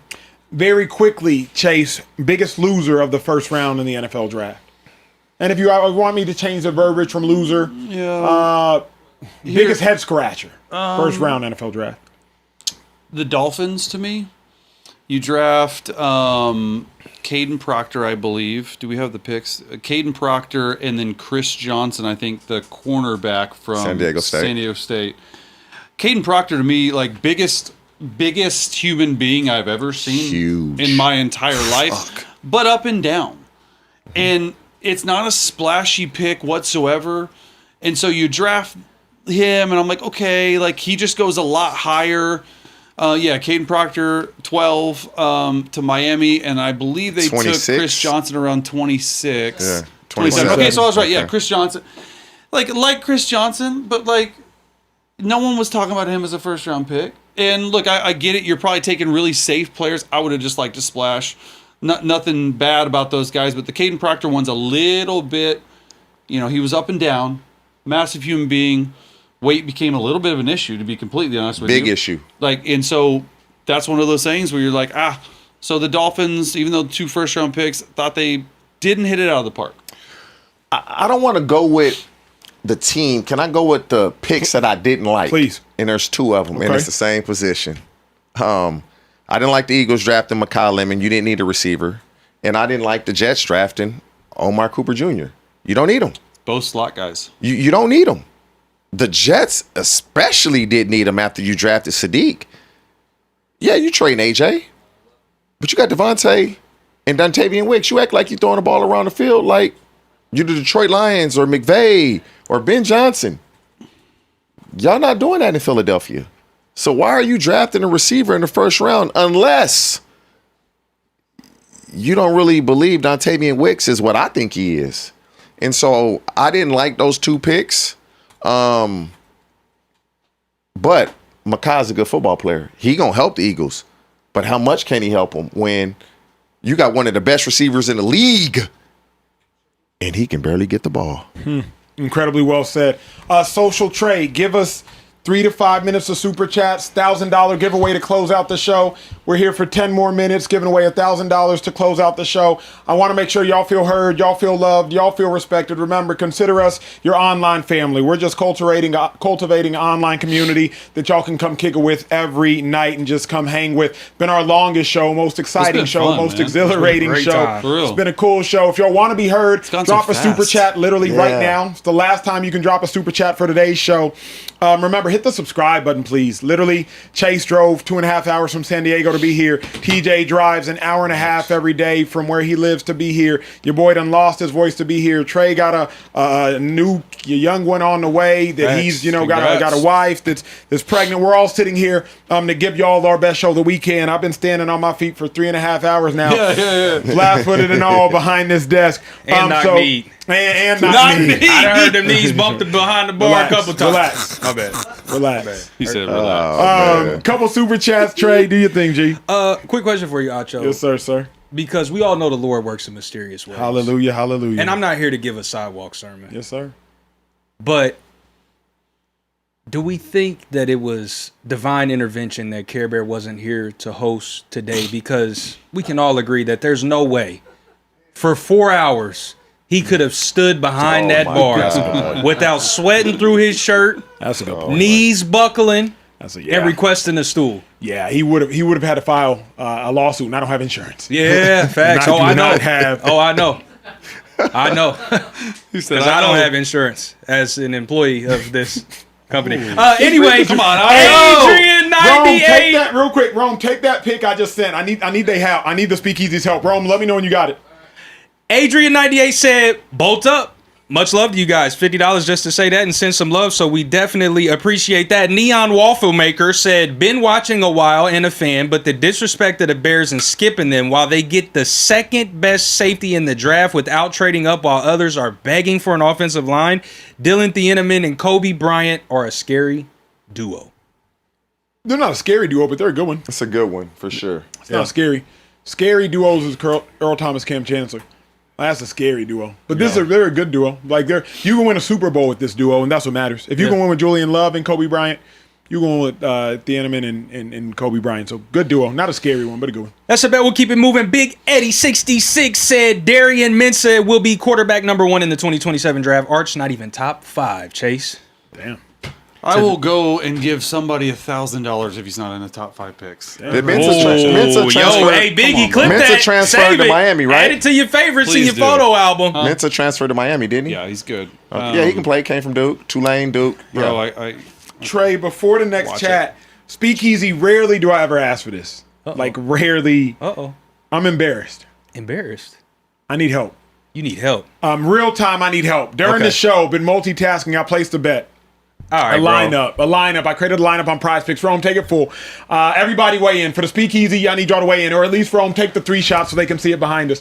I took how you say his last name again, Trey? Dosunmu. I took him points, rebounds, assists. As the resident African, Chill. really hit. All right, my that bad. hit. Jamal Murray under 25.5 points. He's at 12. Julius Randle That's under hitting. 29.5 points, rebounds, and assists. He's at 17. It's a 20-point game, 88-68. Chat, I need you to answer in the chat. I can cash out for $7,700 right now. Cash out. Or I can write it out for a 20-point game. 2,300 more? It's a 20-point game. Cash out, bro. But it's a fourth quarter 20-point game. How much time left? 12 minutes. 11 minutes. Let me drop a So, poll. but you know the No, Nuggets. I need yes and no. The We don't have Nuggets, time for the a poll. Nuggets are going to make All right. a push for about 6 minutes. But And then they're going to pull Jamal everybody. Murray has to score 14 points in 6 minutes, and he scored 12 points It's only 7 in buckets, 36 bro. minutes. It's only 7 buckets. I'm cashing out me. Cash out. Why But didn't you don't want why didn't to, you so share don't do this it. with me? I was literally during the show. He So? just- While I was standing. Text me, dog. Yeah, that is right crazy. here. He know, Chase. Damn, that Chase, is I a quick forgot. 10 grand. You You It's a did quick hook me 10. up with one, though. Damn. My dog. You did hook me up with My one. dog. But it wasn't Yeah. 2 grand. Hey, like 10. Chase texted me like randomly this weekend, did, like, hey, bro, I did. need a Prize Picks lineup. Hit. I told him, Yeah. I told him I was Donovan like, I Mitchell, don't know shit somebody about else. He was on the golf course. Yeah, I was golfing. Made a quick like grand or something. Quick grand. I'm like, thanks, Acho. Take my trip. Chase is That's showing. like, bet. Chase is showing he's new here because Yeah. Acho has never shared a pick with any of us. Hey, Denver better be careful, He man. only They throws might it in our lose this face when he wins. series. They might go I down would 2-1. cash out. And the Knicks lost too by 1. Trey, what's the chat saying? Y'all But telling I me mean, cash scare- out? scare money don't make make no no money. money. Scare money's never made money day in his life. Ride it out. Ride it All right, out. yeah, F frick it. it. Ride We it writing it out. out. Trey, Ride it what's the out. chat saying, G? Yes, no's, they- cash outs? They're not giving me responses right now. Come on, chat. 67-33 to what? Mine's not even. My YouTube is frying. Cash out? Cash out. 67% saying cash My out. YouTube we It's got literally frying. I can't even. I created a poll and I can't even see it because it's like you've been here too long. We got a scary group in the Everyone's chat, on the Wi-Fi. My bruh. Wi-Fi is so slow. Bruh, All right, hold on. Crazy. My 65. Okay, now I can see it. Okay. Everybody's saying cash out. You got a couple degenerates that are saying ride it out. the cash out option's gone. Well, there you waited go. too long. Well, makes it easy. But there's 10 minutes left and the numbers haven't moved. Okay. So it might They're work in my dumb for favor. taking that option. How close is the game? 20-point game. 20-point game. Oh. It is currently Yeah. it's 88-70 with 10:40 left. Jamal Murray needs 14 points. Julius That's Randle not still gonna needs happen. 13 more points, rebounds, and assists in 10 minutes. Julius Randle should be on the bench and should not come back in unless it's an 8-point game. Yeah. So Yeah, it's looking pretty good. it's looking all right. Yeah. It's looking all right. How much of that 10 you sharing? Read the super chats. The super chats. Hey, listen, Chargers fan from the 813 said, what do y'all think about that Chargers pick? Got our replacement for K-Mac once he finally calls it quits. Also, much love to y'all, Chase. You need to come back more often. I like Acho, come Akeem on. Messador. I do. Yeah. Explosive, can get to the quarterback. Him and Tui moving forward on the edge. I like the Chargers. You get Joe Alt and Rashawn Slater back, they're a different team. The Chargers going to be a problem. I was thinking they would draft an offensive lineman, but I like Messador. They don't even need a lineman. If you get those two guys back healthy with Mike McDaniel now running that offense, I'm excited to see what they do. That'd be good. Sorry for Herbie.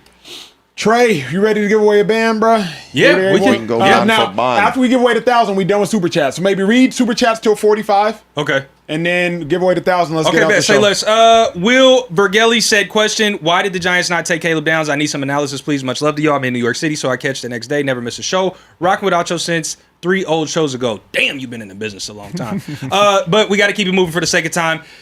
Listen, Justo6802 said, first ever super chat. I stay low key in the chat, but never miss an episode. I can't believe they let my Bucs get Bain at 15. Is that the still of the draft? Keep doing y'all thing. Never let up. Stay blessed. Shady Champ 1981 said, as a Bills fan, watching the Bills trade back twice and then watching them trade completely out of the first round is the equivalent of being curved. This is some bull shit. Bills Mafia sounds Not really tight though. right now. The Bills, where they were at, probably didn't have anybody graded high enough where they felt like we could take them there. So let's just now recoup some extra picks and just move out the first round and period. That's how you look at it. Yeah, I don't hate that. Listen, Chargers fan from the 813 dropped another super chat, $50, and said, let's talk Chargers, guys. What's your opinion on the pick, and what should we do in the following round, and what are some moves we should still make this offseason? Also, bold up. We did just kind of get to the Chargers conversation, so we're good there. We got that covered. Mr. So Glow said, love the coverage, fellas. TJ, it's been 20 years, but I never forgot wiping off your cleats with the terrible towel. Sir, horrific. Just let your soul glow. Let that apology shine through. Oh, no, I'm not apologizing. It's crazy, though, because I've become cool with a bunch of dudes that are all Steeler fans. They still bring that shit up to this day. Damn.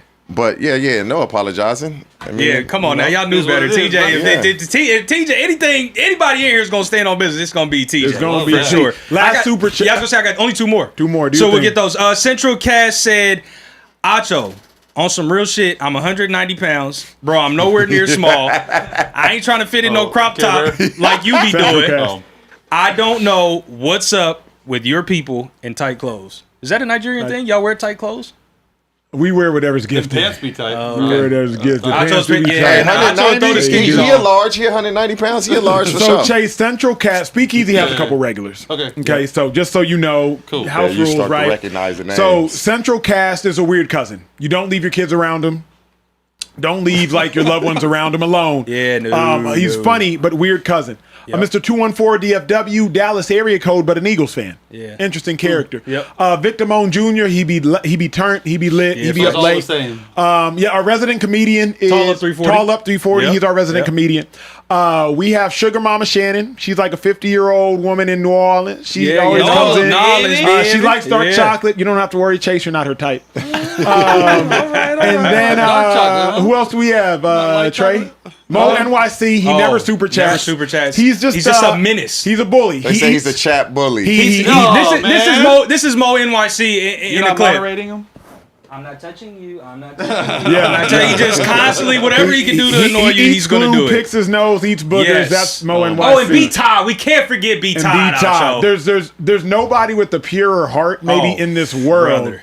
Then B Todd. B Todd B is- Todd. So just so you know. And just I so can you do know. 413's, but I can having do a hell of 413. a week. Hell of a week. God-fearing man. I can Yes. do 413. Okay. Just started his own podcast. I started his own podcast, Leading Love. Yep, So we got a great family. If I missed y'all, the family. y'all got to drop more super chats. We got another 50. I know.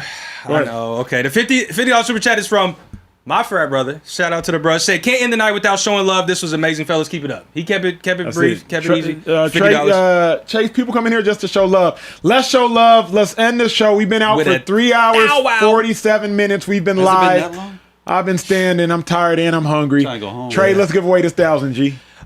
Let's do it. So I'm going to end this poll. Give me just a second. I'm going to drop a question in the chat. The question is going live in 3, 2, 1. And the question is, which Seahawks player and now Super Bowl champion did we interview live on this show? We'll see. We'll have an answer soon. Which one did we interview first, though? Didn't we interview 2? We interviewed somebody after they won.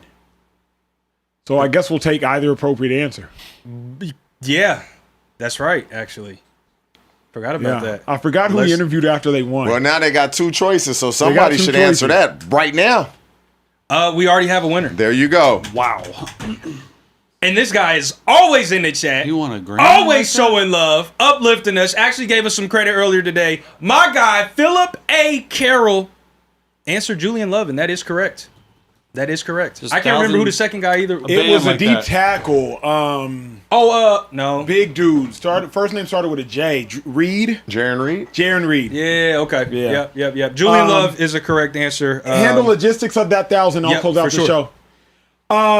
Ethan, you could throw some music on here, bruh. You could throw some music on. I don't like how this game is getting closer. I told you to cash out. 16-point game. 7:47 left. Oh, it's over. It's over. Yeah, but bruh, Julius Randle just scored. I need him to go. Close to the bench. show out. So Oh, 6. sorry. Play the music, Ethan.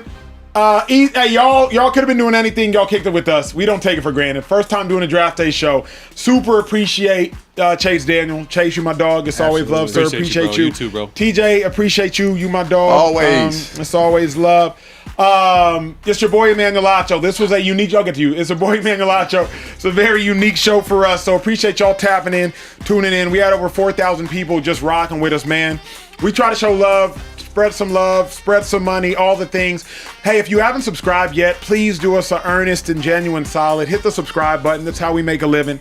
Hit the bell button. Be alerted anytime we drop a video, anytime we go live. Chase did some incredibly unique breakdowns on Makia Lemon, on Carnell Tate, on Jordan Tyson, on Ty Simpson, and on Fernando Mendoza. Those are all up on our YouTube channel. out. So check those out ASAP. Spread the love. Chase, your YouTube channel is what, sir? Chase Daniel Official, man. Just search me up. We're breaking down stuff. We got opinion pieces, but mostly breakdown stuff. Chase Daniel Official. So make sure you follow my dog Chase on YouTube. Chase, you're active on Twitter as well. Twitter, Instagram, TikTok, everything, bro. All At the Chase things. Daniel on Twitter. At Chase Daniel Literally on one of Twitter. the brightest quarterback minds and NFL minds that you can quite literally see. And he gives all this content out mostly for free. He also has a Patreon that's incredible.